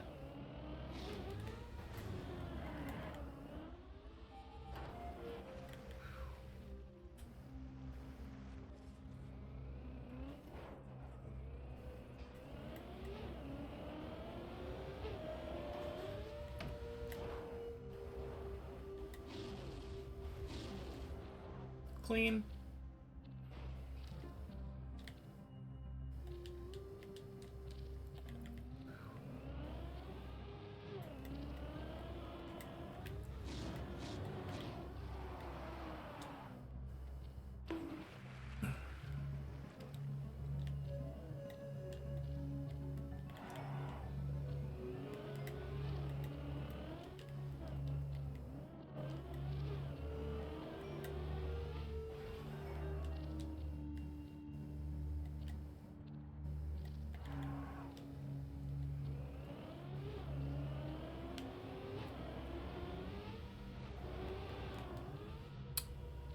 That was close. Quack.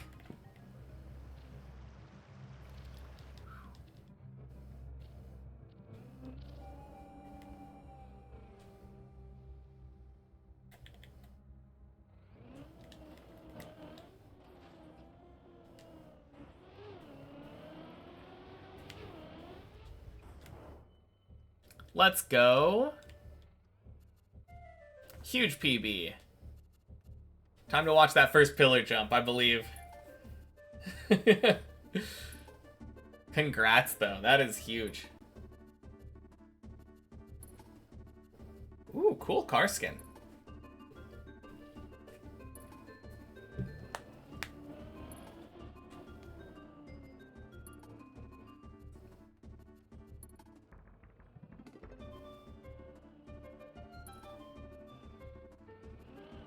Okay, I don't know if you want advice. Ooh, good save, good save. You don't need nearly that much speed, though. I will say.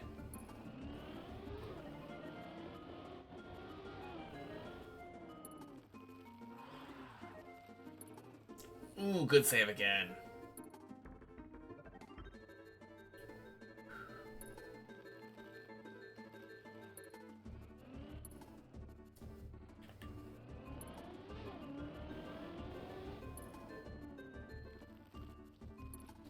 Like, for me, I usually start around right here.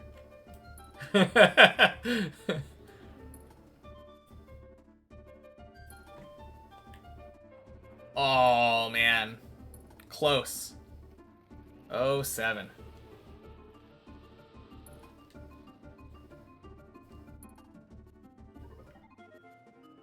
Yeah, good first attempt, though. Way to recover that. Yeah.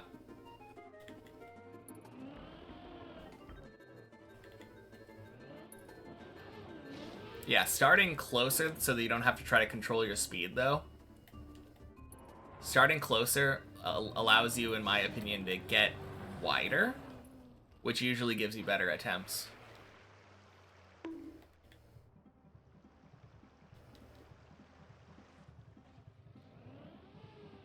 No, that's awesome, though. Congrats on floor 2. Must feel good.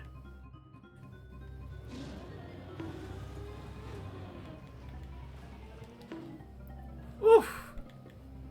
Disgusting.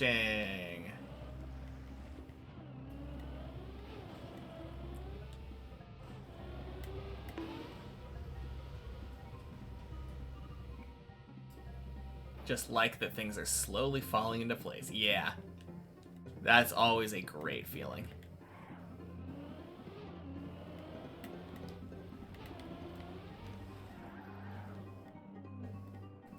Great zigzag. Holy.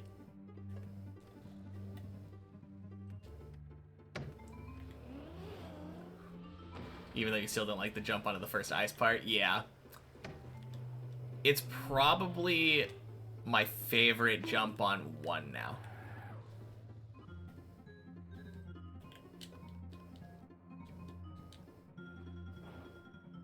It was one of my least favorite jumps when I first started learning the map.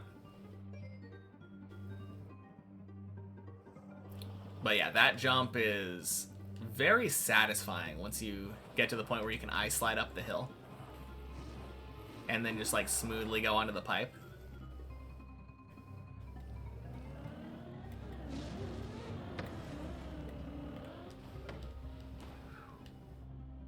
Boing. Ice slide's okay. Don't need as much speed as you thought you did, so you can just focus on getting the correct line. True. And thank you, Zach. Thank you for the prime. Appreciate it. No, that is true. Especially if no one's told you this, air braking immediately into the ice slide is a very solid technique. No, what? Okay, saved.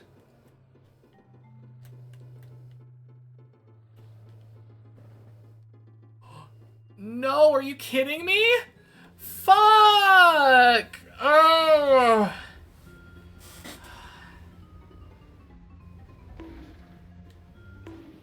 That's so awful. Why?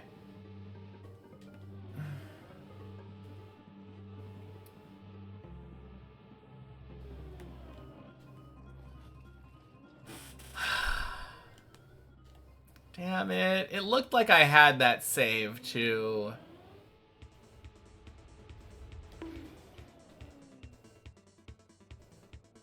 That's sad.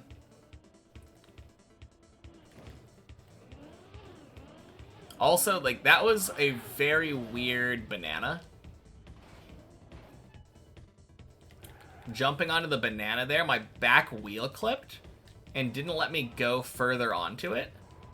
So I was just doing what I normally do, holding brake. And this time it decided to reverse me off the banana. Ugh. Terrible. Off to bed, enjoy the rest of the day. Alright, sounds good. Have a good night.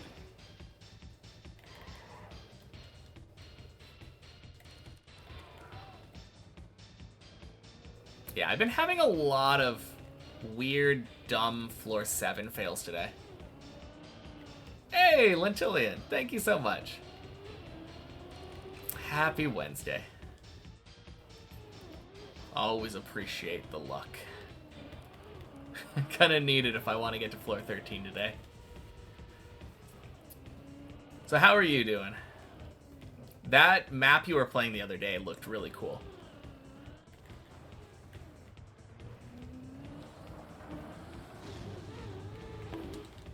Serotonin Burglar, happy Wednesday to you as well. Welcome in.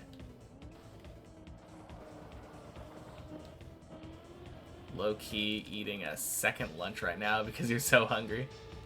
Been there.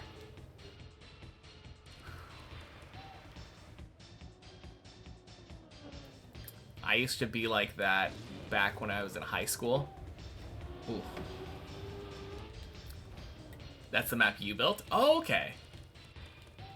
Playing it again to get motivation to build another. I'm gonna have to play that at some point then, because that one looked like a lot of fun. Very cool transitions on that map.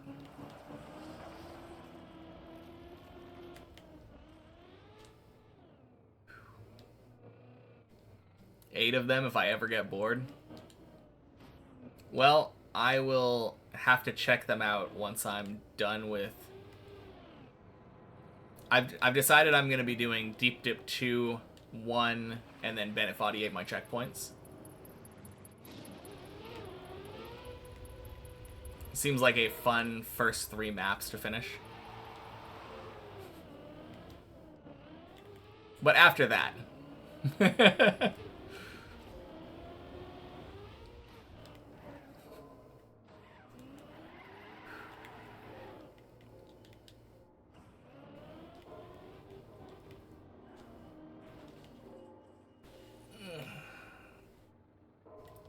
Oh, yeah. I think when we were talking earlier, I meant to ask you. So, a lot of people's floors were nerfed. Like, before the final product came out. What was, like, the hardest trick on your floor? I assume there was probably some kind of nerf that happened at some point.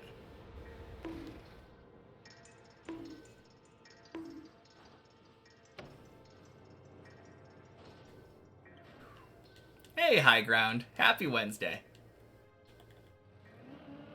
You had a safe route that got taken out. That is crazy.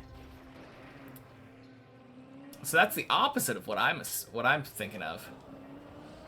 Because I'm thinking of, like, Reoider said that at some point, floor 9, the half-pipe jump, didn't have a save for it. And you just had to jump down to 8. First jump to the booster didn't have the pole there? Oh, God. Okay, that's...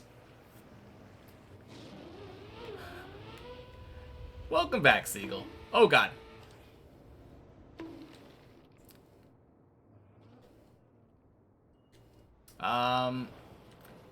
Ooh, gross. Don't know why they changed it. It's all good with you, though. For the first jump with the pole? I don't know. That feels a tad precise to me, trying to land there without the pole. Oh, the safe route. Okay. I was gonna say, I can see why that one would have been changed. First jump needed the pole. Gotcha, yeah. Yeah, I agree. I mean, you can definitely do it without the pole, but the idea of having to do it without the pole is very spooky. What was the safe route for?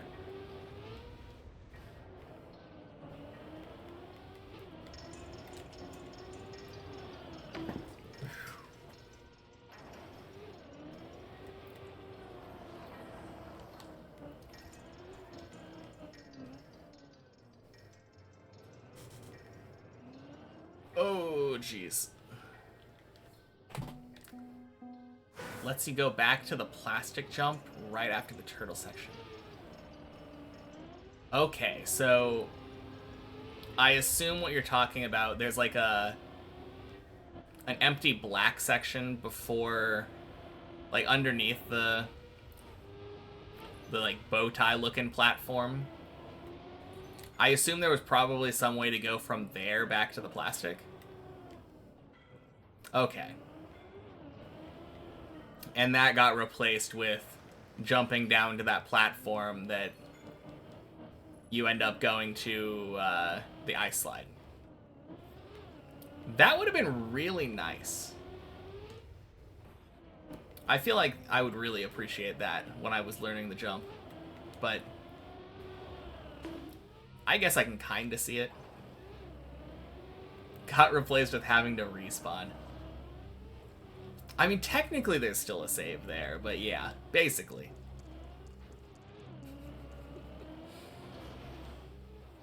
Man.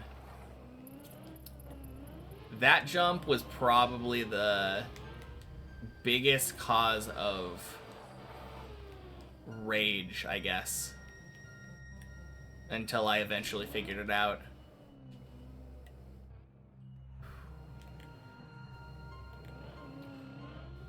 Just drive the entirety of Deep Dip 2 Turtle? Yeah. I'm sure none of the plastic would get in the way of that plan.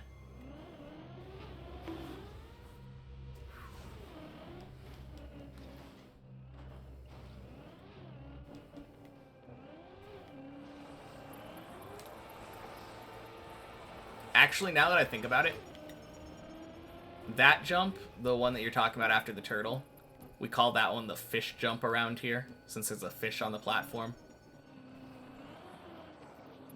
That one was probably the one that I got upset with the most because I didn't understand it.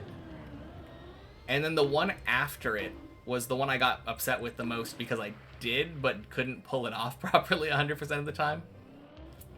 That pair of jumps back to back is quite frustrating when learning it. Hell, that second jump still gets me a little bit frustrated if I fail it, because I just feel like I should know better. First draft of the messy jump also didn't have the plastic pads to bounce off of. Wait. What was the intended, like... Did you have to, like, clip the window?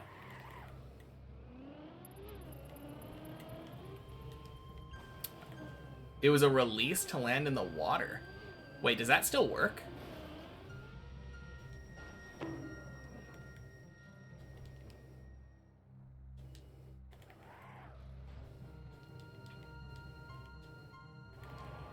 It works, it's just hard.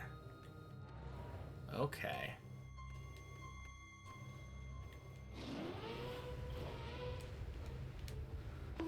Okay, yeah, that is hard.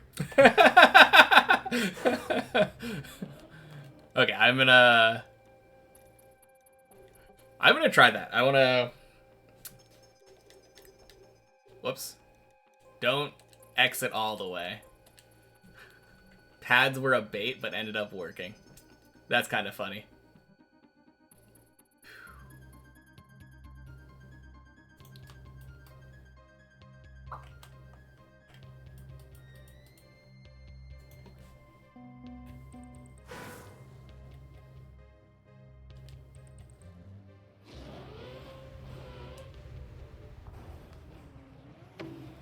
Ooh.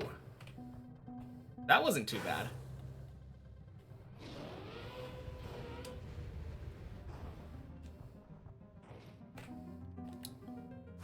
And that was just barely too much release. Honestly, I kind of dig it.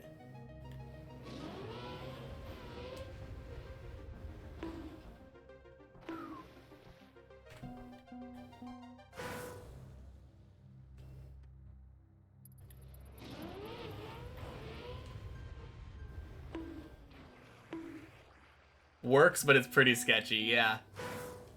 I mean, I've had it work like 4 or 5 times in a row now.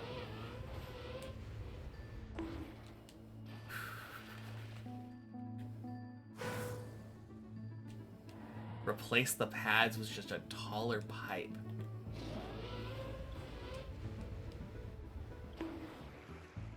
Huh. Do I like this more?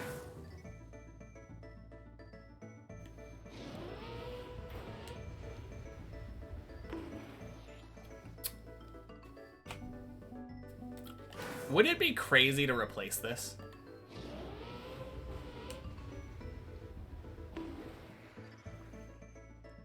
I think I might.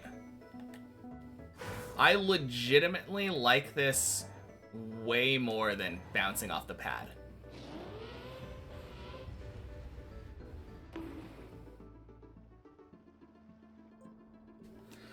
Well, thanks for the tip. Oh, man. I don't think I expected to rework the way that I did Messy today.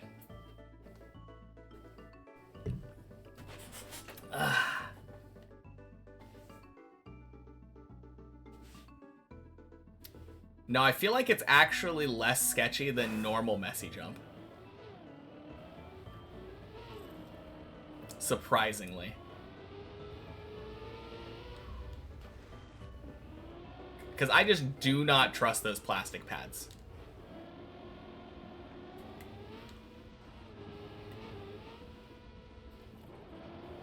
Probably be work today and then be impossible next week.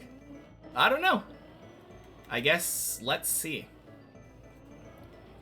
If I ever fail it today, then maybe I'll go back to using the plastic pads, but...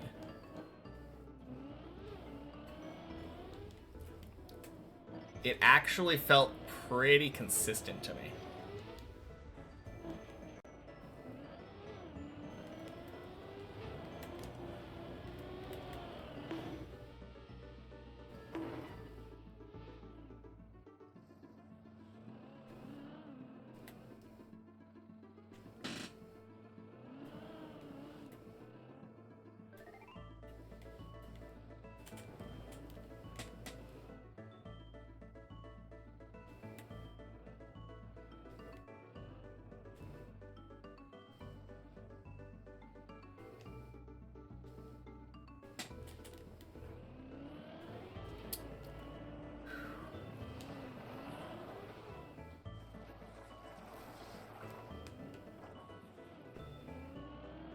Alright. Who's ever seen such a clean floor 0? Not me.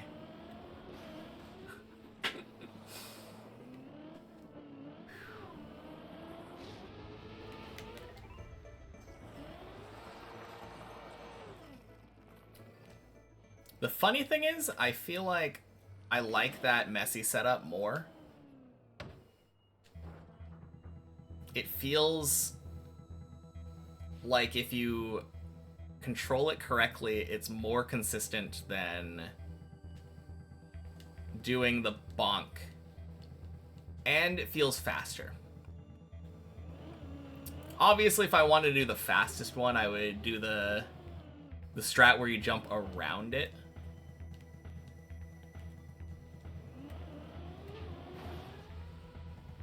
I have done that before, and I mean, I could probably get it consistent, but that one's not press forward.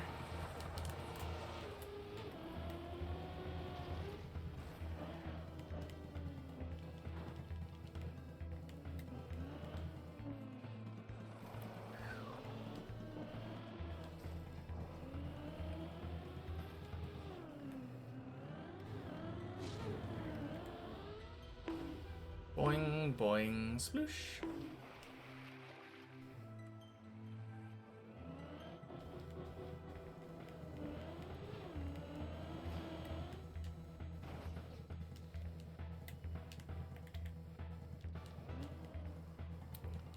Also, all the figures on your floor are people from the community. Oh, cool. Including the fish?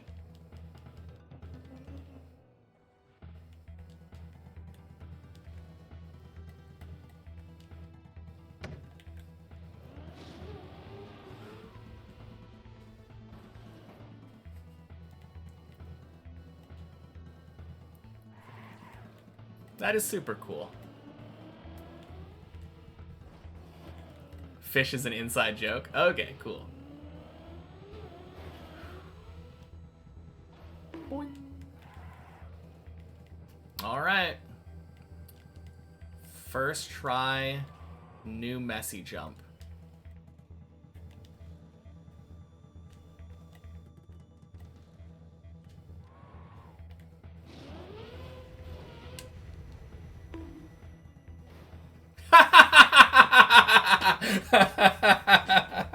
Okay, back to old messy.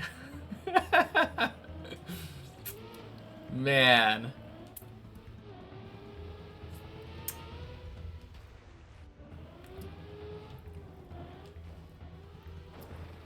I don't know. I think I might still mess around with that later. If I'm feeling spicy.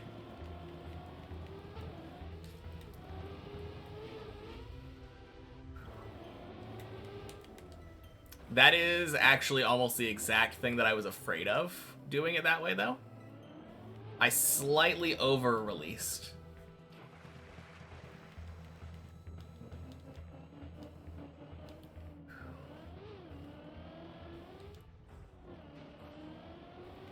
That's fun, though.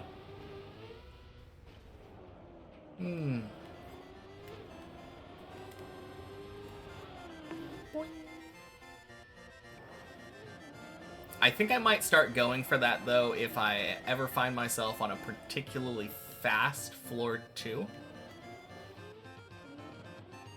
try to save myself a little bit of time getting to floor 3. And hopefully not die.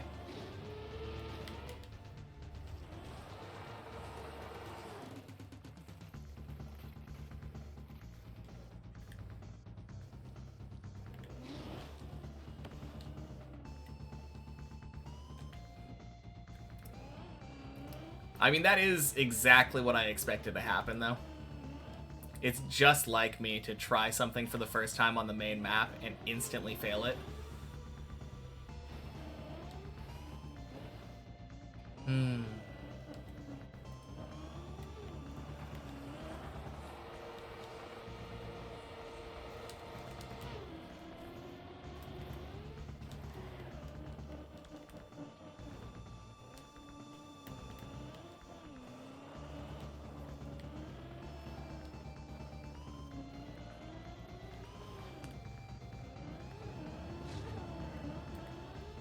Boing.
Oof.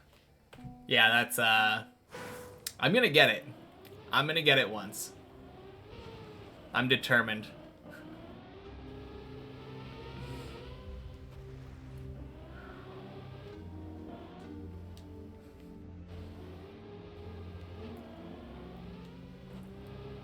Yeah, it definitely feels, though, that bouncing is easier.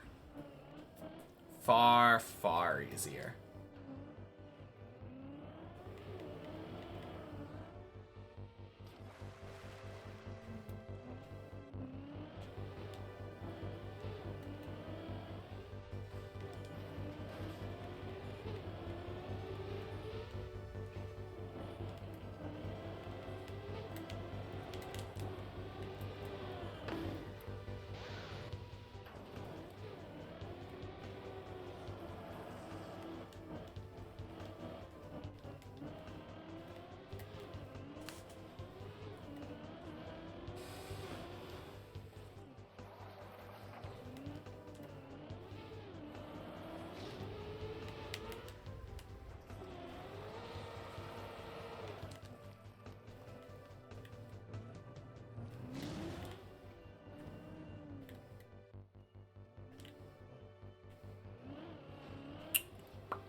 Boing, boing.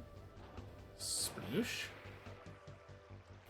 Absolutely zooming.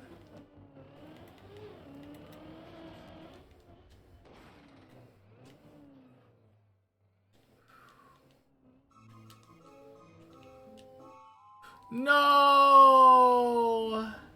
Ah, I'm a fool.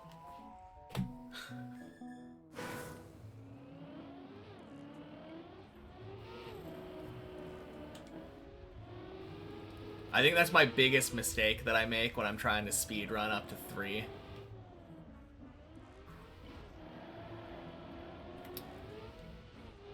No, my biggest mistake, my most common mistake is definitely failing the pillar jump that way. But if I do make the pillar jump, I feel like it's really common for me to just clip the lights and go in the wrong way.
Boing, boing, sploosh.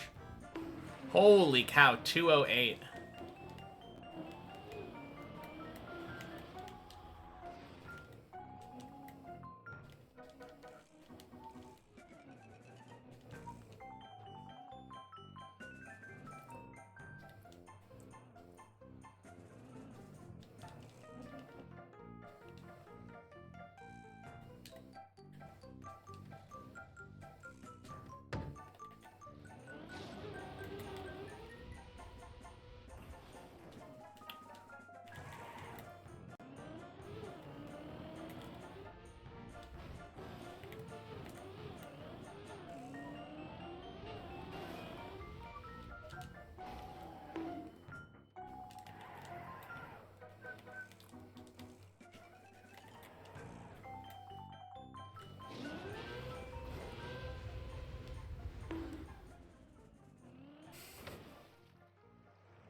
Alright, definitely didn't want to throw away this pace to risky messy.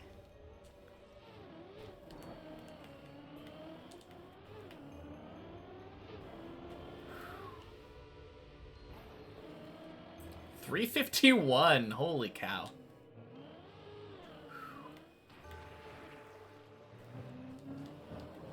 Absolutely insane pace up to 3.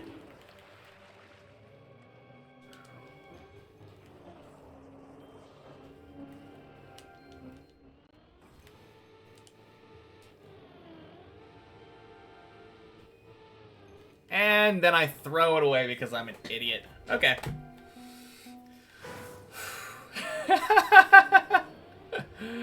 Oh, man. What am I doing?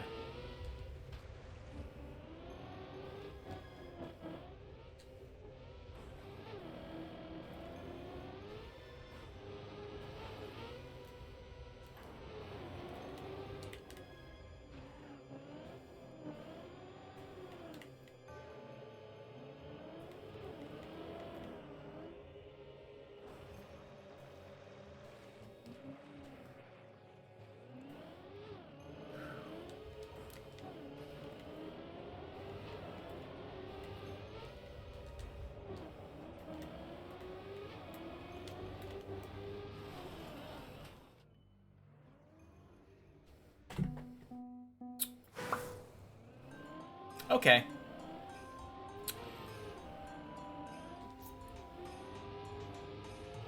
Gotta take the switch and flip it off. Click. Speedrun mode. Done. No more speedrunning. Climb.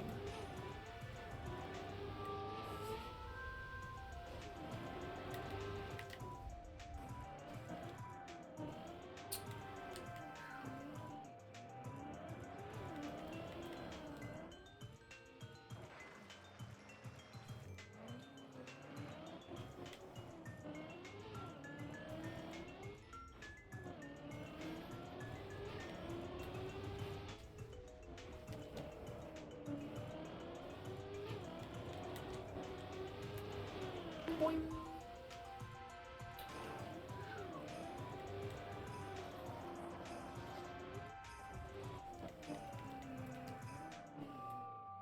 Oh, God.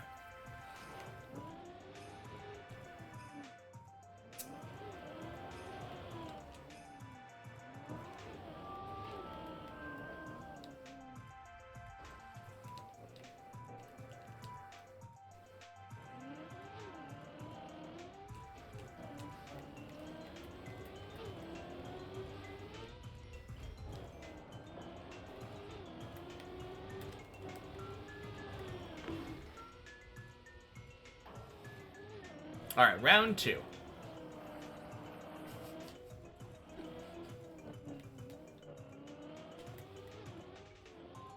There we go.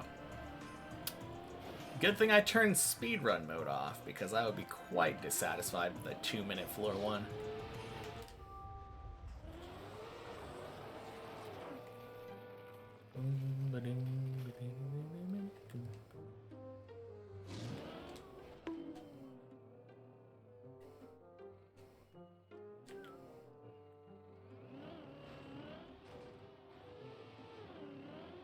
Man, that's one of the funniest things about this game to me.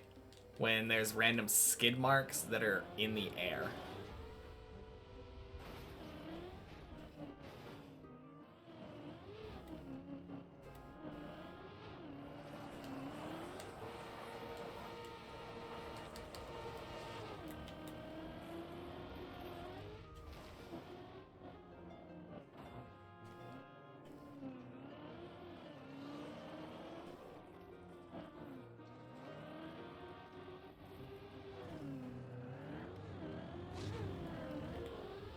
Boing, boing.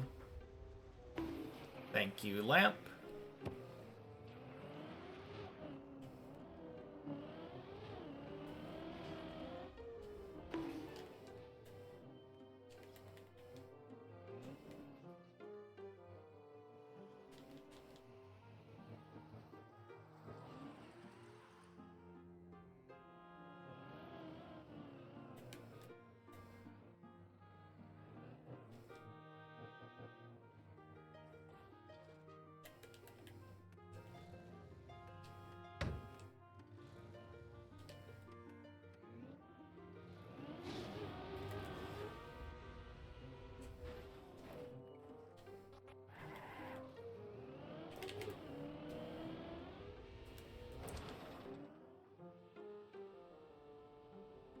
Wow.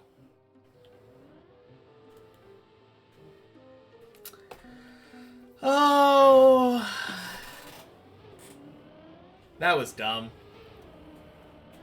I failed that because I honked back.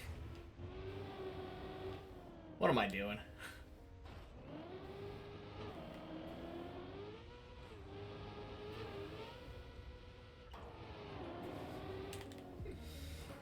My fault. Hey, Jason! Welcome in, everybody. Thank you so much for the raid. So how was the stream?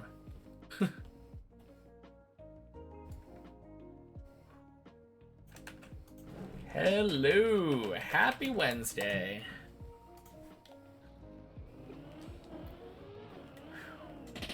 Oh. Alright. Just for you, I'm going to try to show off the intended messy strat. Stream was great, did some RPGs, and released another skin. Let's go. Yeah, it sounds like a fun stream.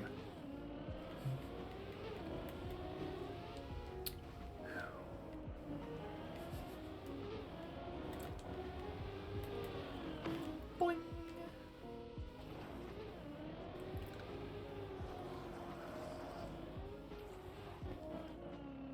Yeah, so I was... Oh, shoot. I was interrogating Lentillion earlier today. And got some juicy details about Floor 2. How am I doing today? Oh, I'm not doing too bad. I'm not doing too bad. My day's PB is the second to last jump of 9. So I can't complain too much about it. Oof.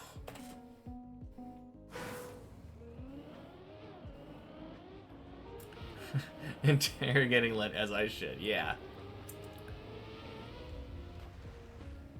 No, it would be, some of the things would be very weird if they were as they were.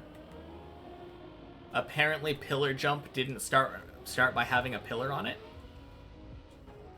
Had to land on that tiny part of the booster without the pillar.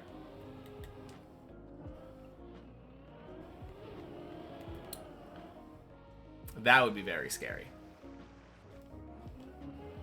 And then no bouncers for the messy jump. Which had me questioning, like, is that even possible? And yes. Yes, it is. Boing. Looking forward to this messy strat? Yeah. Hopefully it doesn't take me too long to get there. It definitely shouldn't.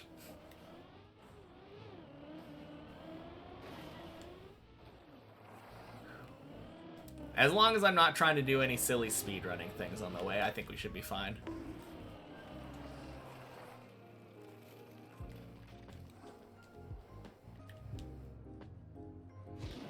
But yeah, instead of just bouncing into the pillar, or bouncing into the pad thing, that plastic bit, it's all about air control. Air control and a lot of releasing. But not too much releasing.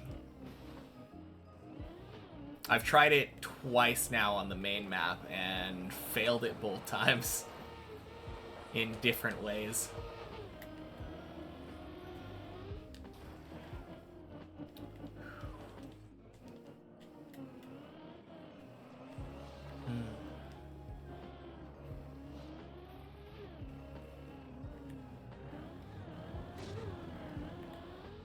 Boing, boing, sploosh.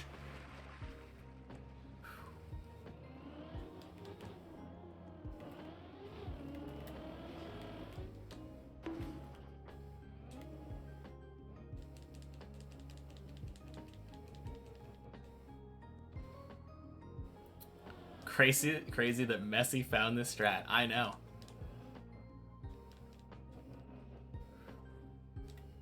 Great footballer and also a great deep dipper. What a combination.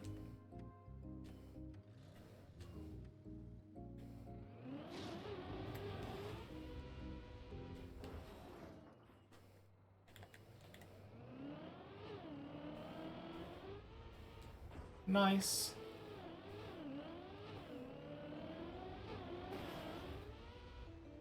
Some people just have it all. Need to share some of the talent. Yeah.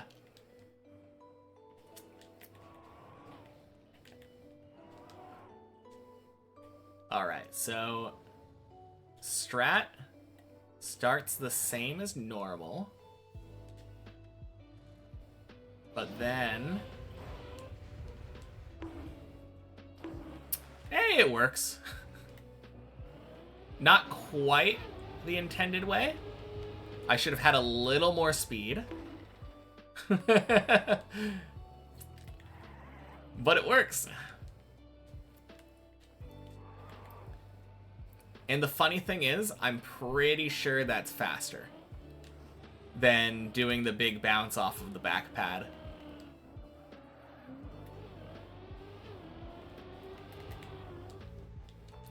Yeah, it looks faster for sure.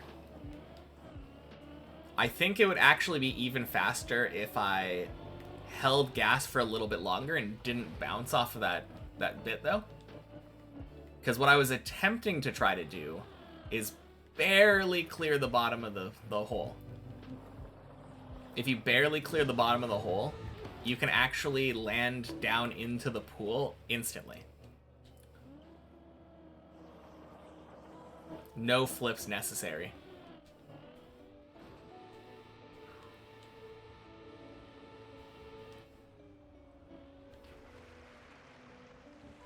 But yeah, needless to say, probably not going to be doing that all too often on the main map. It's just not worth it. If you get it down well, like, learn that technique properly, I think it is more consistent. But it's much harder. Interesting, cool strat, though. Been a while since you played Deep Dip 2. Yeah. It's really only through talking to the mappers that I feel like I would even think about these kinds of outside-of-the-box strats.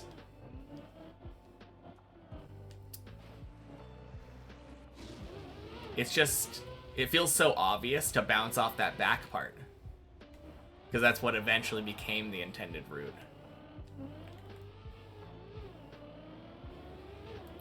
Holy. Zooming.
Holy cow.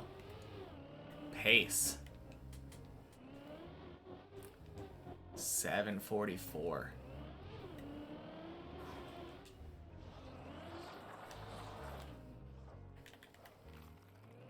Alright, don't know if it's possible for me, but I'm gonna try for a sub 10 floor 6.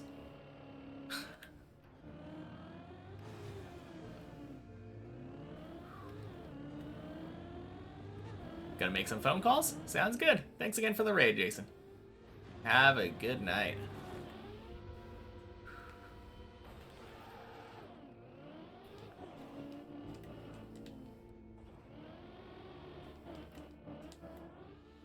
Boing.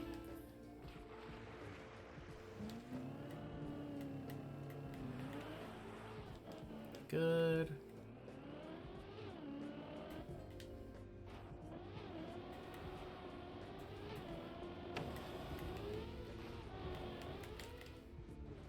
so clean.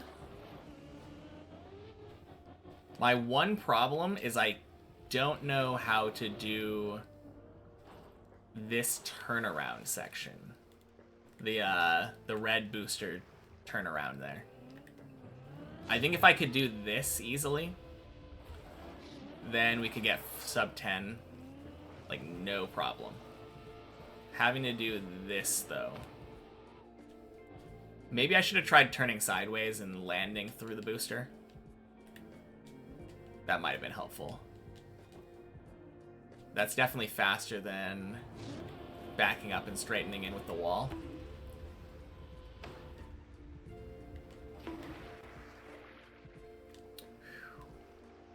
Yeah, this isn't a sub 10.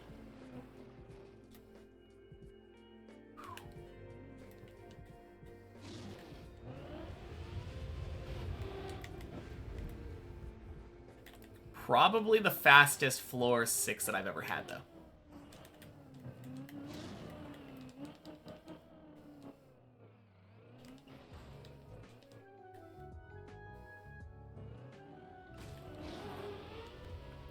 $10, $11. $10, $12.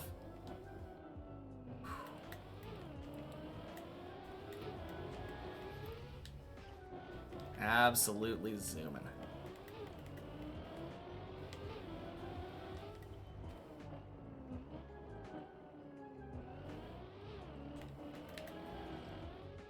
Good.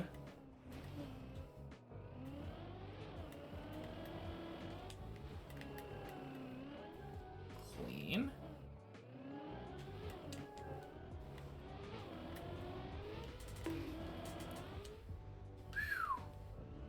+1 Dota win. Let's go.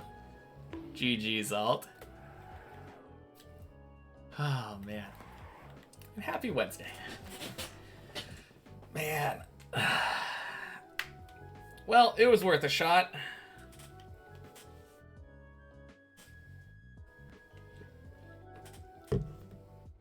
Thursday there. That's fair. It is getting a little bit late on my side.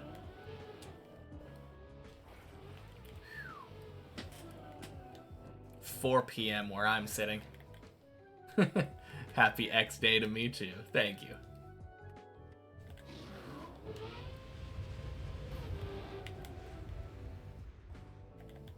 I never got into Dota. I think I maybe tried to play one game.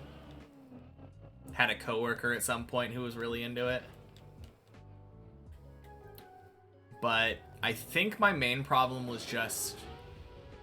At that point, I had spent time learning like 100+ champions in League. And it felt too much effort to learn another 100 some odd characters in Dota.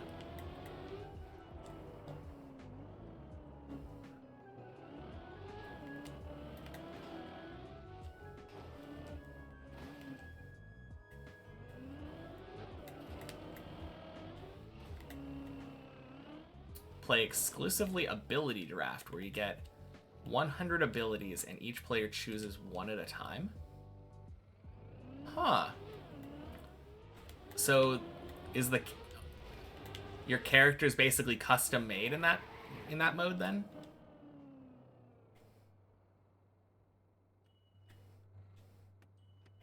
That's interesting. Do you get to choose what your character model is?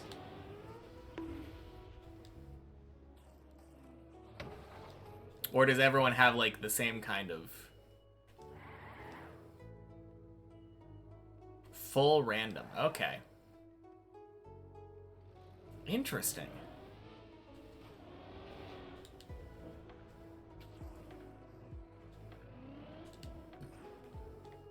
Yeah. No, I imagine that would be really weird. Having, like, one character's model playing the animations and attacks of a completely different character. Because in all likelihood, you probably won't be having anything in common, right? Guy you just played has 0 mana. but all his abilities have HP as their cost instead. Oh, wait. So you got abilities that normally would have cost mana, and it scaled it with your HP costs instead? That is cool.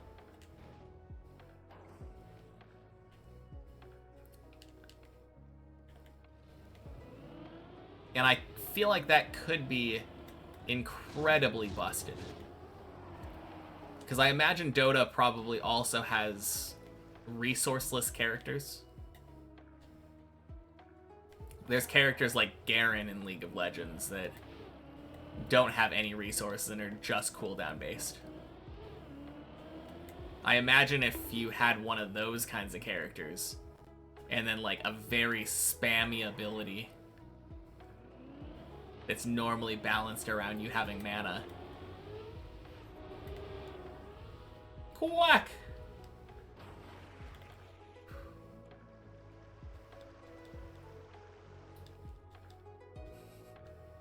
Only that one? Okay, so there's just that one character where they have a health resource instead of a mana resource.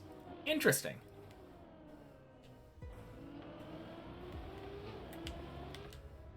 I mean, that's definitely more balanced. Only hero you know that has one less bar. Gotcha.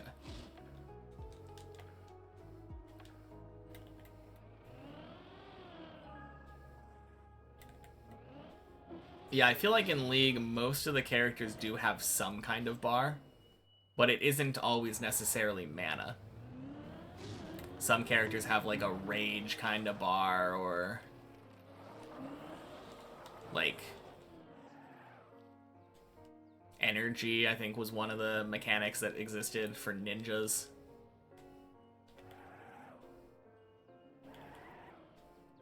In Dota, base stats, intelligence, strength, and agility are way more important.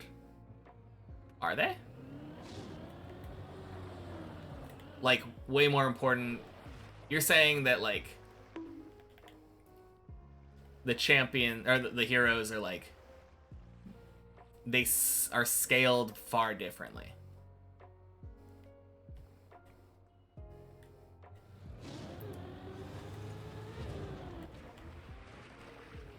Akali and Shen energy, Scion HP, yeah.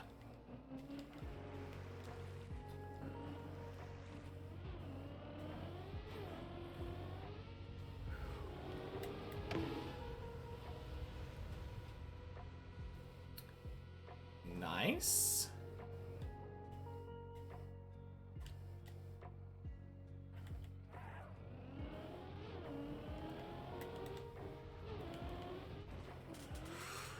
Whew. Your base stats impact the game a lot more than in League, where literally couldn't even possibly tell you who has the best base armor and MR. I think I would have to guess MR, probably Galio. Armor, I think, is probably something weird like Singed. I think Singed has the highest... Oh, no. I think Singed has the highest base attack stat. Yeah. But it very rarely matters. You're right. Whatever your character is trying to do, your base stats are just kind of there.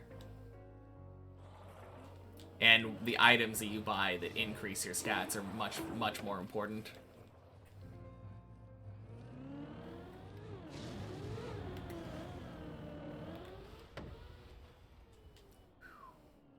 Only Preseason League did you ever know base stats, but that's because of room pages. Yeah. That makes sense.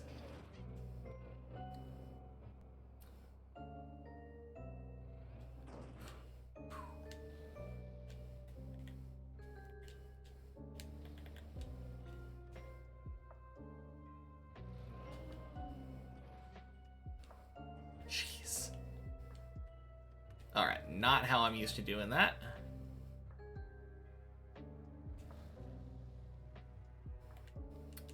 Yeah, not playing ranked probably feels like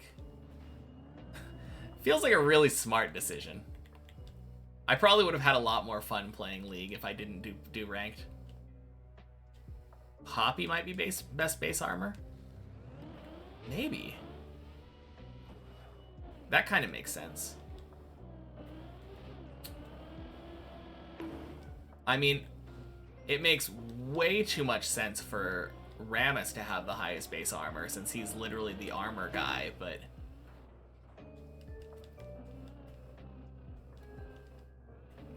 I don't know. It always feels like it's some kind of unconventional pick.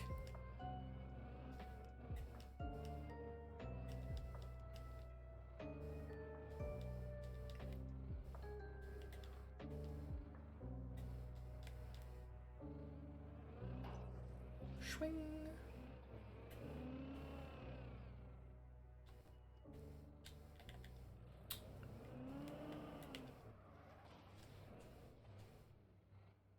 Vhagar should have the best base AP.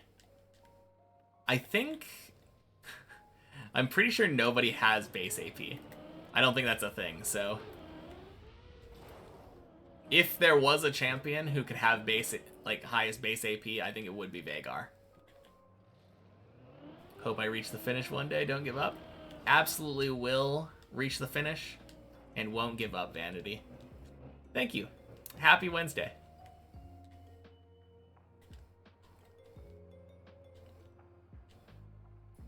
Although right now, I'm not as focused on the Finn as I am just getting to floor 13 and getting more consistent on everything beneath.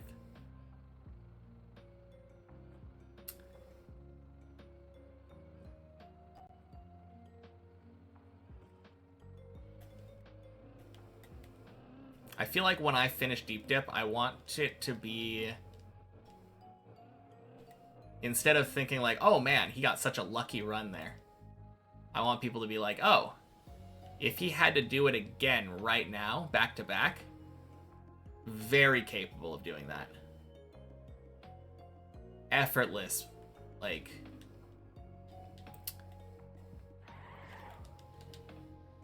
Effortless climb.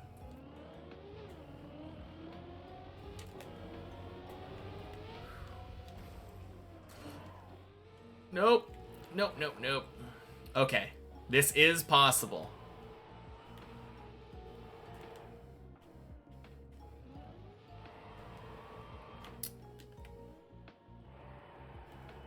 Hey, whatever. Happy Wednesday, Thursday thing to you two.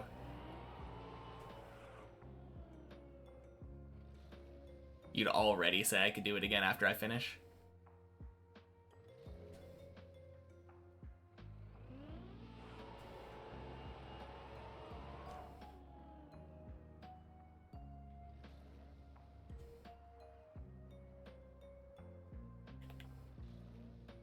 Thank you.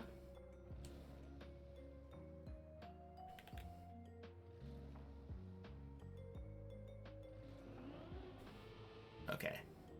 There's one tire.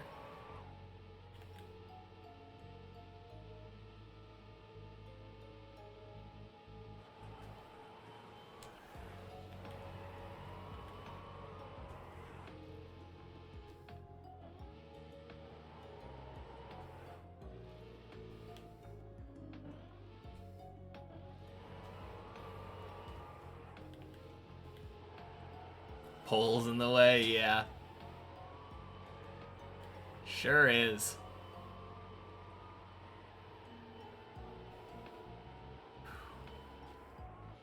I've done it before, so I do know it's possible.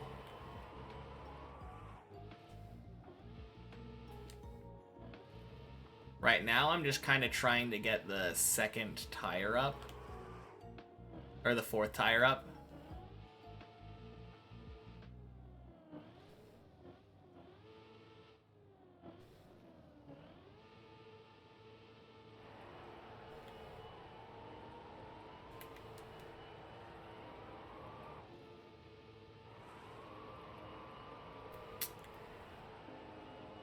Try to set a goal of a clean run, not just the top. Yeah, for sure. When I reach the top, I'll have made a few falls on my way there. You're not wrong. I definitely will have made a few falls. Oh. Okay, there we go.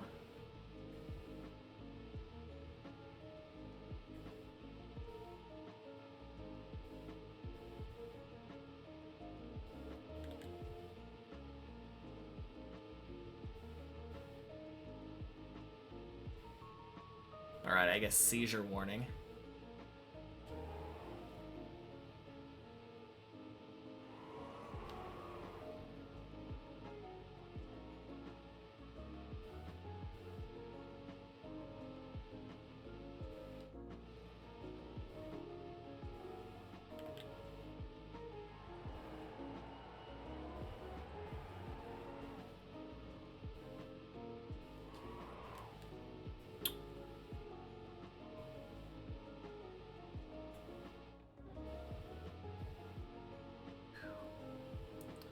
Press forward, yeah.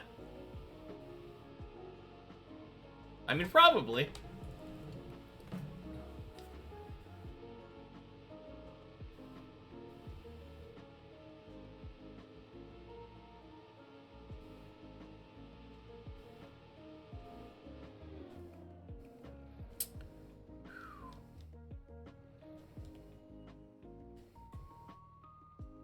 Whose chat was I in when you talked to me a few days ago?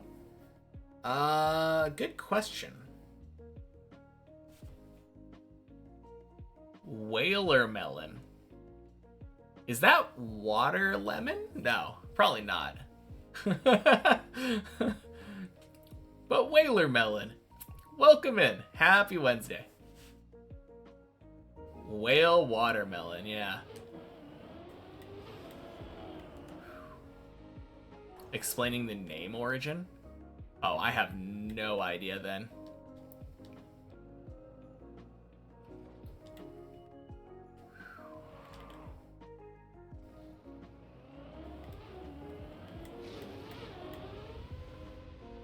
Bleb! Hey, Ninja. Happy Wednesday. Welcome in.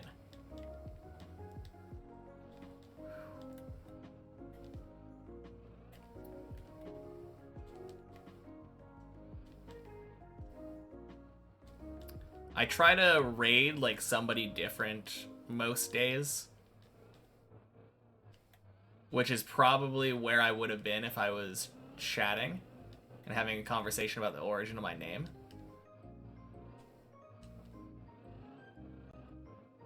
So it's really hard for me to remember where I was.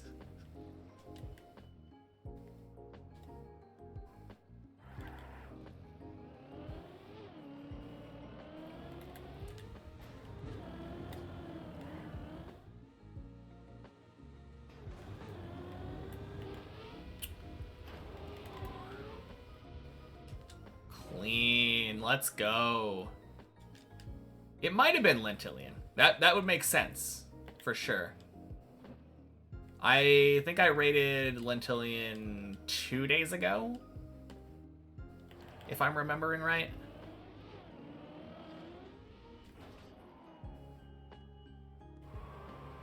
Math is mathing, yeah. Sounds right.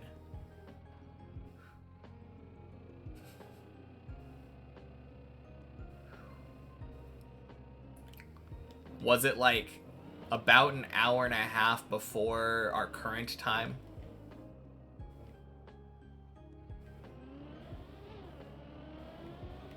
Maybe. I hope it's a peanut butter run.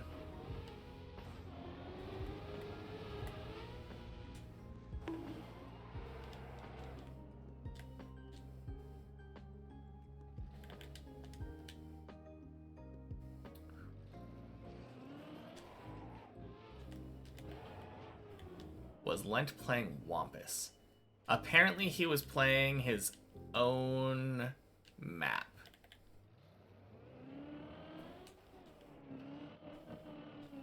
I just remember thinking, man, that map looks really cool. I want to play that.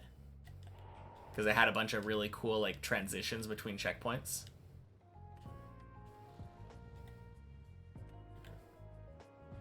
But I also don't remember talking that much in that chat, so maybe it wasn't.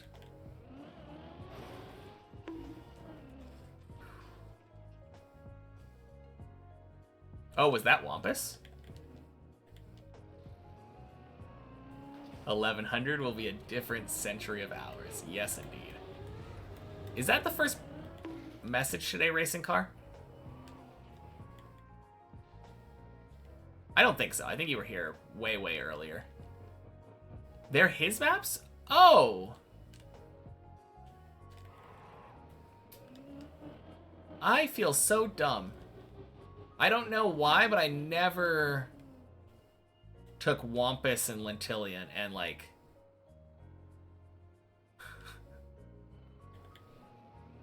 I've heard so much about these maps, but, like...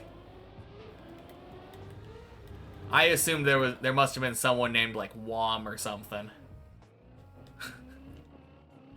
Because of the way that everyone is riffed off of them.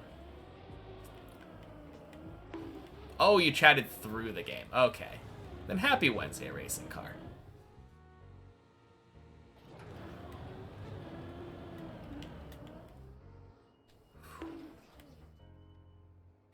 Well, I guess you learn something new every day.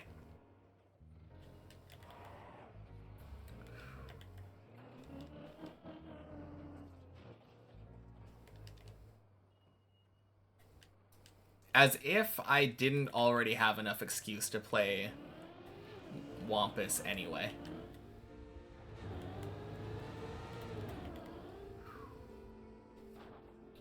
Clean.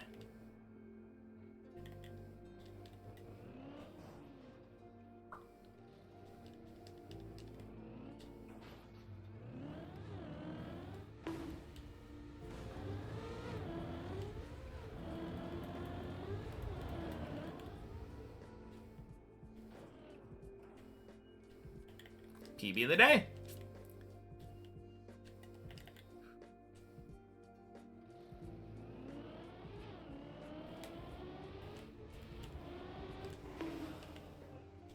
All right. And I'm not going to try to jump back.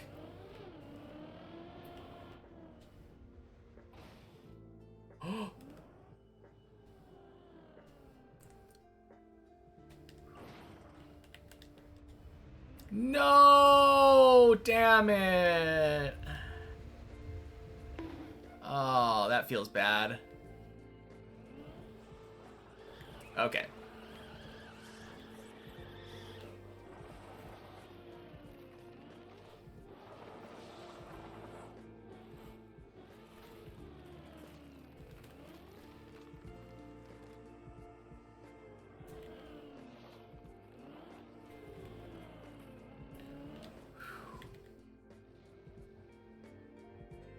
Saved?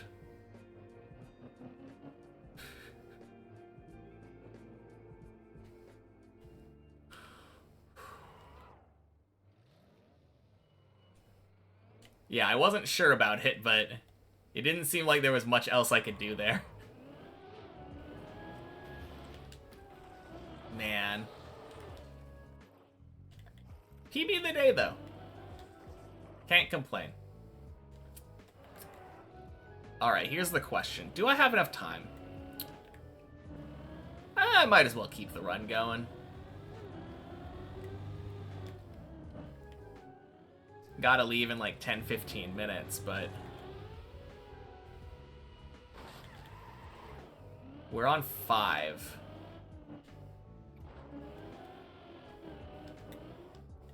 Oh, geez.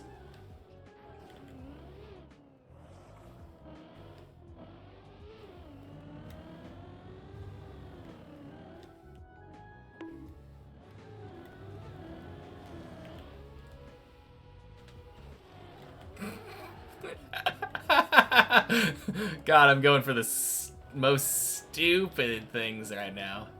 That's funny. Okay.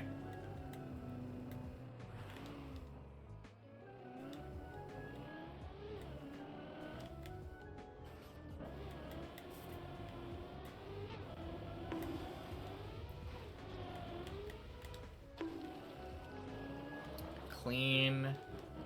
I think I'm gonna go for the turnaround here. At least we're still going, yeah. For now.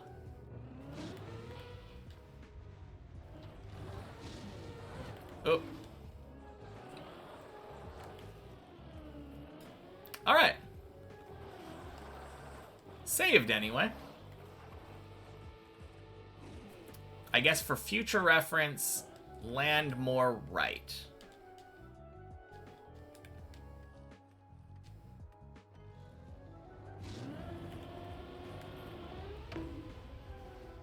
Boing.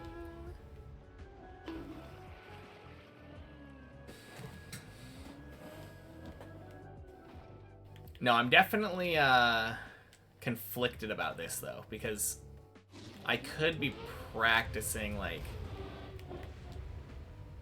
the way I've like to practice recently has been 360 to 12.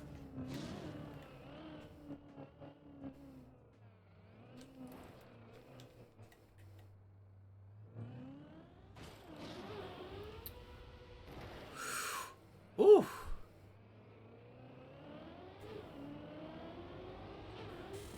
Okay, that was dumb. Extra dumb. But hey, at least we get to try the turnaround thingy again.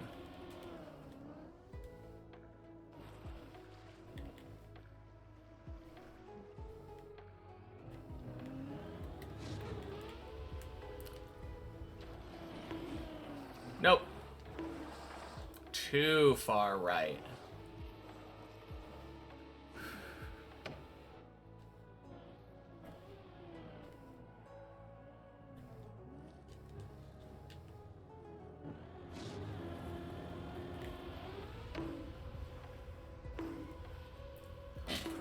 Oof.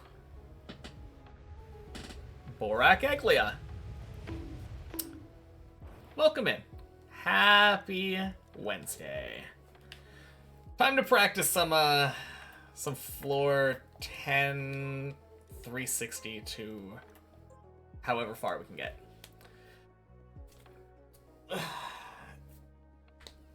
Funny thing is, it failed the one time when I wasn't trying to necessarily throw away the run there.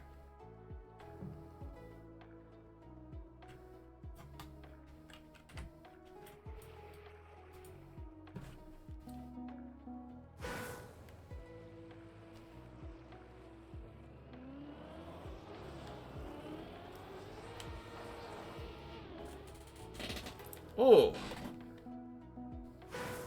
I thought that was gonna work.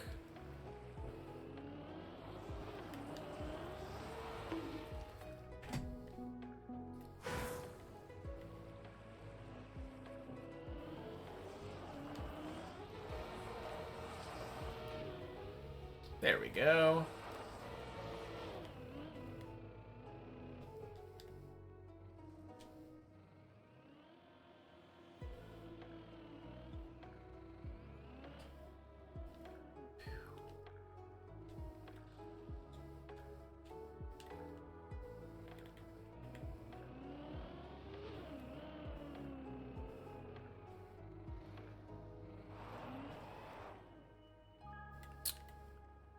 Alright. And I just want to get one run to the jump up to the loop. That's going to be my my cutoff here. Because we're getting a little bit late.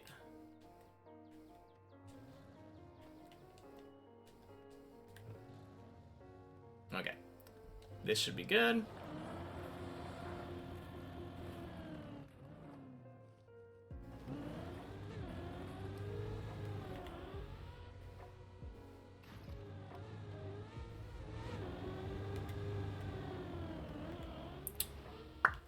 Beautiful.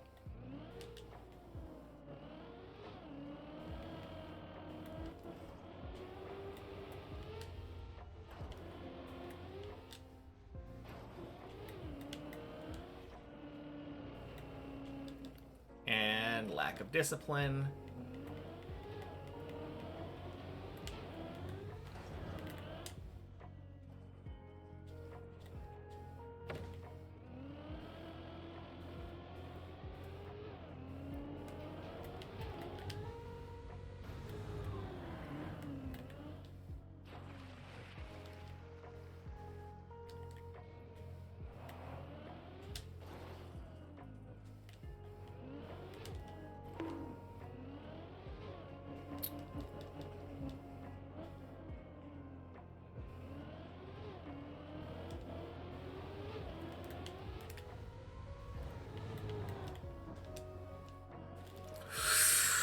Oh, dang. So close.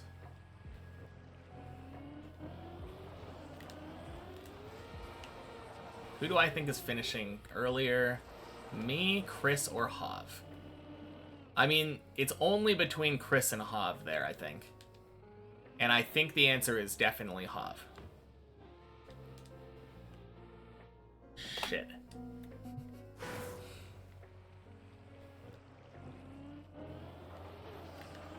The only thing that could stop that is if, Actually, no. I'm not going to say that I couldn't finish before Chris. Because I do have a better PB than Chris. And the big difference between us is I feel like I practice more on the main map. He is way more confident on the end floors than I am. But it's closer than I was giving myself credit for between me and Chris. But I don't think it's even close when it comes to me and Hav.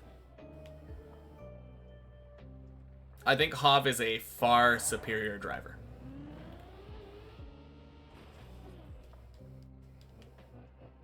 So if I had to put my money on that triplet, Hav is where my bet goes.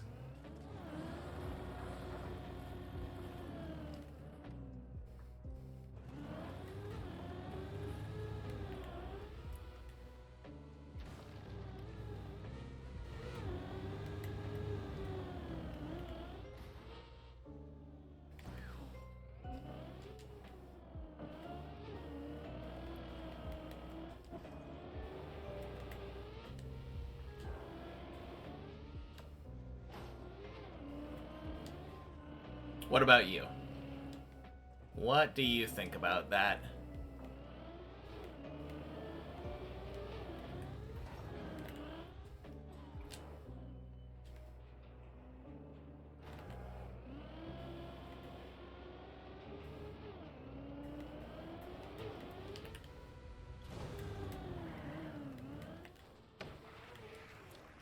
Whew.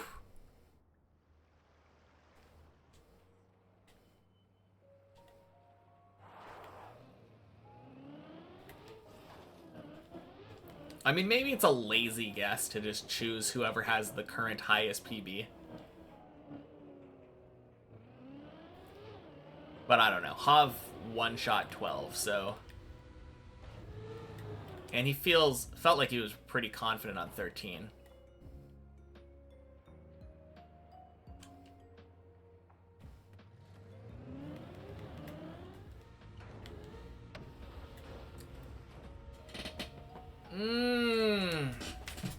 Okay. Well, that was kind of what I was saying, but I'm gonna... Oh, whoops. I definitely just created another ghost. Oh, wait. You can only have one ghost.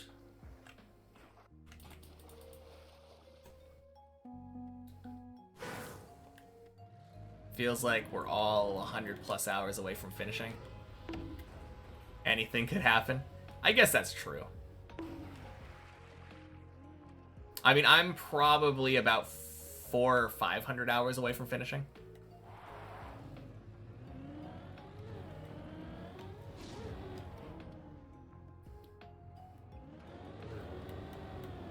But I guess that does... 100 plus does entail 400 to 500 hours. I think Cobb doesn't play the map as much. Chris can finish if he gets floor 15 2 or 3 times. But in the meantime, I have a lot of chances to finish earlier. Hav did get a floor 8 with an ice cream van.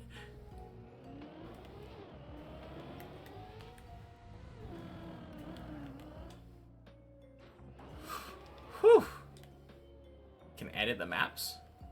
I'm not editing the map. This is the replay editor.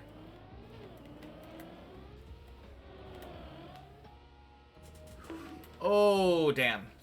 Okay.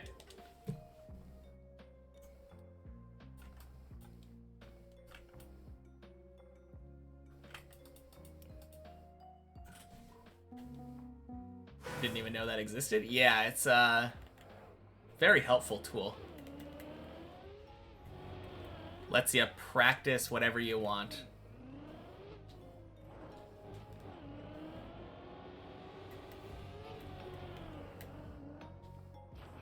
How do you open it? You create a replay file first from the main map, or whatever map you want to practice. And then it's just in the main menu, there's a create option. Bottom right option is replay editor.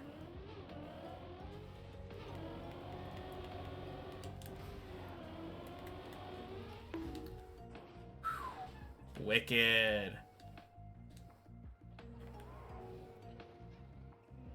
Assumed it was map editor since it looks the same.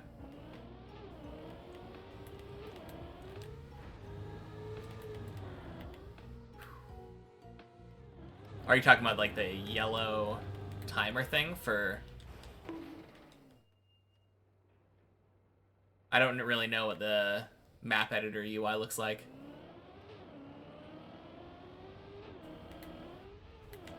Ooh. Okay. Up more.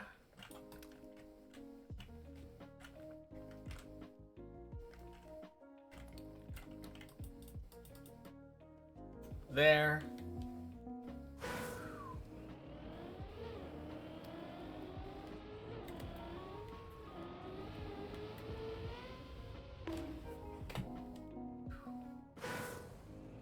Oh, you can edit the many checkpoint map?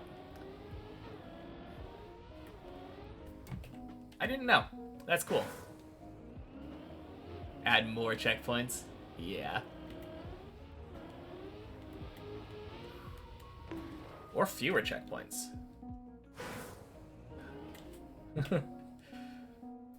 I think that's probably how... There was a person, I think, that made a not so many checkpoint version. Ooh.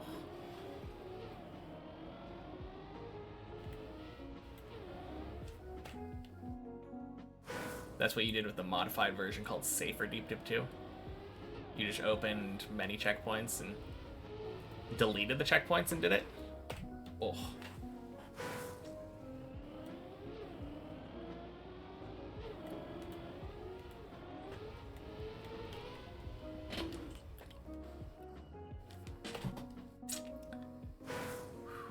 Okay, I should be leaving. I just really wanted to... There we go.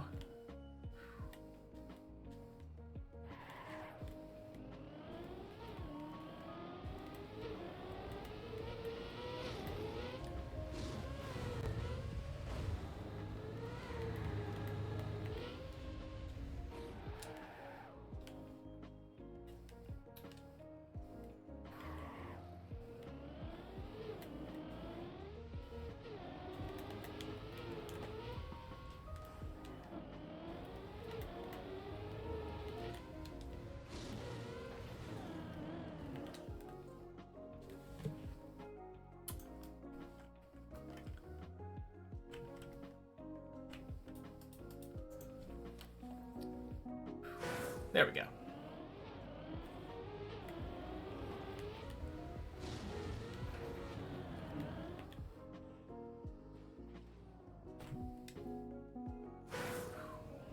Come on, one more checkpoint.